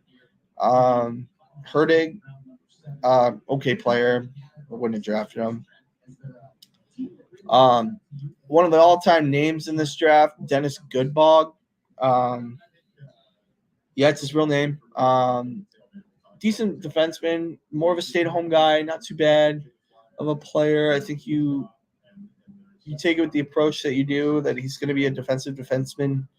Not a bad pick here at 7. I think he's a guy who, it'd be cool if he made the league. I don't know if he will, but it'd be cool if he did.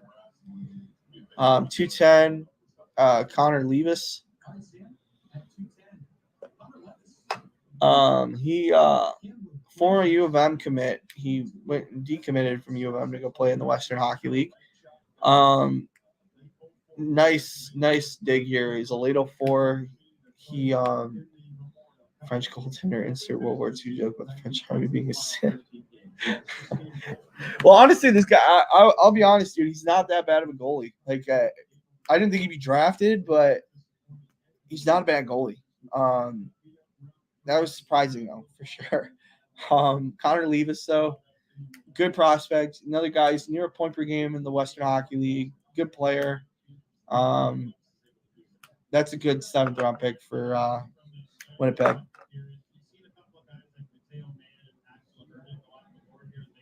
These are the picks of the analyst community absolutely the best one to make the table because they fit in the category of defensive, and they really don't enjoy that. But the reality is, when you another Flint Firebird, Ethan Hay, gets selected at 211 by Tampa Bay. Good pick there. Like Ethan Hay a lot. He brings a lot to the table. Doesn't wow you, but he's very solid in terms of his game. He just doesn't give you anything. He's just a good player. Just a good player. Yeah, really excited about Ethan Hay here. This is a guy who plays for Flint. Was talking to Ted last week about him, the head coach. Now, not the general manager, but was up until this year. This is a straight line player. He's got a ton of speed. He's hugely responsible. Well, if you guys are leaving, I see a few people are leaving. If you are, please subscribe. I'll be putting out more content as we're going along here. Keep engaged here. I mean, I think there's a ton of really good stuff. Excited to kind of go over this draft, and I don't know if I'm going to stay too much longer. I might do another 45 minutes or so and call it good. I'll at least stay until the end of the draft, but I don't think I'm going to go a ton past because it is quite exhausting to do this for hours on end. Zachariah Wisdom is another player that is, if you know Zayd Wisdom, that's his brother. Interesting guy. I think, him to go to Seattle is a fascinating pick. Brings a lot of energy, a lot of fire, and I'm excited to see what he does. Thanks, man. I appreciate it. I'll come through with something. I don't know what yet. But you guys will get the alerts. You guys will know. And appreciate you guys for all the content and stuff. But yeah, please feel free to subscribe. Let me know your thoughts and everything. I do appreciate everybody and their feedback and your confidence in me and allowing me to be your draft guide. And Jimmy Clark is another guy, USHL guy. He's nothing overly impressive, but he's a good player. I think he's super solid. Zachariah Wisdom and him, like statistically, you see they're pretty similar. I think they're both guys that have similar upside. Both of them have the opportunity to be real good pros. It's just finding that opportunity for them and getting them in the right frame of mind. So don't mind those swings at all. I think we got like 10 picks left, 12 picks left, something like that. But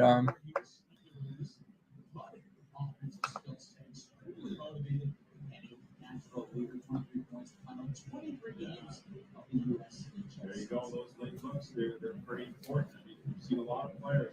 I mean, I take all of Team Street. You think about their end of the year at the under 18s. You saw 6 go in the first round, largely because they really performed well at that under 18. Now, you're not going to just put it all in one tournament, obviously, but that recency bias is a nice thing to have if you're a player. It's something you have to be a little bit wary of if you're a scout.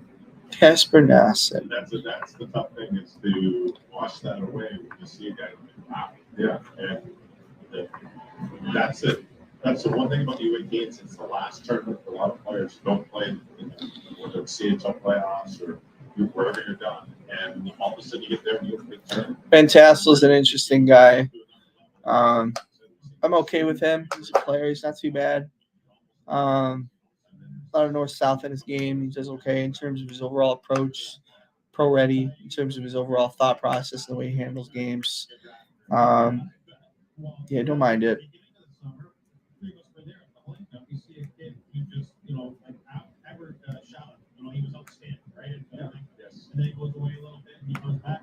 So you're going to have a scout who's going to reference that great tournament in August. And if I argue with him while he didn't end the season very well, he's going to counter that by saying, well, your guy you're arguing with me just had a great under 18. So what's the difference? So it's a marathon. You have to take their entire body of work. But you're absolutely right. The lasting impression is the last. Like that last tournament. Tough part for Shallow was that he played against men all year. Didn't play like that. He didn't get the minutes that he needed to play. And all of a sudden, you got the tournament, and he wasn't in game shape. And now all of a sudden, you're not in game shape because you're not playing the regular minutes. And if you're used to playing 10 to 12 minutes, now all of a sudden, you put in 18 minutes, 20 minutes, and you expect it to be more responsible. It actually can hurt you, because I have a huge man. I was surprised they didn't go off. I think that might be the knock against that. Because there's hope, because he didn't just play with men all year. He played with juniors. He played 20 minutes a game. Yeah, and that's interesting. There's some other guys like Sandy Falk that played 114 games. Can you imagine? 114. When do you practice? My goodness. And that's the thing with the Europeans, guys. They play on 3-4 different teams. For the SHL, or the J20, the J18, they play the national team event. 114 games, that's a standing count. That's more than a standing count. That's more. Casper Nassen going to route to 214. Nicholas Van Tassel to the Ottawa Senators. You pick after that. And Matt Capone out of Merrimack College and on the East, the Edmonton Oilers at 216. Capone passed over in the NHL Draft for 2021 and 2022. So congrats to Capone on finally getting selected here by the Edmonton Oilers. Those goals on Merrimack was passing 14. A responsible player that is very unselfish, versatile, has good motor, finishes his hits, and he's a strong skater. So we're about to wrap up round number 7 here, but they just made an announcement inside the building. Did you hear that? Yeah. You guys were just analyzing the picks. They're analyzing the weather outside, severe weather. So we may be going around 10, 11, 12 here this year. I don't know. Oh, they did give us a bottle of bourbon, didn't they? I had one. Yeah. And I'll tell you what, Nashville knows how to hit the media's heart. I just put it on the chat. Yeah. There we go. There we go. Another guy, Emilio Venti. Just waiting for that. Pittsburgh, another nice pick there by Pittsburgh. Had him at 30. Color me shocked that he wasn't picked. In 2024 to the New Jersey Devils and their current general manager, Tom Fitzgerald, who was the first ever captain in the history of the Nashville Predators for pick number 218. That means that Nashville is on the clock. That is really cool. What a gesture right there. I love that. That's a career coming full circle. Yeah, Wow, that's really cool. So for those that just missed it, if you're still on, Tom Fitzgerald just traded his 7th pick for this year to Nashville to get their 7th round pick for next year. So that way David Poyle could get one last pick in the draft. That's really cool. That is very cool. That's classy too. That's really, really kind of cool. First time I've ever seen that in the draft. That's actually really nice. And credit to David and credit to his work ethic through the years. And that's awesome, man. That's really cool.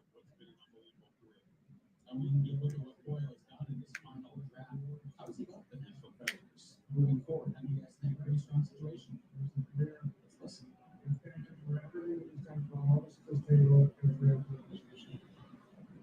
Thanks, Fitzy, for the pick here in the 7th round.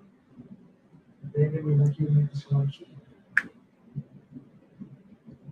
Thank you, Jeff. Thank you, Bill Daly, National Hockey. Thank you for the game of hockey for such a wonderful life that we never want to change anything. So, for my last pick of all time, this is the player, Aiden Fink from Brooks. There you go. Another draft. Another guy ahead high. Aiden Fink.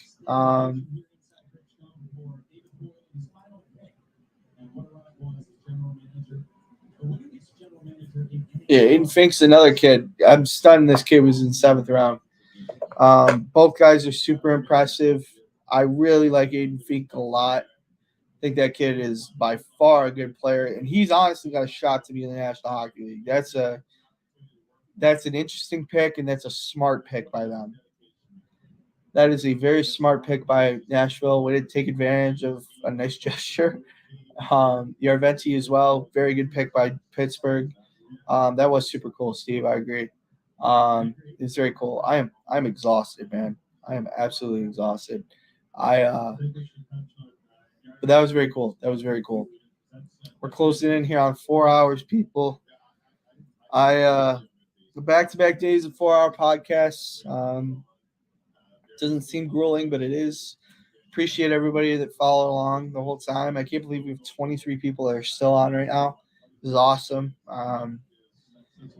Steve knows because I'm personal friends with Steve. He knows how hard and how much I talk about this shit. I bore the hell out of him all the time. And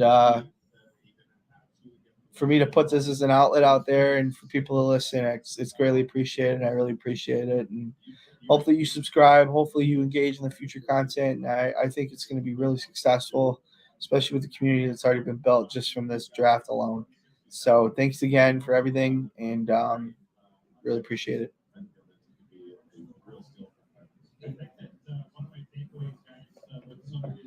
Some of our viewers, kids that are watching out there, guys like Gavin Ridley, Emily Everett, smaller guys in stature, Reader couldn't have said it any better. You have to find a way to get under checks, go to traffic, be aggressive, be hard to play games. Don't just be a perimeter guy. Go to those hard areas. Give us a reason to like. So we got here a few more picks. Maros Yadlika and Christian Kostanatsky. Kostanatsky is a big human being that does a whole lot of nothing, and he will never make the league. Maros Yadlika is a double overager who I'm surprised they didn't just sign instead. Interesting though. We'll see what happens there, but that was super cool. So caught out now. We got about 6 picks left, it looks like. Because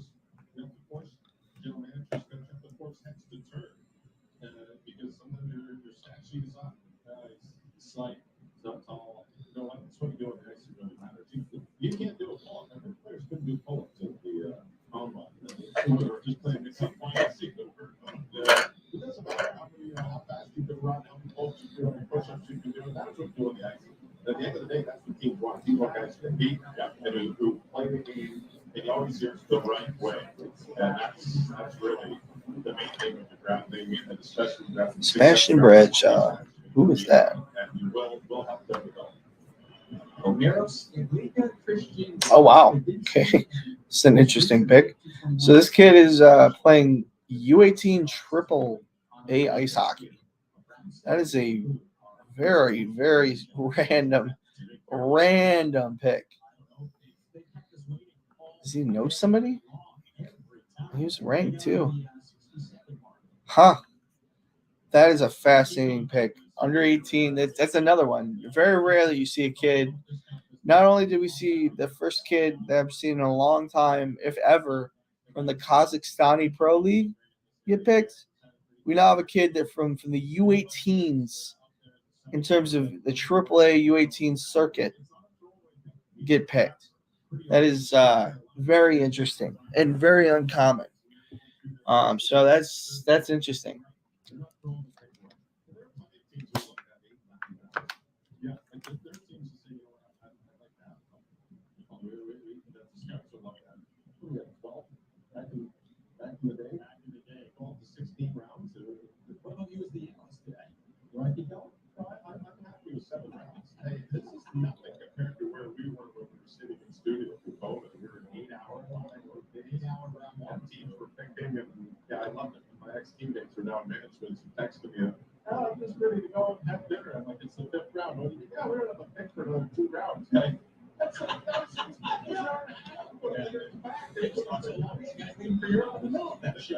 Not really sure what Carolina's waiting on, but it's partly the science because the more I know, that they're going to expect me to do it the next time, right? Machine stuff in this week. Yeah. Oh, fax machine is. What is that? Let's fax things down to Mike Kelly. He's back at the draft board. He's still down there, Mike. So hanging out up here. Thanks, fellas. As we know, Carolina, as you mentioned, likes to take their full time. So for one player, the Knicks hasn't gone yet, who I had, was kind of a mid-round guy, and that's Thomas DeLuca. He's an undersized center. Played in Spokane with the Chiefs this past season. A Swiss guy. Look, when we're talking about these types of players, you're taking a swing and you're hoping maybe something can develop in that sense. But he's a guy that can make people miss. And again, he's not 6+ feet, but he battles. He's competitive. He's feisty. You look at his trend line, it dipped a little bit towards the end of the season. Maybe that's why there's some hesitation in drafting the player at this point. But we're talking about pick number 222, 23, 24 right now. If it were me, I'd roll the dice. I'd take a look at this guy. All right, well, I'm taking a look at you on camera here, and what happened to your co-host? Where'd they go? DJ Jackie. They just get out.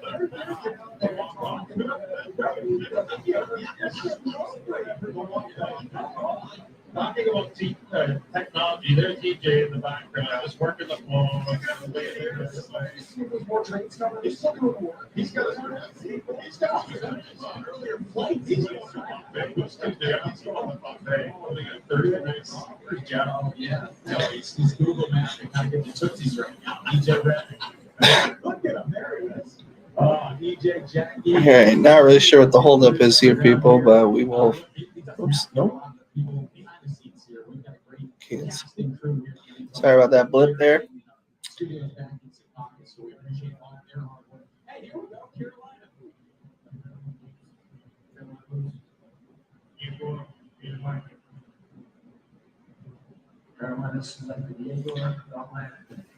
All right, so it took some time.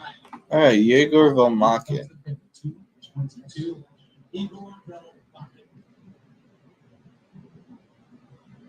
Next up, Pittsburgh at 220. I don't know if we're going to see the clock go to zeros here.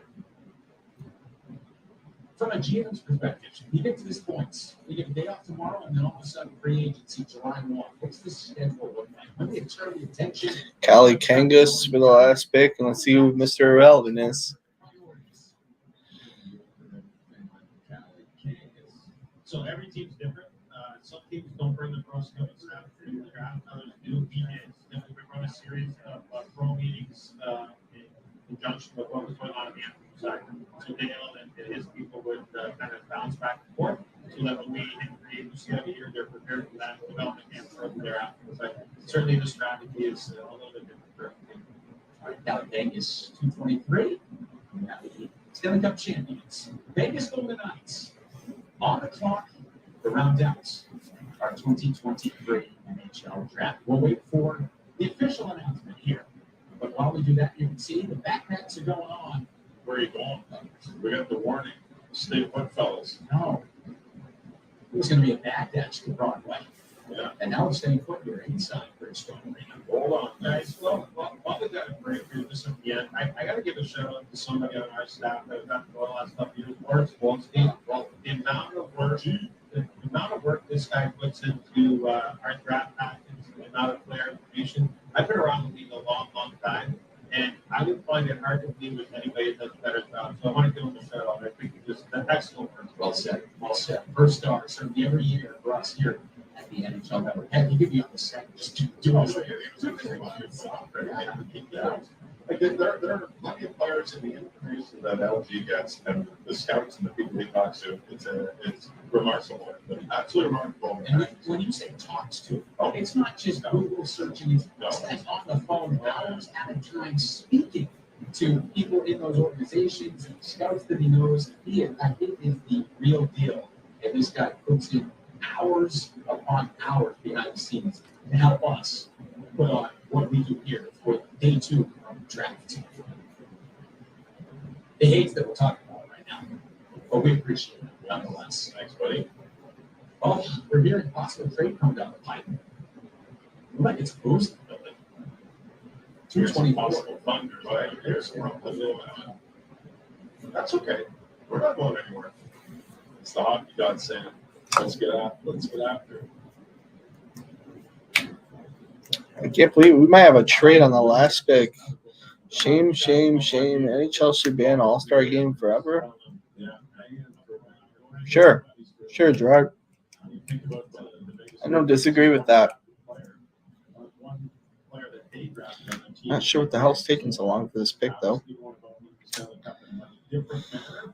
But obviously still very successful. Wasn't it recently that we had a final pick of day 2 and the team called a timeout? Didn't that happen? Hold on, that was us. But in Florida, 2016. Oh, yeah. Oh, we're getting trade. Let's listen. Thanks for bringing it up. Sorry, Jason. The Vegas Golden Knights have traded the final pick in the 2023 NHL Draft to the Columbus Blue Jackets. This is pick number 224 to Columbus for a 7th round pick in 2024, which means Columbus will now have the final selection in the 2023 NHL Draft. All right, so Vegas Golden Knights trading away the last pick, 224, to Columbus, which means for a 7th round pick coming up in 2024. So Columbus is now on 1.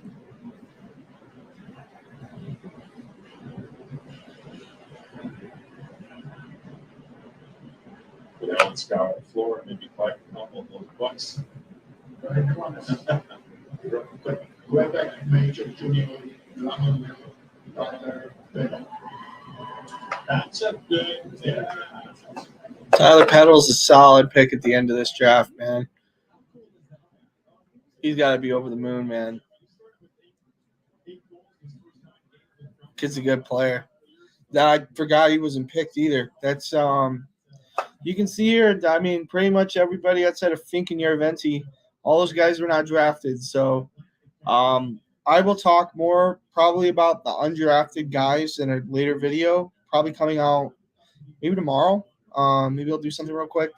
Again, for those that stuck around for the 4 hours yesterday and another 4 hours today, if you stuck around at all for any length of time more than 10 minutes, you're appreciated more than you know.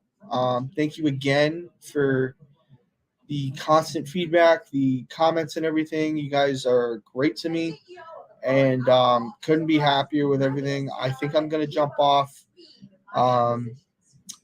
I will do a future video with the guys that were undrafted as well as the guys to watch out for that were undrafted and who's going to camps. Thanks again for everything. Appreciate y'all. Thanks and bye.